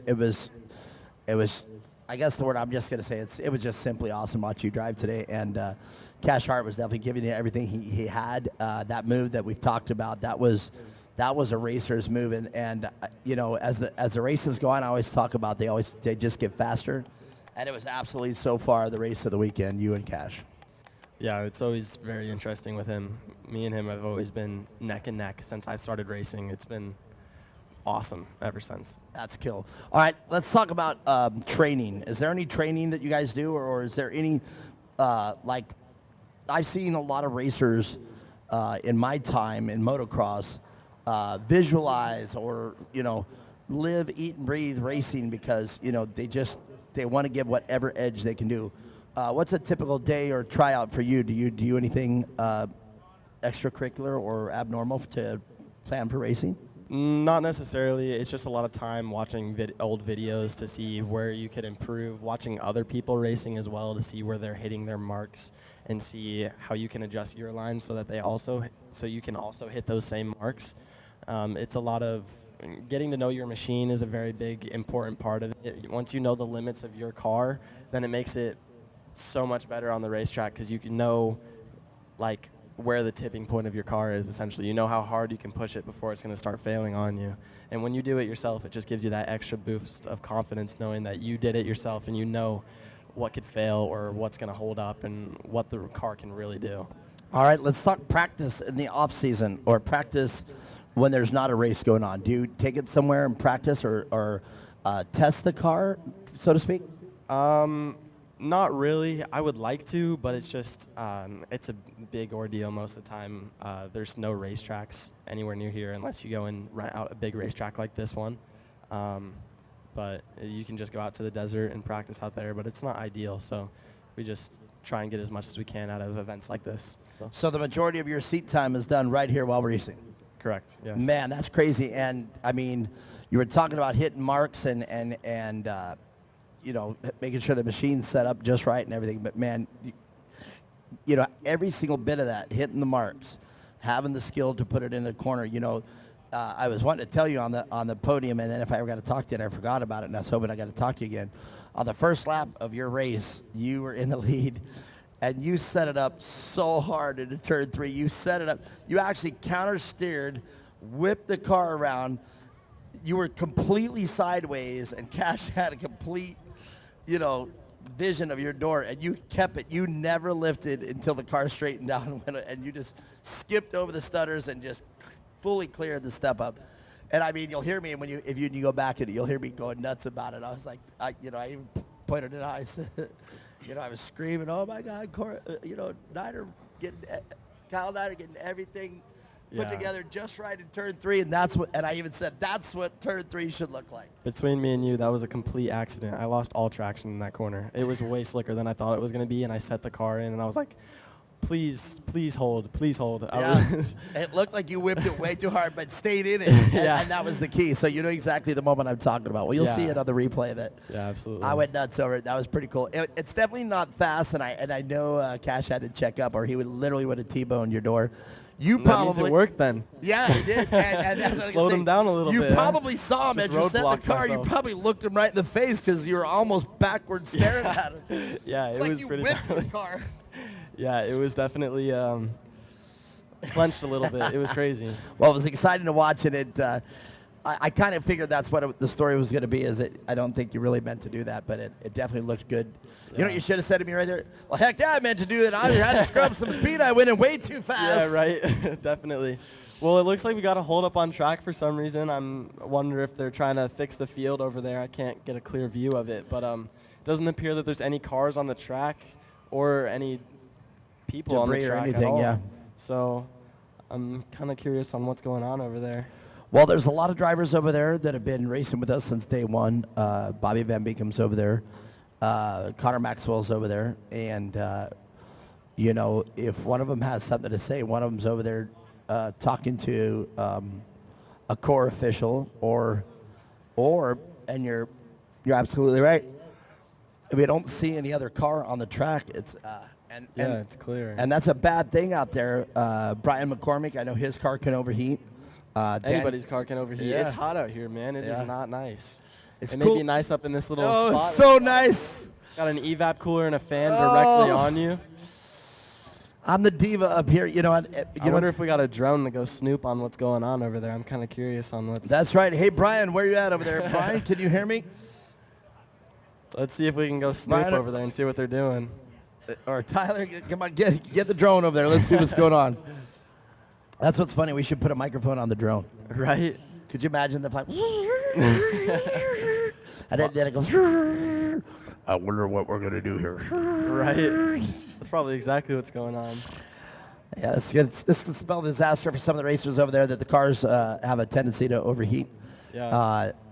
Or do you shut them off if you're in this scenario? If I was in this situation, I would shut it off to save on fuel, save on temperature, just all that type of stuff. But it's a mixed ratio because you want to make sure that your car is up to temperature by the time that you hit that start. When the cars aren't up to temperature, it can make them very unhappy really easily because if oil isn't everywhere it needs to be in the motor, you could dry out a valve. There's a whole bunch you could do. So you just want to make sure you don't leave it off for too long, or at least you get enough time to get it back up to temperature before going full hammer down again. Wow, okay, this is great. Learning some insight here on car setup. Let's talk about that car setup now. Talk about acceleration, gearing, tires, but let's talk about suspension setup. Do you set the suspension up to your settings that you know and then make adjustments through the weekend, or how drastic do you make settings? Would you change a spring at an event? No, I got shocks done by like one of my sponsors, Hurley Motorsports. He has a guy that does all of his suspension, so I just brought him to him, and I don't know what he did, but he did a really good job, and it was nothing like what I had before, but obviously it's working, so can't complain too much. Wow. So, Yeah. I mean, so you handed it to somebody, and you said the key there that I heard was there was nothing like what you were running prior to that. Now, meaning... Yeah, I was running desert shocks, and I switched to full short course shocks. And it made the big difference. All right. Casey Kane here trying to restart this race. It appears Ryder Chapman is back in the field again. He's on the back of that pack there. That's the Ryder Chapman car. As we talked about earlier, he disappeared from the field, but it looks like he's back. So I wonder if he had just a small mechanical failure there that they were able to get fixed and toss him back on the track. Yeah, that is fairly interesting because it didn't look like anybody got tangled up with him. It's just like we literally looked out on the track, and I looked on the overlay, and he was at the bottom of that. So yeah, I was sitting there going, wow, what happened to Ryder Chapman? As we know, Ryder Chapman used to be in up front. Well, okay, and that's going to need some much-needed points here if he plans on catching Ryan Denny. So, and Ryan Denny right now out front in the amateurs, and I know that's going to help out quite a bit. There you go. There we go. I'm sure, you know, he's very meticulous. So, like, if he was down there, I know. saw my face was in the... Yeah. I was trying to scoot and move, but I thought, we'll just leave it like this. Yeah, We'll it's go whatever. forever. It's whatever. But Nobody he's very, needs to see my face anyway. We're good. Shane tries to make the best production we can with what we got, and he does a great job doing it. Oh, yeah, absolutely great job. I go back and look at the live track feed, and I watch what happens and where I can make improvements. And, I mean, as you can see right here on the monitor, the overlay, the you know, we're all in core garb. Everything looks great up here, you know. It just looks really good with what we got. And, you know, Glenn and I have talked over and over. I said, man, we do such a good job here with the live track feed. We should probably think about going to other like organizations. Can you imagine doing this track feed like a drag race or a motocross race or Yeah, you what would that definitely would do? could. There's a lot of sports that would probably enjoy something like this. It's good publicity. I mean, the more people that you get into it, they'll be like, "Hey, my kid's kid's racing this weekend. Come watch it." And then they'll be like, "Oh, well, this looks awesome. I'm gonna come in person." And it's just a whole publicity thing. It would be good for a lot of businesses, and it's definitely good for Core. I agree, definitely, and that's in a world now of social media and everything. So Yeah. let's for example go right now. Now that we're getting later in the day, we're gonna go check it out here, and we'll see how many people are actually watching right now. All right. And we got 64 people watching live. Heck yeah. And in fact, if you're out there, let's hear those chats out there. For sure. Kids are getting it all the way from Georgia. Let's hear everybody cheer on this class as it looks like they're about to go green again. Let's give everybody a good luck and wish for some clean racing for the last 3 laps. All right, Firebird International Racer, we're going green. Make some noise. Let's get them going. Who's it going to be? Connor Maxwell out front and Bobby Van Beekham. They're going to have their hands full. Did their cars. You can see the damage done to Brian McCormick's front bumper after hitting those tires. Yeah, but a pretty clean corner 1, dude. No hits, it looks Connor like. Maxwell overspinning in turn 2. Oh, no. Almost collected Bobby Van At Beekham. the bottom of the jump, too. Wow. Wow. Maxwell is going to push hard. If there's anything I know about Connor Maxwell, he's either going to win or total that car. There is no in between. Over rotates again, almost clipping the barricade. Holy crap. Wow, you're going to hear me on the phone here going crazy. Echo on the phone. Oh, big tire slam from Connor Maxwell, Bobby Van Beekham. Well, there it is. They are going hard at it there. Let's watch it from the top. Connor Maxwell all over. And I'll it bet looks like we have 3 cars off pace right now just trying to get their points. But Connor Maxwell and Bobby Van Beekham are just going at it. Well, the driver that I love to see right here, you can see the battle still raging on between Connor Maxwell trying to sneak a wheel in on turn 2. Only a couple laps left. Yeah, you can tell he's definitely pushing that car very hard. Bobby hitting the wall. Connor Maxwell with the pass. I didn't mean to interrupt. Kyle Niner made the pass right here in turn 3. Yeah, went a little bit wide there and left the door open for Maxwell to get by, but now Maxwell leaves the door open, leading the run for the inside. Will he hold the bottom? Oh, they touch. They bump. It's an easy one. But Maxwell holds on to it for another lap. This is going to be an interesting last lap, guys. Everybody hold on to your chairs here. Well, that's definitely a barn burner. They did touch, but Connor Maxwell, we were talking about, we're gonna have some black flag incidents, but I don't think that was a black flag. He slid in. He had the line. The door was open. He just literally lost traction, slid into Bobby. No damage done to either car. But we only got 1 lap to go right now. Yeah, we're on our final lap. I was going to say something. I forgot. Event so far. Yeah, it is crazy. Oh, going wide again. It appears that the lines are starting to get a little bit more slippery. Most cars are pushing up to that top wall. I've seen at least 2 or 3 cars. Oh, my goodness. Bobby tried to close it off. That's again. Again, into the wall. Well, you know what? Oh, my right. gosh. Again. Oh, my gosh. Literally just straight into that's not okay. Well. Got it back. It's a grudge match. What is going on? I told you it was going to be a crazy last lap.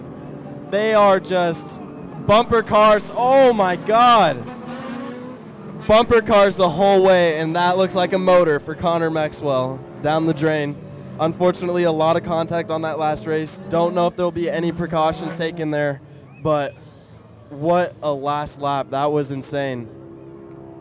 That was chaos. You know, I'm glad you came up here because, as you notice, with everything that just happened right there, my computer inside my head went on overdrive. It was going bananas. I can tell you went quiet there. I had to take over. I was like, yes. Come on, buddy, you okay? No, I'm so glad you took over. Yeah. There was a lot going on right there. Had I been up here by myself, there would have been a lot of things said right there that probably would not been able to be, what do they call it, not safe for work. Yeah, right. You would not have been able to play this race over again. What? I cannot believe what I just witnessed. That was absolutely insane. I mean, well, okay, I'm going to take it. Let's go for it. here's what I saw. A little bit of rubbing came in there. Yeah, definitely. Connor got back at you. As you know, Connor's very aggressive in there. Yeah, he is. And he did. And then Bobby definitely. Okay, and listen, I'm not pushing blame. I'm just replaying it from my head. Bobby tried to close the door right there very heavily in turn 4. Connor wasn't having it. He held his line, and unfortunately, that collected Bobby. They still pushed out, and clearly in turn 5, Connor went for it because Bobby set the car, and Connor basically kept the momentum into the car as it was sideways. You already know what happens when that happens. Yeah. And then from there, it looked like 2 kids playing bumper cars. So yeah, that was some pretty aggressive contact there. He was just absolutely smashing the quarter panel of Connor Maxwell. So I don't know if anything's going to happen there, but there's definitely some very excited fans. Well, that was definitely one for the books right there. That was insane. Well, I'll tell you what, you came over here and you asked me, and you said, hey, Mark, can I co-announce out there with the Turbo Class? I said, absolutely, come on up here. So now with you announcing, what do you think of announcing the Turbo Class? You got one for the book. This was the one I wanted to announce. This class is one of the craziest ones of the entire weekend. So. Well, right on. All right, Kyle Natter, thank you for having me up here. Thank you for coming up here and joining me up here. I'm going to go down there and get that podium. And, man, I've got to watch my mouth because, well, stick around, everybody out there. We will talk with the podium here. Sit tight.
All right, sit tight, everybody. I'm getting the official results here.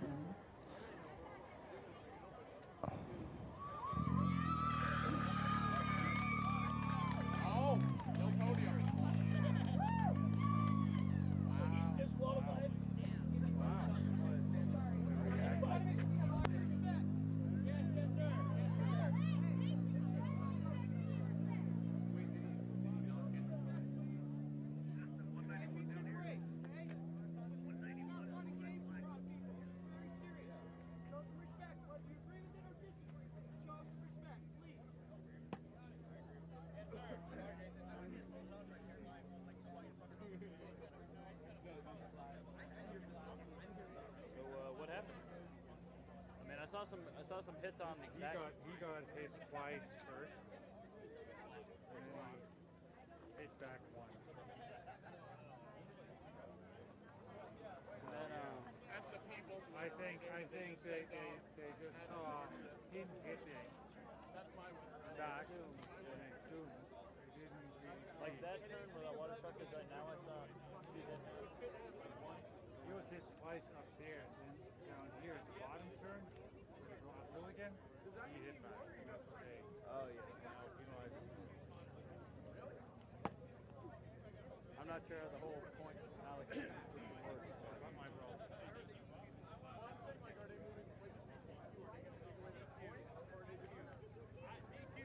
I'm just here for videotape. All those bumps are pictures. Oh yeah.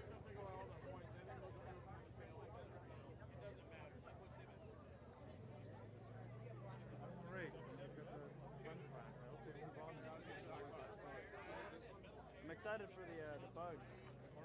Yeah, I hope it's not in the dark. How's it going? I can get a screenshot of one. You're holding up, you holding up.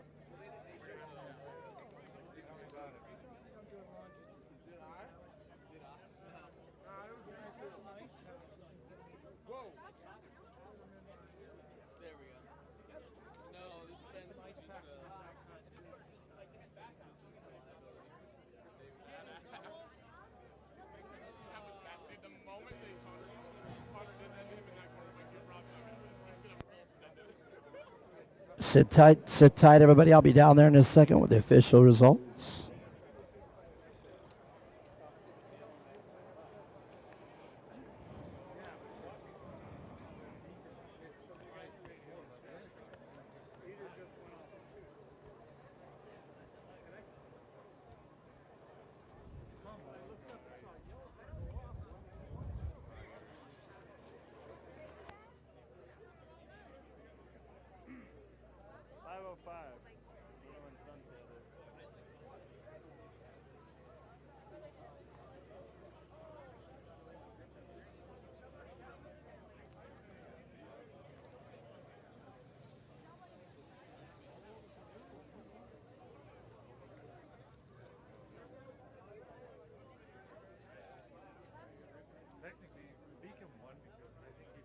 All right, just waiting for it to print. Hold on, everybody. On the podium first. Be sure I got it right.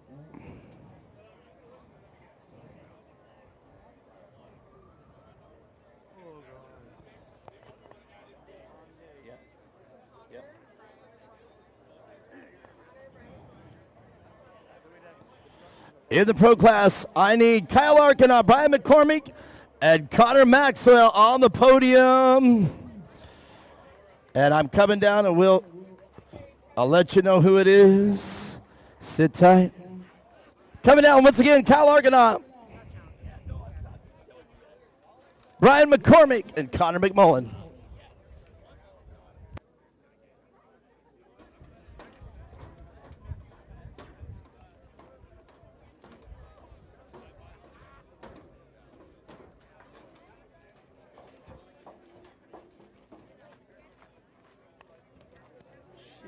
I can't believe that movie made. That was amazing. That's the only fun I had all day. Wow. Get you back. All right. Let's get this. Come on, we're running out of daylight. I want to see the trucks out here. Joe, I got to get in there, Bubba. All right. Come on in. Whoever's willing to get up on this podium, let's make it happen. Kyle, if it's you. I know Brian McCormick's excited to be up here. It's going to be Brian. I hate to do it, but Connor's going to take the win on this one. So slide over one more. It's going to be Connor, rather. You're where you ready to be. Officially, here's how I got it. So don't kill me. It's Kyle Arkin on third, Brian McCormick second, Connor took first. All right. So I'm not the official. I'm reading it. Okay? That's all right. Hey, where are we at? Jason, where are you at? Jason. Oh. Well, I need you to sign off on these results. All right, he's coming. I see him. I see. Hold on, guys. What? Yeah, I got it. What?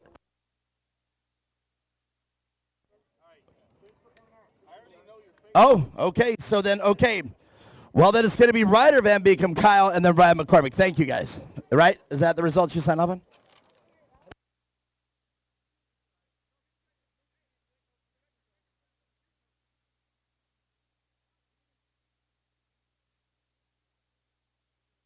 I need to make sure. Not my call, guys. All right. Now we got it. Brian, now you're back at top. All right. Don't kill the messenger. Remember, that's me. I'm just the one that yaps. That's it. All right. Well, this is going to be hard for me. I don't know where to start. A lot of stuff going on in this race. Take it from your seat. I'll plead the fifth because I didn't do all the laps. Finished the race. Same issues I was having earlier. So I'm not going to say anything because I don't know what's going on. I think that's the best way. I've tried to stay that way, too. What's that called? Switzerland? I'm Switzerland in this one. All right, well, let's talk about the people that make your race program happen. Obviously, my mom and dad. I want to thank God for keeping me safe. Kevin and Matt, E2R, Rob Muzzy, XMF, PPEI, and anyone else that supports me. Ryder Van Beekum, everybody. He pleads the fifth, but we're going to get to it as best we can. All right. Well, I already know what's going to happen this time, too. Well, Kyle Arkin, R&R Steel out here. Again, lots of drama unfolding out there. What's your comment? No comment. I really don't want to get into it. I told you. That's why I said it that way. Well, let's talk about the people that make your race program happen. I'd like to thank Ardar Steel, everybody over there at the pits. They helped me. My car was destroyed after practice yesterday, and we blew up one car, my backup car, in qualifying. And then I think we had a little installation error, and we lost the four-wheel drive. So we're going to get that fixed. And having a little overheating issues because of the heat, so we're going to get that fixed. But thank you to Matt and Kevin and all those guys. They really helped out a lot getting my car done. But yeah, R&R Steel Racing, obviously God. Arco Landscaping, my dad. My mom came out, and my girlfriend Peyton. And then Danger Zone Off-Road, Trontec, and just everybody else that helps me come out here. Kyle Arcanine, everybody, great job, and was able to get that done. Well, Brian McCormick. And that's okay to clap. That's beautiful. Hey, man, I know I was talking about it. You'll hear it on the replay. You're very methodical in how you set up. I know this isn't the way you would want to take this, but car looked pretty dang good there. You got pushed into the tires, and when you came out of those tires, you came out like a rocket ship. Dude, when I came down off that step down, when I hit that thing head on there, I thought there's no way I'm going to be able to back up. And it just kept going, man. So I didn't really have a dog in the fight. Those guys, too, were battling hard up front. I hate to take it this way, dude, but I really like that track. Thanks, Calvin, for just building us an awesome track. I love the new track. Well, it showed. I mean, it was your style. The car was right. I know you had a lot of changes to make to it, so it looks like some of them worked. They do, yeah. We've been having a hard time getting those players to get there. We're finally getting there. We got some more tweaks to do, but we can't wait for next year. Come back strong and try to put that players on the box. Beautiful. Let's talk about the people that make it happen for you. The good Lord above for keeping us all safe and giving us a playground like this in a country that's we have the freedom to do this. Cam and Bubba for doing everything they do. Couldn't do it without them. TJ Racing, Baja Racing, Baja Radios, and just everybody at Orlando's and my wife and kids and just everybody that helps us put this on. Well, it's got to feel pretty good. Sit on top. Brian McCormick, your winner. And there it is. There is the podium for that pro class. And all right, and then we got the next ones right. All right. On this one, I need Ryan Denny, Troy Horak, and Ty Paxson on top. You're welcome. Hey. Thanks, buddy. I know that's not the way you want to do it. Throw the whole thing off. We'll come back. He looks good. Hey, again, I'm reading it from the slip. I'm just reading it. That's why I say don't kill the messenger. If there's any disagreements, not my job. All right. Well, you were up and down in this race too. You might have had your grandmas. I was too busy paying attention to everything going on up front there. I don't know if you were capable of seeing it from your position, but man, it was pretty crazy. Yeah, I heard it was a really crazy race. I wish I could have watched it, but as soon as I get home, I'm definitely going to go back and watch it. It's the one to watch for sure. There's going to be a lot of tempers and a lot of opinions about it, but you know, I'm trying to stay Switzerland. But your race was up and down as well. What was going on with you? Yeah, our biggest thing is in my 11 years of racing, we've never won a championship, so we're trying to play it smart because now we're 40 points away, so that's our goal is to win the championship. So I was out there just kind of driving Miss Daisy or whatever, just being there in case something did happen. But, yeah. Well, I think that's the smartest thing to do right now. You got some competition out there. Ryder Chapman had some issues. He was the only one that could catch you in that race. But I mean, he was still pretty far off. He got some points too. But you just, like you said, play it safe. You got yourself a championship, girl. Yeah, we've been ahead in many championships, and we throw it all away at the last race, trying to go for a first place. We're like, no, we want a championship. So, well, if I'm not mistaken, with your points that you got, again over Ryder Chapman, even if he won today, I don't think he could have caught you. So. I'm just going to unofficially say you might have already wrapped up the championship. Hopefully. We'll see. Listen what I said, though, unofficially. That's right. Because, don't see the new mature Mark he's learned to say from my vantage point. Well, congratulations to you. Thank you so much. I really want to give a big shout out to my mom, my dad, Will, Justin, and my grandpa for everything that they do for me. Also, I want to big thanks to 2X and 518 and all the other competitors that helped me out this weekend. We wouldn't have been able to race, but they were there and happy to help us. We can continue racing, so thank you. Ryan Danny, everybody, your potential 2025 Amateur Turbo Champion. And man, what a race! Did you even get to watch any of it? No. You're like, no, I was racing my own, and you guys had a little bit of drama in your race as well. Yeah, it was fun. Me and him were battling back and forth in the beginning, and then car got a little hot, so you got to back it off somewhat, and try your best to stay with them. But him and Ryder were kind of pulling off in the beginning. So what makes these cars get really hot? I mean, to me that's crazy. You figure these things can handle the race cars for gosh sakes. What makes them not enough radiator, not enough capacity of coolant? What does it? I don't know. My radiator's still in the front, so getting all that mud in there is probably not the best. Brian McCormick was talking to me about it, Troy, that you move the radiator so that way that it doesn't get clogged up. Yeah, it's going to be a summer problem. Summer issue will fix. All right, well, who do you want to say thank you? I want to thank CORE, the whole organization, my wife, my family that's here, Method Race Wheels, Forex Motorsports, Rugged Radios, Grass Outdoors, Synfab Racing, all those guys, they're great to me. All right, Troy Horak, everybody, great job, second place. But a name I'm not with Ty Paxson on top, man. A little bit of drama in your guys' race too. Yeah, I really didn't know what was going on. Just tried to stay clean on everything. I mean, this is my first time out here. These guys, everybody in this class is a hardcore racer, so I know how it can get heated and stuff. So we just tried to stay out of everybody's way and stay in it, and luckily we just came out on top. I like your style, man. That's the way, new maturity, me, I'm the same way. Stay out of the issues. Well, all right, let's talk about the people that make it happen for you at your race. So Blockhouse Racing, Terry and Lucy had me come out here to bring a car for Kiera. Wouldn't be out here without them. My little brother-in-law came with me to help spot and pit crew, so got to thank him. My family back at home, we're 14 hours from home, so it's been a long week, long weekend, but everybody here, everybody's been fantastic. The guys at 2X helped me. I hit the wall yesterday in the first lap of practice. Found me a set of control arms at Lone Star. Lone Star hooked me up. I'd be loaded up going home if the people around here weren't like they were. So all this, and you're holding that #1 trophy. That's got to feel pretty good. It's really awesome. I mean, if she said that she was driving Miss Daisy, I wouldn't want to see her when she's on full tilt. But it's it's racing's, what they say, 80% luck, 20% skill. So I'm just happy that we're here. All right, well, very well said. I'm getting out of the way. Your amateur turbo and potentially your champ, Ryan Denny. Well, that's going to do it for that class. We got one more race coming up, the amateur NA. And then if we got some daylight left, we're going to whip out a exhibition class. She said, let Mark out. He can go. Where's Lisa? Where's Lisa?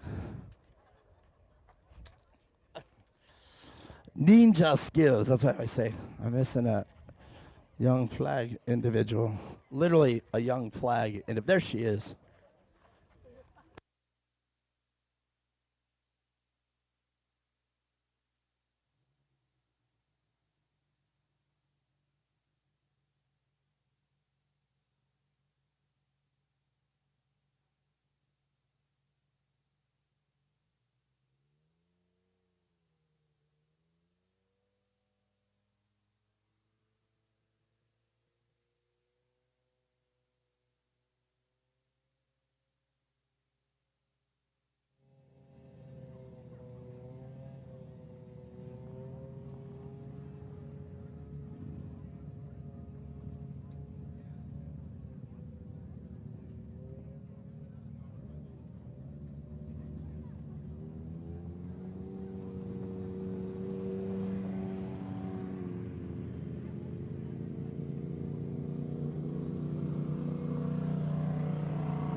got those angles of the close-up of them going ham on each other, so if you need that for later.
LOL. All right.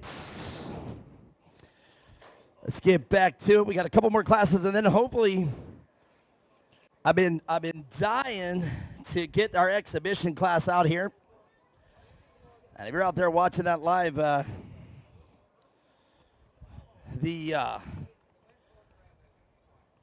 just say the tension in the air was so thick. All right. Well, I hope it all works out here for the best for all parties involved. Was a definite different. Did Mia Chapman make it back up here? Did I see? My co-host. Or is she still down there? Well, that's all right. I can still hear get through the end of the race. Well, here we go. Here, the amateurs, NA, Brian Willett, and everybody's going to be out there. And let's get right into it. The vet's already done. Let's pull this pin off.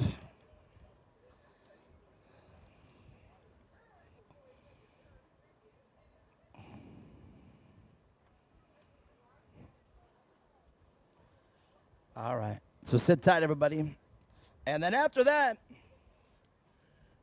Core invited the Class 11 out there. And if you've never seen what Class 11 is, this is a stone stock Volkswagen Beetle. And this, when I say stone stock, I mean you take a stock Volkswagen Beetle, you take all the seats out, you take all the stuff out, you take pretty much the majority of the car out, you rewire it because those cars run off of, I think they ran off of 6-volt generator system, DC system. If they have a generator, that means it's a DC system.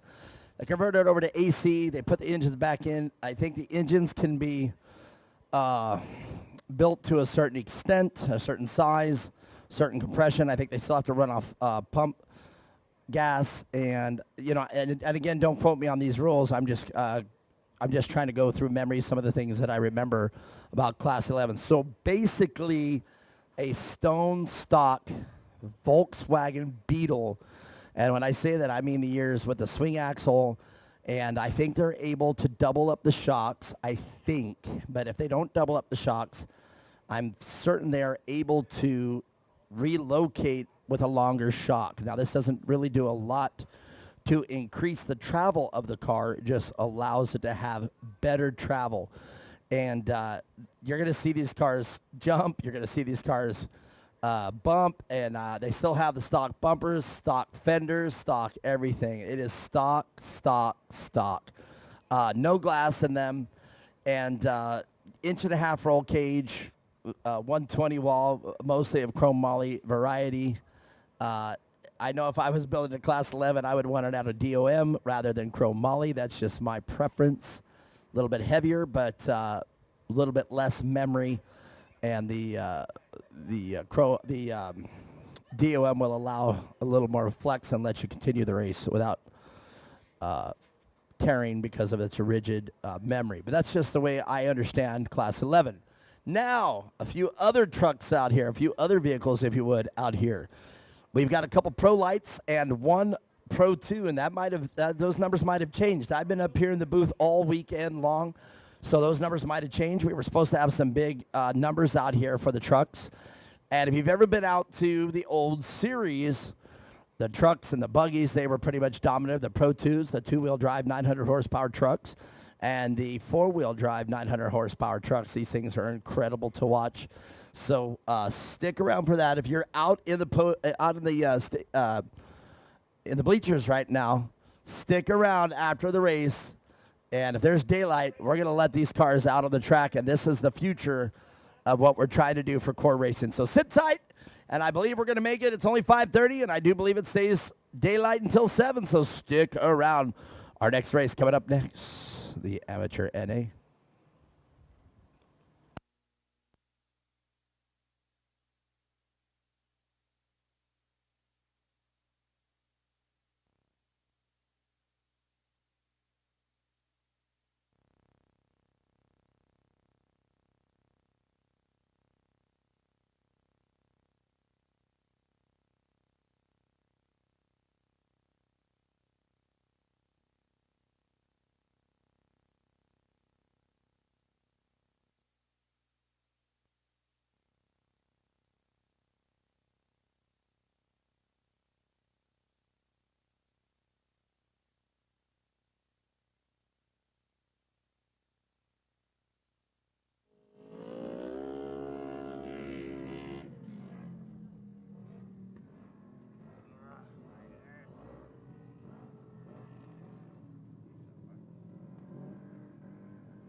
All right. If you guys stuck around for this race, let's meet the drivers. Right there on row 1, it's going to be Brian Willett. Right next to Bryson Willett, it is going to be Casey Cummins. And in row 2, it is going to be Carson Greco.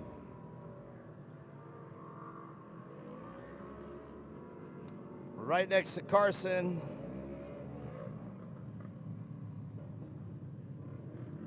in the car 5, it is the Smucker entry, and the 149 of Jackson Howdy will end off this field of 5.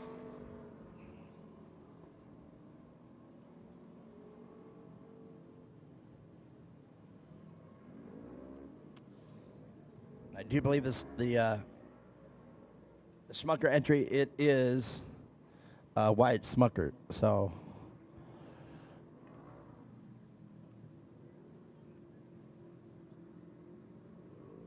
and Jackson Howdy will round off this field of 5. That's going to be our final official race of the day.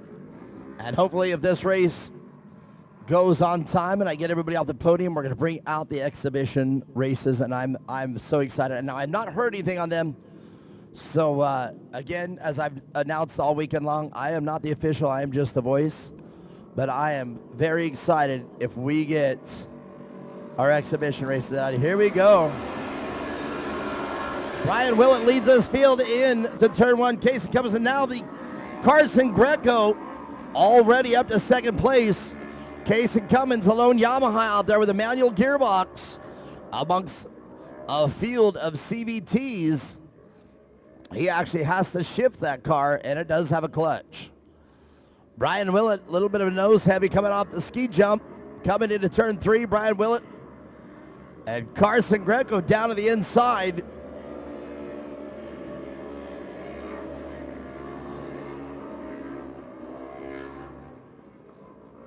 And Casey Cummins looking pretty good here in the race. And it's great to see, being the lone Yamaha out here in the YXZ. It's great to see that car doing great, but he's got his hands full. Wyatt Smucker out there in the number 5 car.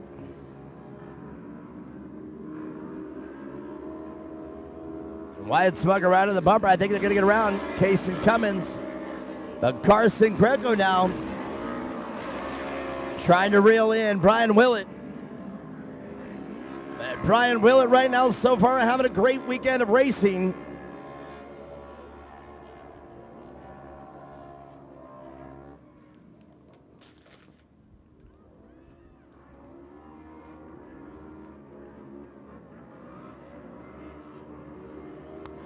Brian Willett trying to get that car to set in turn 3.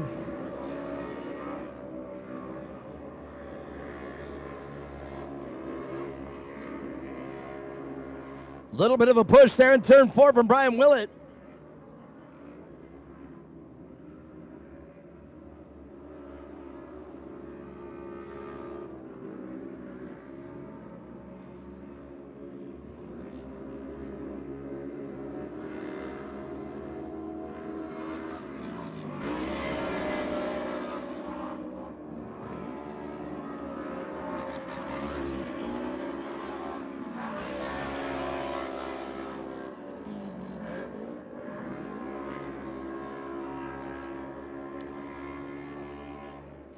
Carson Greco trying to look for an opening behind Brian Willett, but Brian Willett not giving him any opportunity to sneak a car in there.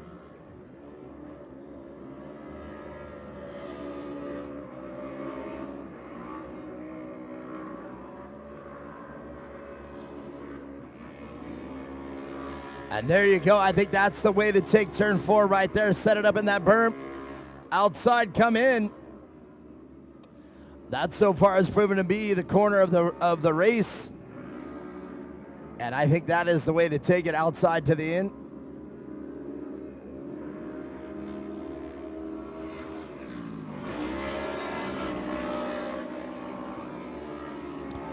And I just have to tell you from my vantage point, I think this track has shaped up, and I think we got ourselves a championship caliber track right now.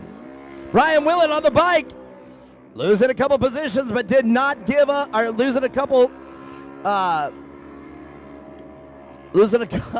forward momentum, but not losing the position is what I was trying to say. Thank you, Laura, for the water.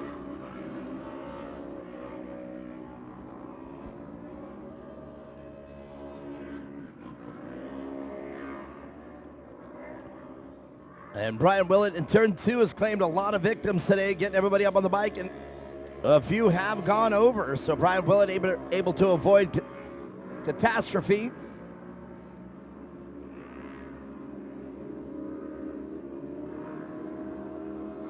It seemed that he lifted a little, turned out of it, was able to get that car back under control. Carson Greco able to capitalize in him and bridge the gap between the two coming out of turn 2. Let's see it. You can see it again.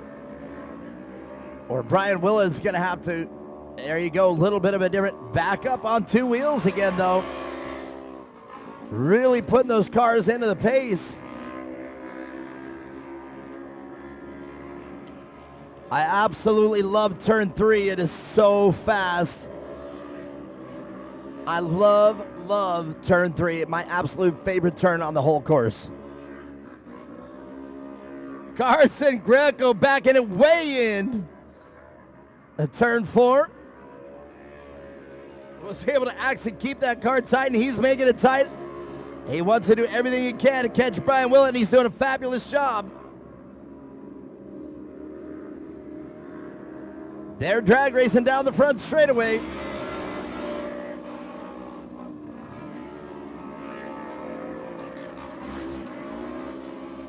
Let's take some comments out there. Still a lot of people, 64 people watching. Let's see what you got to say out there. Give me a shout out. Let me know where you're at. How long is the 15-minute break? Says Todd Easton. Position display is not working. Oh, the overlay? Yep. Sometimes the overlay goes away. They get it. Michael F. Geld. Go get him, TJ. And the 101 is what he said earlier. And Tasty Drifts. Go get him then. Easy wins. Go get them. Easy wins. LOL. Well, do me a favor out there. You guys tap the like button. And give me those comments out there. I am watching them. Todd E says, that's from hours ago. Yeah, sorry, Todd. We had a lot of drama here on that last race, and I've been going back and forth. I've also got a new thing on my phone here it's called Teams that I downloaded. So me and the production crew is now underneath the podium. We had to put them in the trailer and keep everything cool. So I'm up here all by my lonesome in the race control with Mia Chapman, and we have to keep the equipment cool because on the hot days. So, and I think this is the way we're gonna do it from here on out. Makes cleanup a little easier and a little more clean on the production setup. So, all right. That was awesome to watch. You're absolutely right. It was awesome to announce it, but as you heard Kyle Niner point out, he goes, man, I've never heard you be quiet like that. And what I was doing was having to process all the data that flooded into my brain and which one I was going to say over the microphone, but it was a little bit of a sensory overload watching that last race, and it was just simply incredible to watch live. So I was watching a little bit from the monitor here that we have here to my, I don't know if you said to my left. This one right here is my computer for production for sounds and for everything like that. So this is not the one that I watched the race on, but rather you can't see it, but literally right there is another monitor that I have the live track feed and I'm able to watch. So yeah, I was sensory overload for sure as an announcer, and you got to kind of watch what you say. You know, I love all the racers equally, Bobby Van Beekem, Connor Maxwell, but that was quite a race. Well, here we go. Back to racing. Brian Willett has led it wire to wire. Can Carson Greco answer the question? Now it looks like we lost one of the cars already. I didn't see who snuck out. And oh no, it was the Yamaha that we were talking about. Casey Cummings, he is out of the race. Casey Cummings. There we go. I know they've said that to me to make sure I say Cummings, not Cummins. Cummings. I-N-G. But unfortunately, when you're in a hurry and you're talking really fast, Cummings sometimes just sound like Cummins. So my apologies. We'll get it straight. Brian Willett.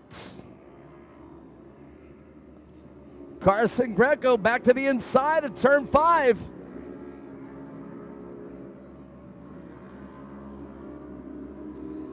And Brian Willett right now gonna have to drive because Carson Greco, you cannot hand any mistake to Carson Greco. Carson Greco will take full advantage of it, and he's right there proving that he's got the speed to stay up with Brian Willett. Brian Willett to the inside of turn 2. Can he make the pass? Greco to the inside, biked a little bit, lost traction. Was not able to make the pass in turn 2. He's trying to do everything he can. Carried a lot of speed into turn 2 there. But turn 2 has claimed a lot of victims today. I do believe this corner right here is the one where the race is made or lost. Turn 4. And you've got to set it up perfect for turn 5. Carson loves the inside there. And you can see the line that they take here at our final turn, turn 6.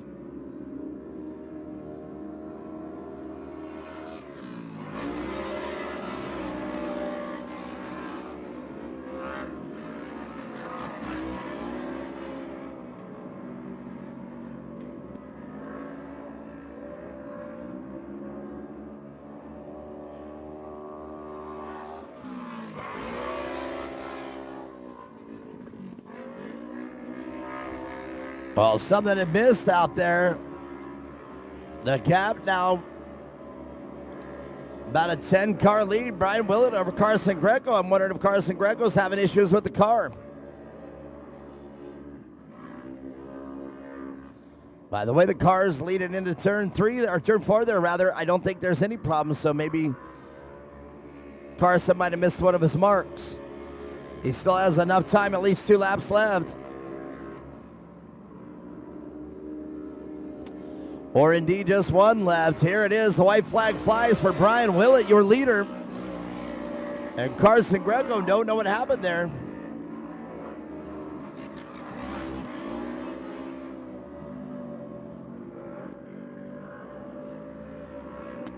And now that's going to be the final spot on the podium. The Smucker car. I do believe that's going to be Wyatt Smucker.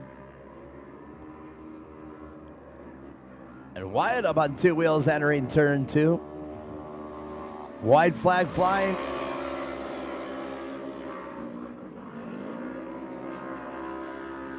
For Jackson Howdigi.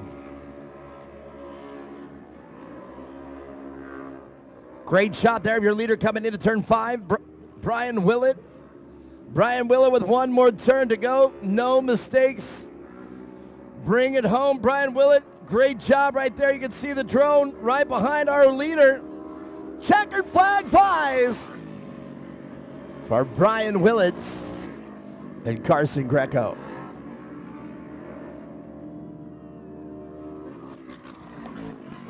All right. Once again, everybody, this is our final official race. Stick around, though. We got some exhibition here. I can see we got a lot of people here in the stands. So stay here. I haven't been able to announce it. I'm pretty excited. But I haven't heard anybody on any of the officials coming up here and tell me about it. But hopefully we are going to let these exhibition classes out onto the course. And once again, I am not the official. I am just the voice of CORE. But I hope we let at least the trucks out. And I would love to let the 11 cars. I do believe we have 5 or 6 of them out there in the pits. So once I get done, I will make sure that. Here, let me actually what I'll do while I'm waiting for the printout, see if I can get a hold of the race command down here, and I'll let you guys know. Hold on.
Right, it has been confirmed. I'm not going to wrap it up. This will be the final official race, but we're going to let the 11 cars go out there.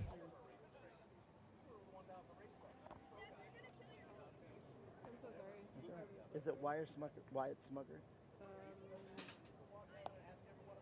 Is third?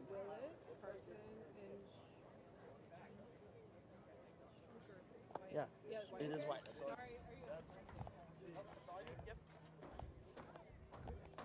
All right. Yes, indeed. You guys stick around, get on the grandstands. The 11 class is going to come out, and then, like I said, after that, I hope we let the trucks out, so don't go anywhere. This is the last of the official races, so I'm not going to be signing off on our live track feed yet. So I can see everybody kind of making their way out here. I'm pretty excited as well, too, because I really want to see CORE go to the next stage of racing and short course racing. And so stick around. Don't go anywhere. While we're here, by the way, we got food and we got a bar. And since we're kind of done being official here, I might even join you guys in. Well, Wyatt, let's talk about it, man. 5 cars out there. You stayed true out there, and you were able to inherit 3rd place. Yeah, it was fun. Tell us more about the race there from when it happened.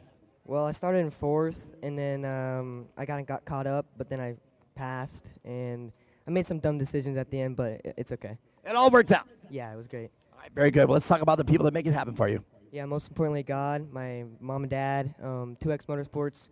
Thanks to the Greco family for giving me a transmission to be out here. Wow. Road for putting it in, and the Forrester family for all their help and everyone at camp.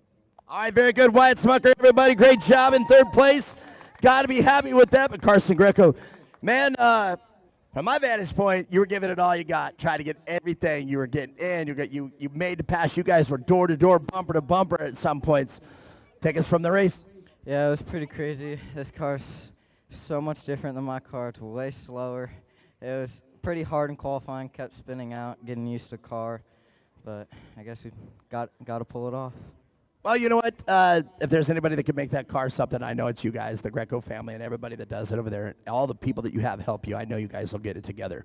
And let's talk about those people that make it happen for you. My mom, my dad, my brother for letting me use his car, 2X Motorsports, R&R Steel, Jacob Place, Evo Mode, EVP Mode, and everyone else I forgot. All right, Carson Greco, everybody, we're moving right along. Brian Willett, dude, you got to be loving the final race of this season. Yeah, definitely doing pretty good for this weekend so far. But it was pretty intense seeing Greco in my rearview mirror the entire race and seeing him getting closer and trying to pass and stuff like that. It's got to be nerve-wracking, like you're sitting there, you're out front, and man, you know, you just want to run your own race and kind of run smoothly. But when you get in that kind of pressure, you got to be feeling that. Yeah, it definitely puts a lot of stress on me. Very good. Well, let's talk about the people that make it happen for you. I'd like to thank Willett Motorsports, IMG Motorsports, Sneaky, Benchmark Performance, and my family. There it is, Brian Willett, short and sweet. He is on top of this amateur open class, and there it is. I know, a great weekend. Uh-oh, check this out. The money's coming back out again. Don't leave it. Check out, you got somebody 200 right there. Oh, look at this, Carson Greco. He's looking down. Ta-da! And look at this. And he's going with you. He's good. He's like, well, we love having you out here. Yeah, help the vets out.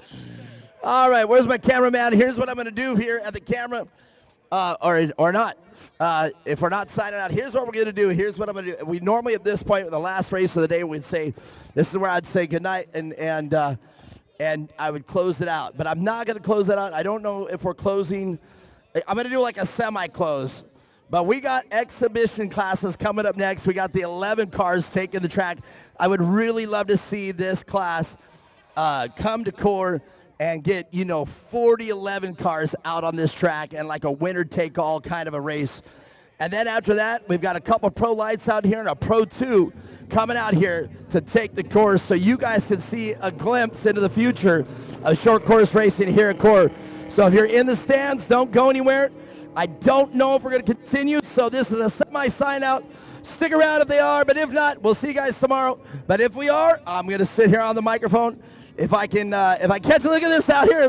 1, 2, 3, 4, 5, 6, 7, 8, 11 cars taking the track. There's my semi-sign off. I'm going to watch some bugs. Ladies and gentlemen, let me hear you make some noise out there. That's the way to do it. Murphy McKay making some noise for me. Look at this. They're already on the pipe. This is what I want to see. So there's my semi sign off.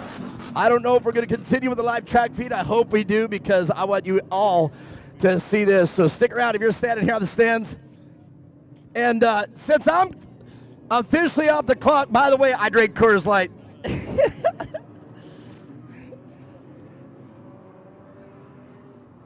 I don't know if I should have said that on the mic, but that's all right. My man Fish out there in that orange one from Doug's Bugs in Mesa. And this, there are bugs biting all out. Look at this. I could have never, 1, 2, 3, 4, 5, 6, 7. So I thought I counted 8. All right, 15 laps. All right. Well, it looks like they already got the green flag, so we've got our exhibition race. Who's it gonna be? And let's see out front, the 114, the Smith car. I don't have any first names on here, so we're just gonna go on a last name basis. Brianna Willett, White out there rather, or is that a Willett?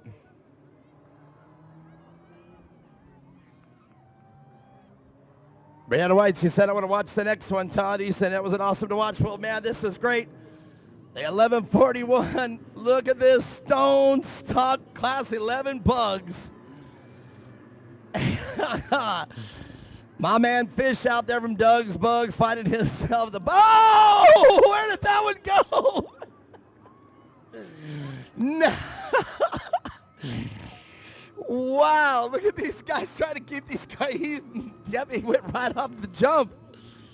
But able to keep that car on four wheels, I don't know how he was able to do that.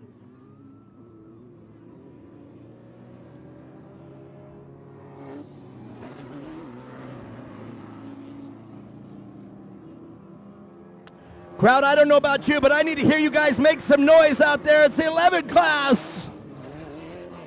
This is brand new, and I really would love to see this class take off out here.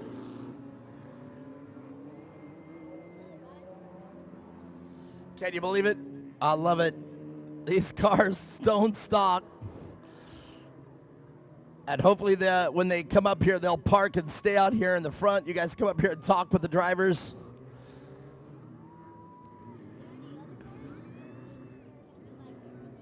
I think so. I think we're going to have some trucks here after this. I'm loving this. 15 race, 15. We got some smoke coming out of a couple of, we got a yellow car. There is visible smoke coming out of the tailpipe of that car. He lost power. He goes over the jump again. But I mean, we got one turtling already, but man, where you at, crowd? Let me hear you make some noise out there. Wow, that poor guy. An easy rollover, so I'm pretty certain that the occupants are just fine. I say roll that car back over and get it back into the race. He's still upside. We call that a turtle. And you have to think about it in short course, and that's going to bring out the full course caution. All right. The lap previous to that, when he found himself over the jump, the same place. All right. Well, he lost power. The 866 car there, that's a Leeming car. I'm not even sure they had one. But looks like he lost power up the jump. All right, so there are a little bit of issues there trying to figure out how to get that car back over. It's not a side-by-side, so... And that is a Lehman car. It's got XTC on it.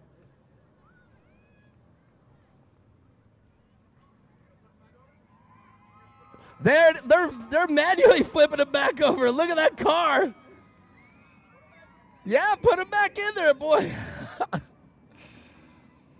They're trying to get that car straightened out. They're checking the engine right now. Ha, ha, ha. That was a joke, everybody. I know where the engine at isn't a bug. We're okay. But it doesn't concern me on why they opened up the trunk of that car. Well, they're all negotiating out there. You can see both of his little derailments there. You can see the one that made him roll. You can see the one on the last lap. This was his first one. I wish I had the drawing pin. This was the first one, and this was the second one. Well, start that car. No, get him back in. He's getting back in. Wow, that's a lot of damage to that car. Well, he's getting back in. Crowd, let's see what he's gonna do if they're not hooking up a tow strap. I mean, he's trying to start it. Crowd, oh no, they're backing up a car now. I guess they're gonna tow it off. All right, crowd, big round of applause. That was awesome. He's all right. Unfortunately, there is a lot of damage to that car. But that's nothing that a 10-pound sledgehammer won't fix. That's what I figured. These cars just go and go. They're going to work. The issue is when you roll a car like that, it just cuts into their beer drinking. That's all. You see? They got to pull the body the front fender off, pound it out right there. You can see the roof behind the drivers caved in a little bit there, but the roll cage did its job. But other than that, still a pretty easy rollover. I'm glad the driver is okay.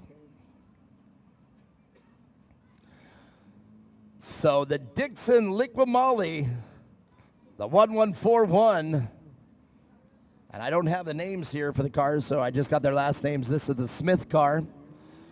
The Jones Jeep Ford Ram car is pulling off. Green flag. What you got, Ryan? Hey, grab this. You want to work with me? All right. What was your question right there? It is. Look, Smith is the leader because 866 isn't on it. All right. So 866 is still up there. The Leeming car. That's the XTC car, and I don't know who's in it. I'm wondering if it's Chris Leeming out there or who that is, but it is still the XTC running the yellow out there.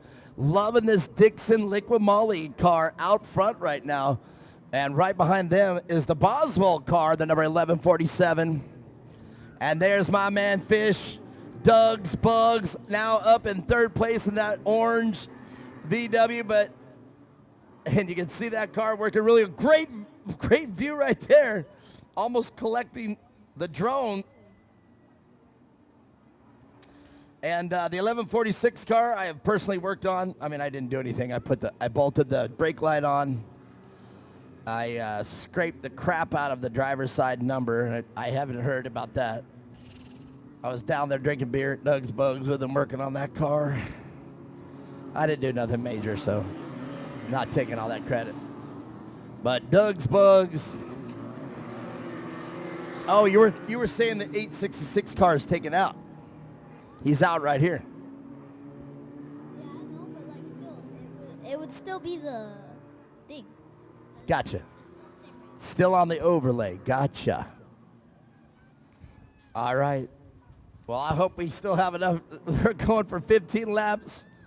Now, these cars, if you wonder why they're going for 15 laps, these are normally raced out in the desert. And let me explain something to you. They don't set these cars up any different to race short course or to race desert. These cars are, as you can see, they take a beating. They still have the swing axles. They still have the front beam. The beams still have to have the springs, both the axle, the beam out front, and the swing axle in the back. The springs are still located in the beams on both of the front control arms, I guess is what they're called, or the beam arms. Do you know what they're called? You guys have one. Don't you have a beam car? Your dad's got one? Oh yeah, the bug? The bug. Yeah. So your dad's got one of these. Russ has it right now. Right? Russ. Oh, jeez. Well, you know, that's what he's got you guys for, to help out with that. Right? Do you ever have aspirations to become a race car driver? What's your favorite form of racing? What do you mean, like favorite class? I don't know. You like NASCAR? You like off-road? You like rally? What do you like? Off-road and rally. Isn't rally so intense how fast they go? And just think about that. I like it. Just one mistake, man, and it's curtains. Right? That's why I like it.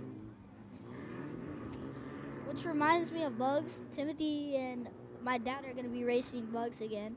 That's got to be exciting. Are you excited to see that happen? Yeah. You and your brother get along pretty good, or is there a little bit of rivalry between you two? No. No? He's chiming in on that one. Well, all right. The 1146, my man Fish. Doug's Bugs at Mesa. I am loving seeing this. Look at how much air they are getting over the finish line jump. Flag guy doesn't have to do much because it's 15 laps. No, 15 laps. It is definitely an endurance race, and I'm very certain that these Bugs, They got the power. well, I guarantee that's what they agreed on. Now, That guy has a license plate. he does have a license plate. Now, here in Arizona, I found out that, for years I thought you had to have a windshield. But the reality is, if you're driving these cars and you have eye protection, they consider it just like a motorcycle. So, and again, don't quote me on that one, but that's the way I understand it. I've actually driven a car here in Arizona without a windshield, but I did it with goggles. So, I see a lot of people driving four-seater with thousands around. Right. And do they have their helmets on with goggles? Right. I think that's right. So, and that's a big thing. A lot of people drive their side-by-sides out on the road because they're street legal. Great view right there from the 1147. Are they doing Pro 4s or just Pro 2s? So I think we have 2 or 3 Pro Lights out here and a Pro 2. So I want to get through this exhibition race. That'd be cool if there was Class 10s. Class 10s would be cool.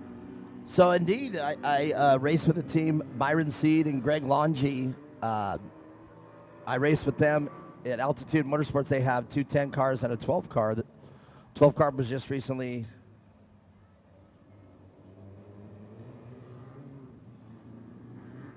down at my shop. I was able to prep it. And a 12 car is basically a bug, but we don't need the springs in the beam or in the swing axle. You can run a coilover. There it is. We have a pass, a new leader. Oh, damn. And this time around, the Boswell car is going to be out front. In Baja, they only do positions in like time.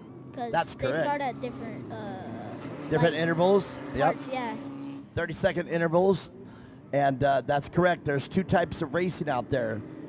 You call it position on the road, and then you say corrected time.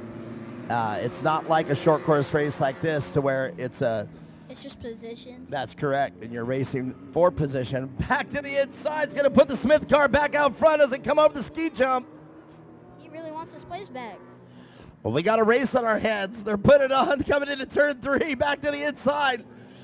Oh. We've got a race. Oh, don't tell me he's going to go back on the outside. Oh, okay, good. Well, now this is where it matters right here into turn 4. This is the turn that this race is going to be decided on for sure. As you see, you absolutely have to have position perfect, and it sets it up for turn 5 right there. How old are these guys? Well, Fish, I know, is my age, so I'm 55 years old, so I know there's at least 50-year-olds out there in these cars. Now, the thing is, in my experience of these 11 cars, Blake Wilkie races them, and I know he's not that old. I know he's still in it. I think he's mid-30s. But I wondered who was driving the XTC car. Like I said, I'm wondering if it was Chris out there or who was out there. Or it was Cameron Leeming, which is probably, I'm looking out there, and it does look like it was Chris. So I'm not even sure I knew that he had an 11 car, or maybe he borrowed one. I don't know. Well, they are fighting. They're drag racing. They're definitely battling it out right here. Love this car. Another thing you got to look at is, and I think it's a rule in this class, you have to have the stock bumper. So if you look closely to the cars, every one of them has the stock chrome bumper on these cars. And look at this, they're touching in turn 3. I know Fish felt that.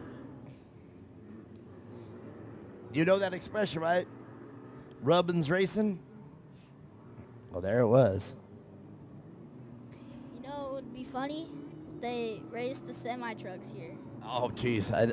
Even though the track is probably wide enough, I don't think semi-trucks would do really well out here. I know, so that's why it would be funny. Well, it's hard to believe on my overlay up here it says only 6 laps, been laps, but I'm wondering if that means we've only got 4 to go, because Tim Jones told me a 15-lap race. And there ain't going to be a competition yellow. This is a race to the end.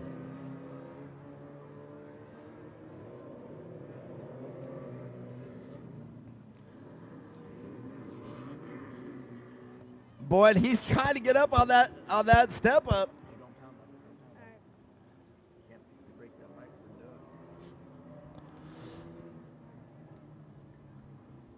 Well, this is it's what I think is the most exciting about it. Oh, up on the bike is watching literally stock VWs go around this course And I mean, the course is not so smooth at the end of the night. And look at this, how fast they get, how much air they get.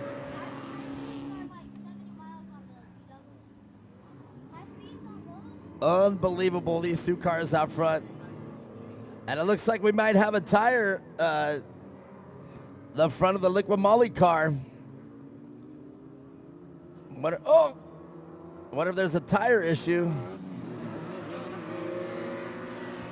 All right, maybe looks were deceiving. Fish to the inside of turn 1. 3 and 4 are fighting, and then 1 and 2 are fighting too. They're drag racing. We got to race both 3rd and 4th place and 1st and 2nd. So the blue car is the number 1147. He just got passed once again by the Smith car, the 1141, the Liquid Molly Dixon car. Yeah, 1147 has his license plate saying yep. Yup. There it is. You can read it right there. Yup. They hit the finish line jump pretty high. They are definitely hitting it with an amplitude right there. There's two drivers. You can see where they're grabbing right there, the handle on the A-pillar. And that's going to put the Smith car back out front as they drag race down the back straightaway. Fish still got his hands full with the Boleas car. Uh-oh. The 1167 and 1146, they're battling it out here for that 3rd place. They need it. They want it. A little bit of oversteering right there coming out of turn 3. Can the Boswell car make the pass here into turn 4? Oh, aggressive pass right there. Oh. Boswell car, they are door to door in turn 5.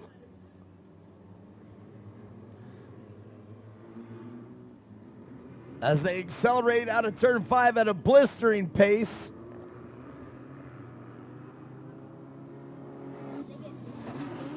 No, this is just exhibition race.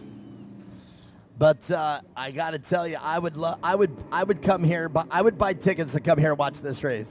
Yeah, same here. Everybody loves the 11 cars, and you know, you get 47 of them out here on this track. I bet you come race it. I bet you come watch it. It'd be absolute mayhem to announce. They'd start with 47 cars and only have 25 left at the end of 15 laps. As you see, we started with 7, and I just realized that there's only 4 left on the track. All right, so 1146 is not very, there's a gap between them, so they're not really drag racing anymore. Well, there you just saw the mistake made by the 1141. The Smith car went way wide and bridged the gap once again in the 1147. My man Fish, though, maybe picking up a little bit of time, but I have a feeling that Fish is going to stay there in 3rd place, barring no problems. But here's the race, white flag coming down. The 1141, the Dixon Flannels. I love the livery. Ryan, what do you see there?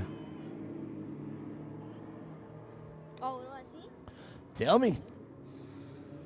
I see 4 cars trying to get to either 3rd or 1st. All right, let's talk about the 2 out front. What's your prediction? Who's it going to be? Smith. All right, you're taking the Smith car, and that's a smart move right now. But Smith is going to have, they got 3 more corners and a step up to negotiate. It's going to have to keep it smooth. Smith has it. Smith has it. That's right. A little bit of momentum right now from the Boswell car. So you said how many Pro 2s are there's going to be? Well, we're just going to have to find out. So you know what I'm going to do? I'm going to go down there, and I'm going to interview these guys as fast as you can. Crowd, you guys do me a favor. One more turn to negotiate. Our Class 11. Oh, he has it. I think it's going to be, they're going to drag race one more time. But Firebird International Raceway, make some noise. Your winner, the Smith car, the number 1141.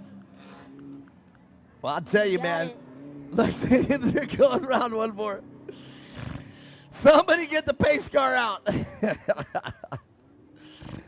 They would go all night long. Oh, 3 and 4, 3 and 4. The 24-hour. Oh. One last opportunity for that podium place. I think 1146 has it. Indeed, my man Fish from Doug's Bugs right here in Mesa gonna take it. The last place on the podium. He's got to be excited. He let off a little too early. I can't wait. I'm glad Fish made it. I'm gonna have to have a picture of me interviewing Fish. So, Lara, that's pretty exciting. Crowd, what'd you think of that? I personally think that was sick. I think that was pretty sick. I've never seen Bugs race on short course. Well, like now in you have. person. Well, now you have. And like I said, you get all 40 of them out here. And it could be something pretty exciting. It actually could be something of our That's going to be pretty crowded. pretty crowded. All right. Well, let's go down and talk with them. Here, if you can handle that and take a picture of me interviewing Fish. And then let's see what we got here.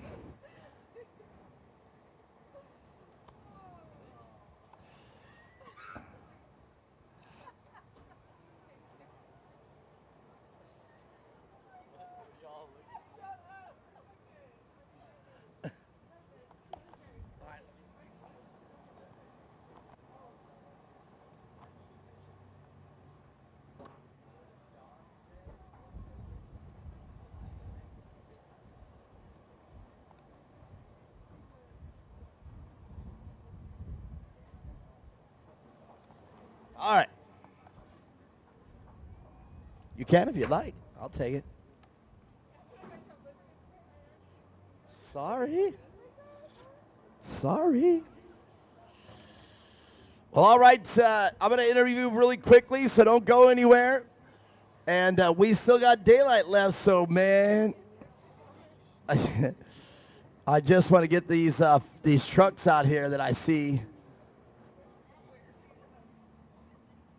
That I seen out in the pits that I say, and we got some pro lights. Saw the Pro 2, and I want to do it while we still got some daylight. Wow! Class 11 is in the history books. Our first unofficial race. Thank you guys for applauding. That is incredible.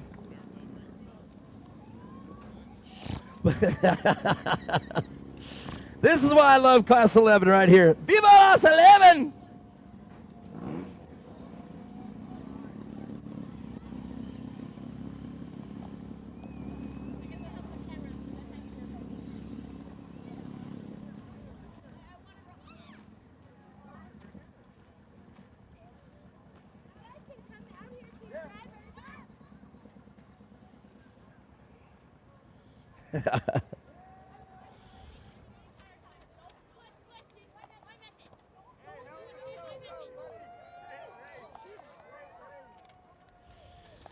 I have to tell you, this is why I love Class 11. I would love to see this come here. We started with 7 cars. I would love to see, like I said, 40 some odd cars out on this course.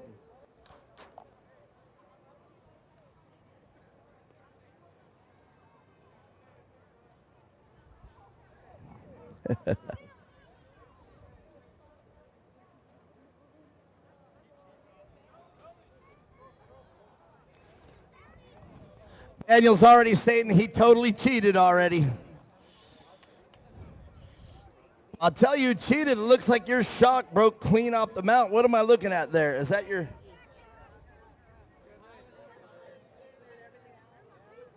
Oh, it didn't. It's pinched in.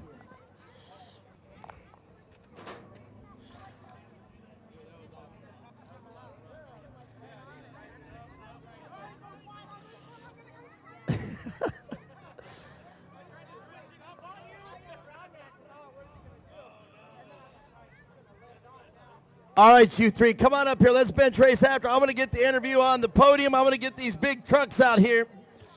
I'm excited. I don't want to stop you guys from doing it. That's what it's all about. That's why I love Class 11. Fish, come on.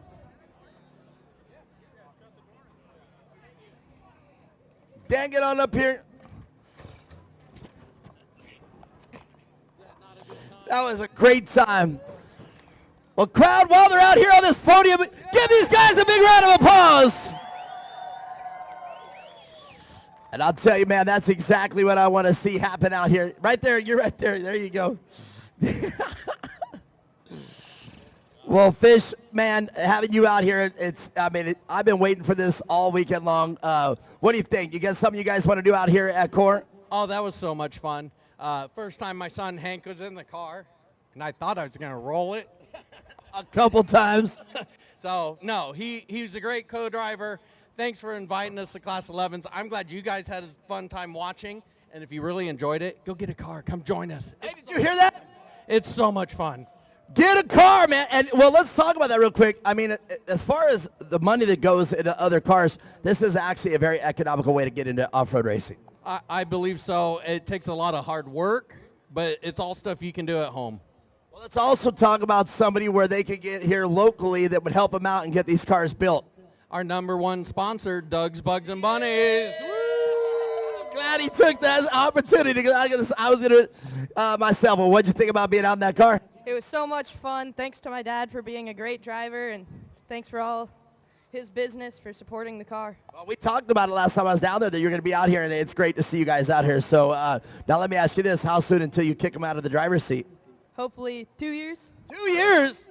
I'm talking 2 more races. I'm talking you're going to be there in a couple races. It should be close. All right, very good. Well, anybody else, Fish, you want to say thank you to? Oh, I got to thank the wife for all her support. She feels guilty she's not here, but she's at the punk rock festival at the casino across the way. Thanks, honey bunny. You go over there. I'm going over here. That's actually, are you guys staying at the hotel? No. Staying here. I'm going home. Ah, he lives right here. All right. Well, another one of the crew that I know of here from Doug's Bugs. Dan, you got to be second place. A lot of fun. Yeah, it's not first, but hey, we'll take second place. We had such a good time. Super happy. We got lots of friends and family out here supporting us. We're so thankful that you guys had Class 11s this year. We're looking forward to a season with you guys, and yeah, just can't wait. Well, all right, man. I know something like this just takes the word to get out here, and we're going to start packing the stands to watch it. It could actually become one of the premier classes out here at Core. There you go. Like Fish said, build the car. Let's go. Come race us. All right. Did you have fun out there? Yeah, it was wonderful. You guys, you saw the blue car go over the same jump twice, went right over the edge, and then the second one turtled it big time. Oh, it was not scary at all. I mean, no, I'm just glad everybody's safe and are making it walking out of here. It's hard pressed to get hurt in an 11 car. I don't think I've ever heard of anybody getting hurt in an 11 car. No idea. It's my first time. No idea either. All right, Dan, you want to say thank you to anybody? Yeah, just like Fish said, thank you to the wife, thank you to the family. We couldn't do this without you and your support, so thank you so much. All right, there it is. Great job out there. But Don Smith, I mean, you're battling out. You and Dan were getting it down, and you came out victorious. Yeah, we sure did, and it was what a great race, man. We really battled, and he got around me at one point in time. I thought, oh, there he goes, but we were able to kind of dial in on one of the mistakes and pull back out in front and stay there. So we just kept motoring and keep the foot to the floor. And that's pretty much what that car needs. I was just going to ask you that. What does it take to win one of these races? Is it momentum or, I mean, not a lot of speed coming out of the corners of these cars. So what is it, momentum or just position? What is it? It is momentum, yeah, and trying to keep the car together. It is a Volkswagen, and you see what we're doing to them, so it's amazing that bucket of bolts even does this. So without that. I have to agree with you, man. I've been prepping a 12 car with bigger parts, and I still ask myself how that car sticks together. That's right. Yeah, they just make so much noise, rattling, banging, and then they were bumping into each other, and one wheel's going one way, the other wheel's going the other way, and you're just kind of hanging on for dear life and just waiting for an outcome that's not so favorable. But we kept it in, and we kept going, so we good. All my guys, what a great race that was, though. We were all together, and that was a lot of fun. All right, anybody you want to say thank you to? Well, obviously my family, because they would make it happen, and Fox Shocks, and all the fans, and Core, and let's build this into something big. We come out here every year, and we got 30 more cars out there, and it'll be way cooler to watch. I'm with it. One more round of applause for these guys, these warriors. Get on up here, grab these trophies. I love it. And, man, you make sure you make your way out to the pits. Go check these cars out. I am not kidding. They are stone stock, one shock. You can buy this. And like you said, you heard Fish talk about Doug's, Bugs, and Mesa. You want to build one? That man right there will tell you how to build one. All right. I think I hear some rumbling V8 noise down here at the end of the track. I see the cars. Are you guys ready for the trucks? No. Let's try that again. I said, are you guys ready for some trucks? That's a lot better. I got to see you guys do this, and I'm sticking around. I've already tried to bribe everybody and say, come on, man, if it's an exhibition race, I'm off the clock. I drink Coors Light, but nobody's come up to me. Dang it. But, man, I will tell you this one more time. We still got our food open. We still got our bar open. We're having some good times. The trucks are getting ready to take the track, and I'm very excited to see for the first time at Core, the big fire-breathing trucks are getting ready to take the track.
Well, all right. In fact, this is this consensus. How many people out here have ever seen a Pro 2 or Pro 4 or even a Pro Light out here? Anybody seen them out here? Anybody at all? By applause? So a couple people applauding, just a couple. So the rest of you are all new. Well, let me explain this to you. Back in the old days of short course racing, you could come out here, you'd catch buggies. They were specially built short course buggies. Small wheels, long travel, and the buggy class was a big deal. The 11 class would come out here occasionally, and I'm not exaggerating, that have 30-plus 11 cars, just like what you just saw today. So hopefully this sticks with Core, and everybody can work it all out. We get these cars back out here. But the main event out here with the trucks was either the Pro 2 or the Pro 4s. Now, don't quote me on this, but I see a total of 3 trucks out there. You can hear those V8s waiting to take the track.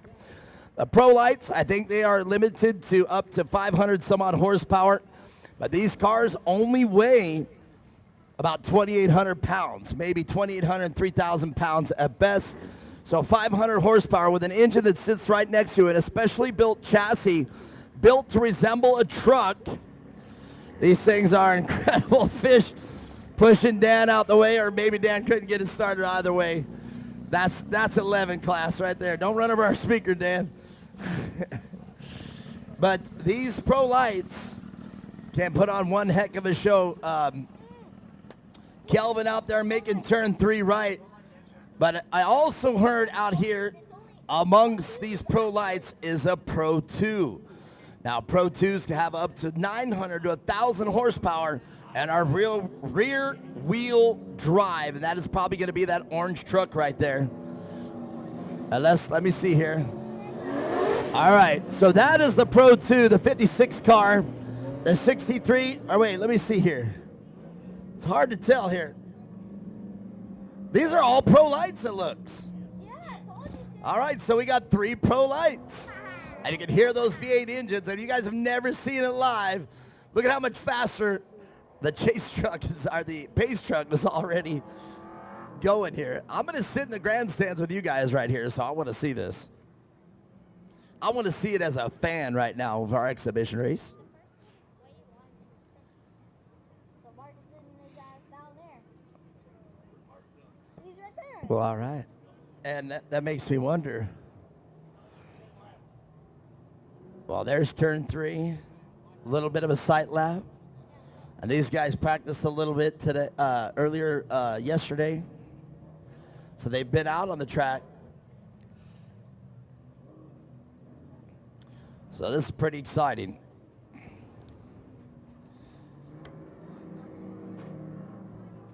So I'll give you the rundown too. Back when I started here with Core. Oh, is it? All right. That's the white car? All right. Just. Timothy, that's turn 4. Everybody knows that's turn 4. Oh, jeez. That's Wade Wyman? What the heck?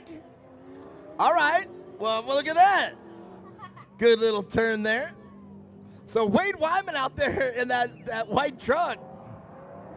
That's Wade, right? Yeah, that's Wade. Well, all right, crowd, here we go. You're already getting loud. Pro Lights, first time at Core. Here they go. Will they take the green flag? Yes, they will.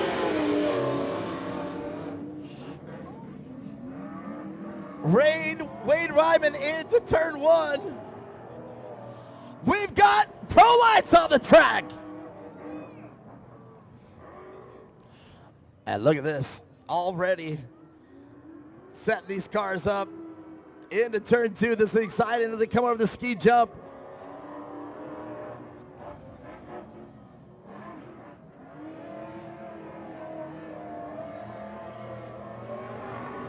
On the rev limiter already.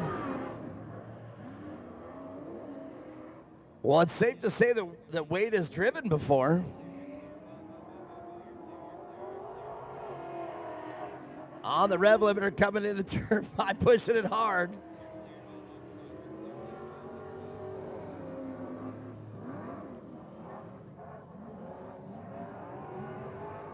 Well, so far these trucks did a great job setting up. The track is plenty wide enough.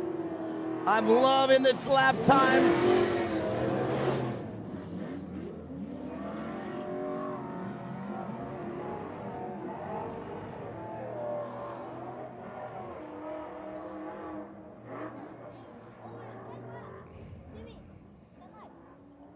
Well, you know what? This is how it all begins right here. Look at that. Into turn 2. Loving to see it.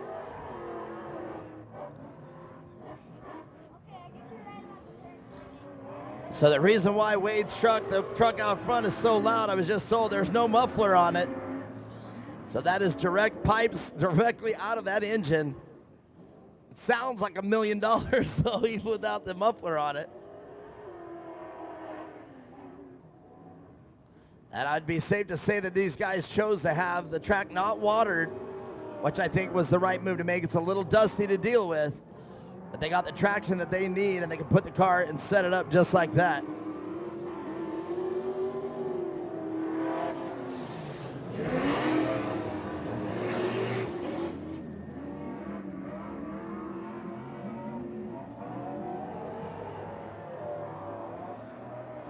It's great to hear that without the muffler, because you can see how many times they put the engine up on the rev limiter. When you hear that engine top out like that, most of these vehicles have an MSD ignition in them, and the MSD ignition, you can actually set the module for them on how many RPMs you want them to hit the rev limiter. You can hear Wade Wyman on the rev limiter, especially because he doesn't have the mufflers on that truck. And he probably has, I would say, the rev limiter set at about, I don't know, that sounds about 6,500 right there, I'd say. And if you have a full-blown race engine, you set it between 65 and maybe 7,000, I would think. And these engines, when they were Lucas, these were sealed engines, so everybody had to have the same V8 engine. Or you could run a spec class and put a 4-cylinder engine in these class, and everybody was running the same 4-cylinder engine in the spec class. So you can hear these trucks, the two behind Wade, they sound the same, and I do believe.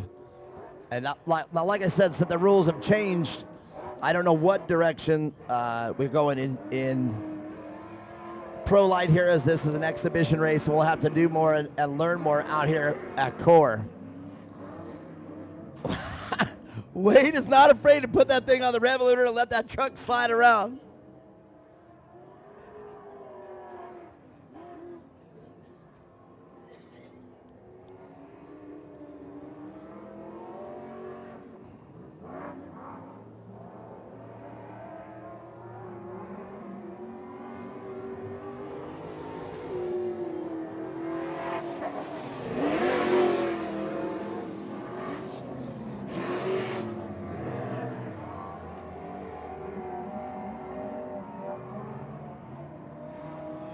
Well, I sure am glad y'all stuck around to watch this. I'm very excited.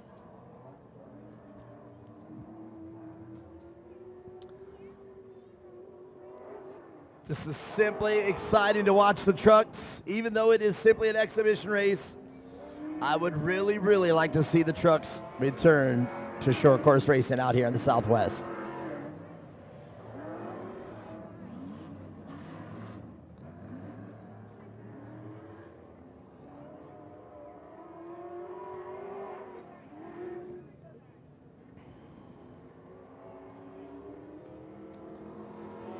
Well, Wade Wyman definitely way busier on the steering wheel than the two trucks behind him. The two trucks behind him very smooth on the wheel. And when you see that flame pop out like that as they lift on the throttle on the jumps there, unburned gas is left in the exhaust. It comes shooting out. And when they get back on the gas or it's hot enough, you'll actually see the flame just like that. But that is gas that was, or it's actually not gas. It's actually just the fumes. Gasoline by itself is not flammable. Gas in liquid form is not flammable. But the fumes are, and that's what you see that ignite like that.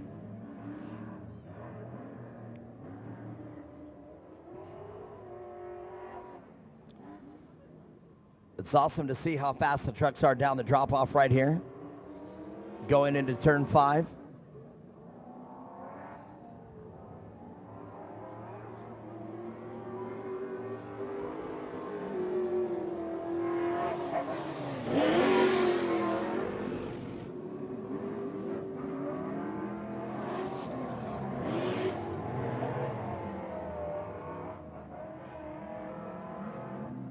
And after a little bit of knowledge here, racing here on this track, that's the exact way I wanted my truck to be set up going down the front straightaways. Right at the end of the straightaway, you're in the top gear. And I wanted it to hit the rev limiter right as you lift, and you can see right there. Down the straightaways, being third gear, and hit the rev limiter just like that as you heard, but that was more than likely first or second gear.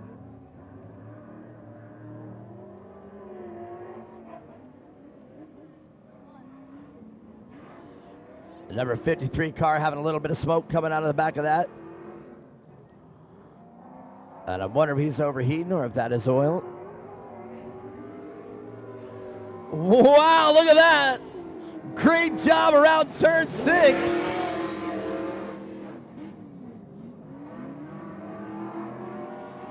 And an even better job around turn 1.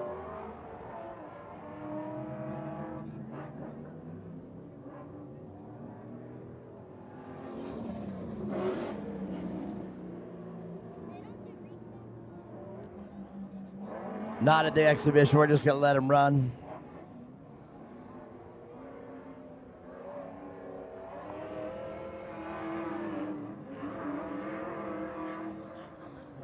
That's amazing how aggressive he's being over the stutter jumps and still holding it to the wood on this car.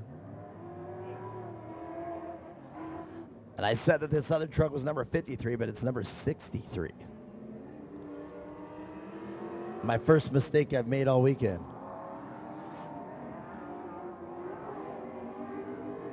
Well, Wade's definitely got turn 6 down, Pat.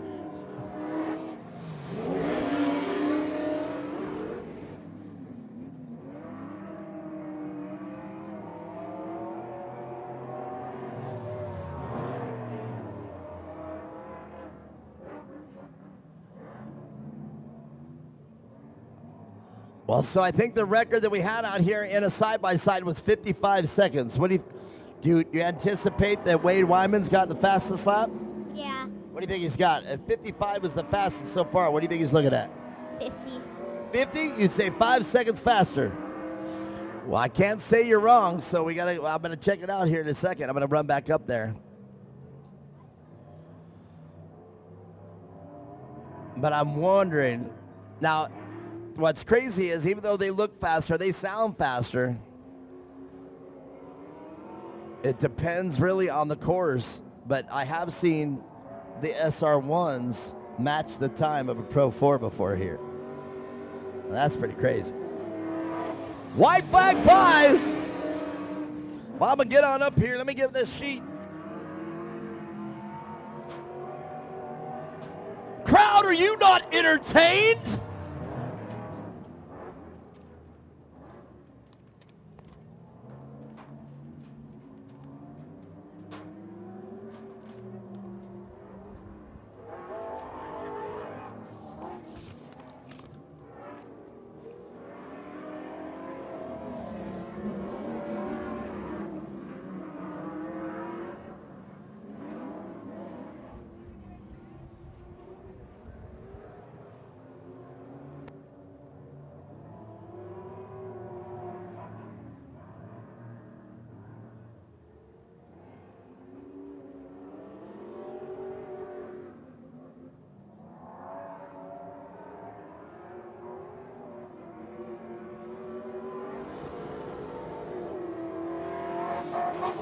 Well, there it is, checker flag flies.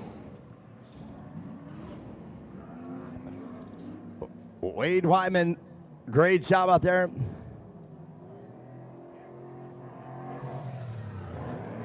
So Nick Brandon will round it off, and we'll go out there, and I got to get their names. Wade, I know.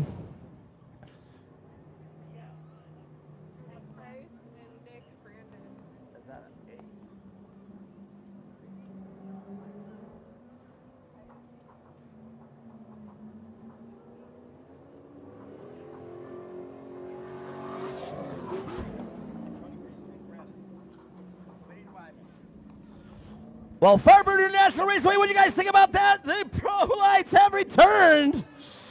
It was great to see them. Now listen, everybody, that was 3 trucks. This was simply just an exhibition to see what we got, if we can get it done here at court. Let me ask you this, crowd. If we had pro lights and pro 2s, would you guys come? All right.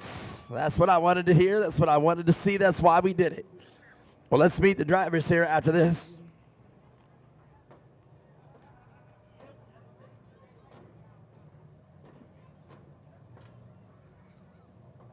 Where can we get official points?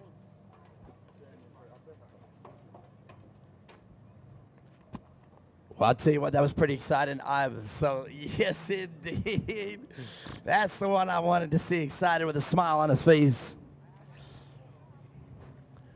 Shows potential that we could do this.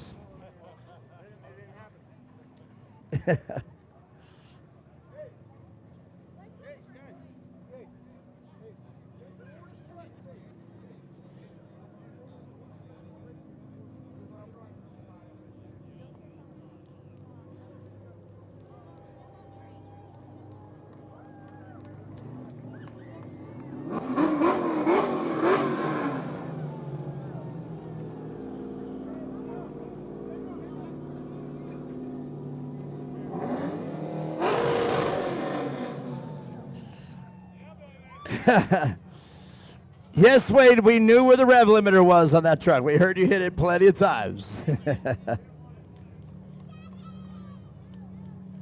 the Icebreakers truck, I heard Tony Crease, or Christ, C-R-I-S-E, is that right? We'll ask Tony how to say it. And then Nick Brandon.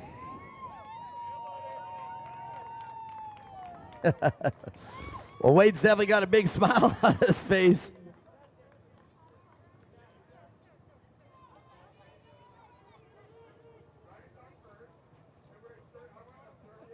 Is that fun? That's all right. Well, I love seeing this out here. I really mean this.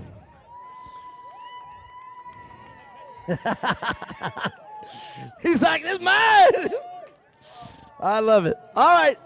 Nick Brandon, come on, get out of that truck. Let's do this before the sun goes down.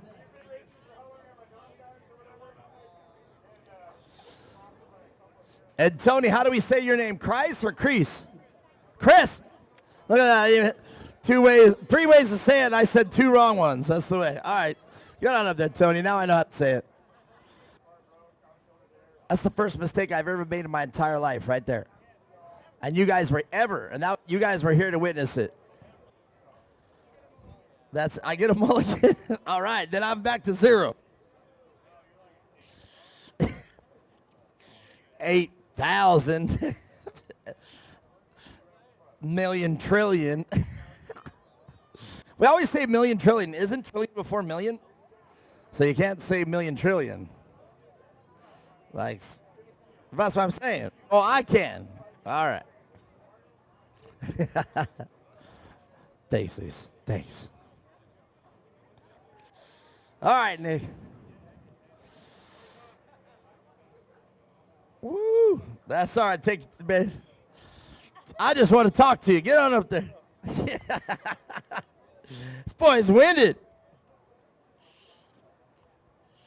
All right, my next question to you is, be careful there, don't fall off. My question to you is, if we bought a full-blown pro-like class here, would you come race with us? Hell yeah, I would. Yes, indeed. Well, man, you guys looked great out there. You know, I know this just for funsies and looking at it, but, man, you guys still look like this could actually happen out here at Core. I think it can. I think it has 100% the potential to do it. Well, the track, you know, I was saying all day it was going to be super narrow, but once I saw you guys out there, I was thinking, we got a track. No, we definitely have a track here. Class 3 was awesome to see, or Class 3. Turn 3 was awesome to see you guys set up in. Hey, you like that battle? That was a good battle, wasn't it? It really, truly was. I enjoyed watching it, and man, out here with 10 to 15 trucks, I think we'd have a great race. I think we would too. Yeah, definitely. Well, let's hear the people that have made your weekend happen. Who made it happen for you? Well, let's start out with Daryl Hyatt, who sponsored the truck, C&M Topsoil, and a bunch of other guys that I can't think of right now. It's so damn hot. I'm going to let this boy get back to the beer because I want to go get a beer too. Nick Brandon, everybody, great job. He had it out there. But Tony, Chris, they actually had to stop your truck. How did you run out of brakes? Finish line jump. I went to push the brakes, and I don't know if you saw me at the end over there, but I almost hit the wall. I was like, oh, where's the brakes? But, yeah, I have no brakes right now. Wow, that's crazy to see. I'm glad you made it back safely. I'm glad nobody else got hurt. And so I'm going to ask you the same question. If we got a lot of guys out here at Pro Light, would you come race? Oh, absolutely. Where are you out of? Litchfield Park, Arizona. Oh, you're right here? Yeah. How did you get a Pro Light? Were you racing the last series? I've been on the Bonfire Series. Okay. Yeah. All right, so you're coming out here. You live here, so in other words, you'd stay here. You'd stay true to you're loyal to your hometown. Stay here, true to Core. Yeah. All right, I'm loving it. All right, well, let's hear the people that made you happen this weekend. Well, I'd like to thank Icebreakers, Artesian Spring Water, Prolific Brewing Company, and all my family and friends that are here. All right, there it is, everybody. Tony Chris. But a man that is so excited, just got the truck, just drove it this weekend, Friday, doesn't have a muffler. It was so fun to watch. Wade Wyman, you got to be pretty ecstatic being out here racing. Yeah, I'm stoked, man. This has been a real surreal feeling for me. It was 12 years ago was my first podium here. And, you know, this has been cool to come out and show my son and my daughter, you know, what I used to do and how I do things. And that's kind of one of the things, man, it's about. It's like if you're going to push your kid to go do something, show them what it's about. I encourage people to get a truck. These things aren't that much money. I'm putting purse money up next year for the championship. So bring the trucks. Let's go. But first and foremost, I got to thank my smoking hot wife for putting this all together. She last week I was at Lonnie Hart's house, and we weren't planning on racing, and he's like, dude, you can't do that. You told Jason to bring him, and now you're not going to show up. So I put my head down, got the truck done. This thing hasn't been on the tracks 11 years. Wow. It's been sitting in the garage. I do burnouts every Saturday night with it and stuff, and have fun and just live the dream, you know. But what else are you going to do with it, right? So You're definitely sawing away on the wheel. Lots of mistakes that are very much unlike you in this old series right here. But I see the suit still fits. It does. You know, keep that figure right in case the phone call rings, and it came, dude. So we're here, you know. Well, let's hear who else you want to say thank you to. My wife, my son Stetson. He's a stud. You know, he's going to be a champion. He's going to drive tomorrow with a broken arm. So we're gonna play by the rules and make some stuff happen and take home some hardware with him too. But you know, I thank my wife, my daughter, my dad upstairs. This one's for you, Pops. A little emotional, but it's what it's about. So that's it. Well, there it is, Wade Wyman, everybody. I'm going to let these boys have this podium for as long as they want. Firebird International Raceway, one more time for these boys.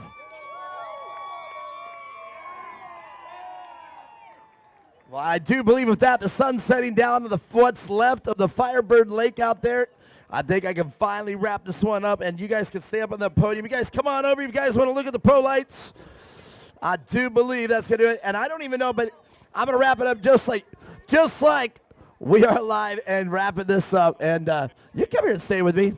Well, there it is, the final round out here. Round number 4 for the 2025 season. Saturday is in the books. A little bit of drama going on, but we'll work it out. Things happen, racing's racing, and it got pretty serious. What do you think, Jason? Hey, listen, we're family here, right? Hey, we're family here, right? Yeah! That's right. Sometimes we don't get along, but you're still my family. This one right here, he's going to be a future driver. Family, right? That's why we're here, baby. Keep it going. All right, well, that said, that's going to do it for us. We'll see you here tomorrow. Sign on. YouTube again, Rumble, all the ones out there. My name is Mark Wright. Mia Chapman, great job on behalf of everybody here at Core. We're going to do a great job here tomorrow. See you here for the final round of 2025. Good night, y'all. See you later.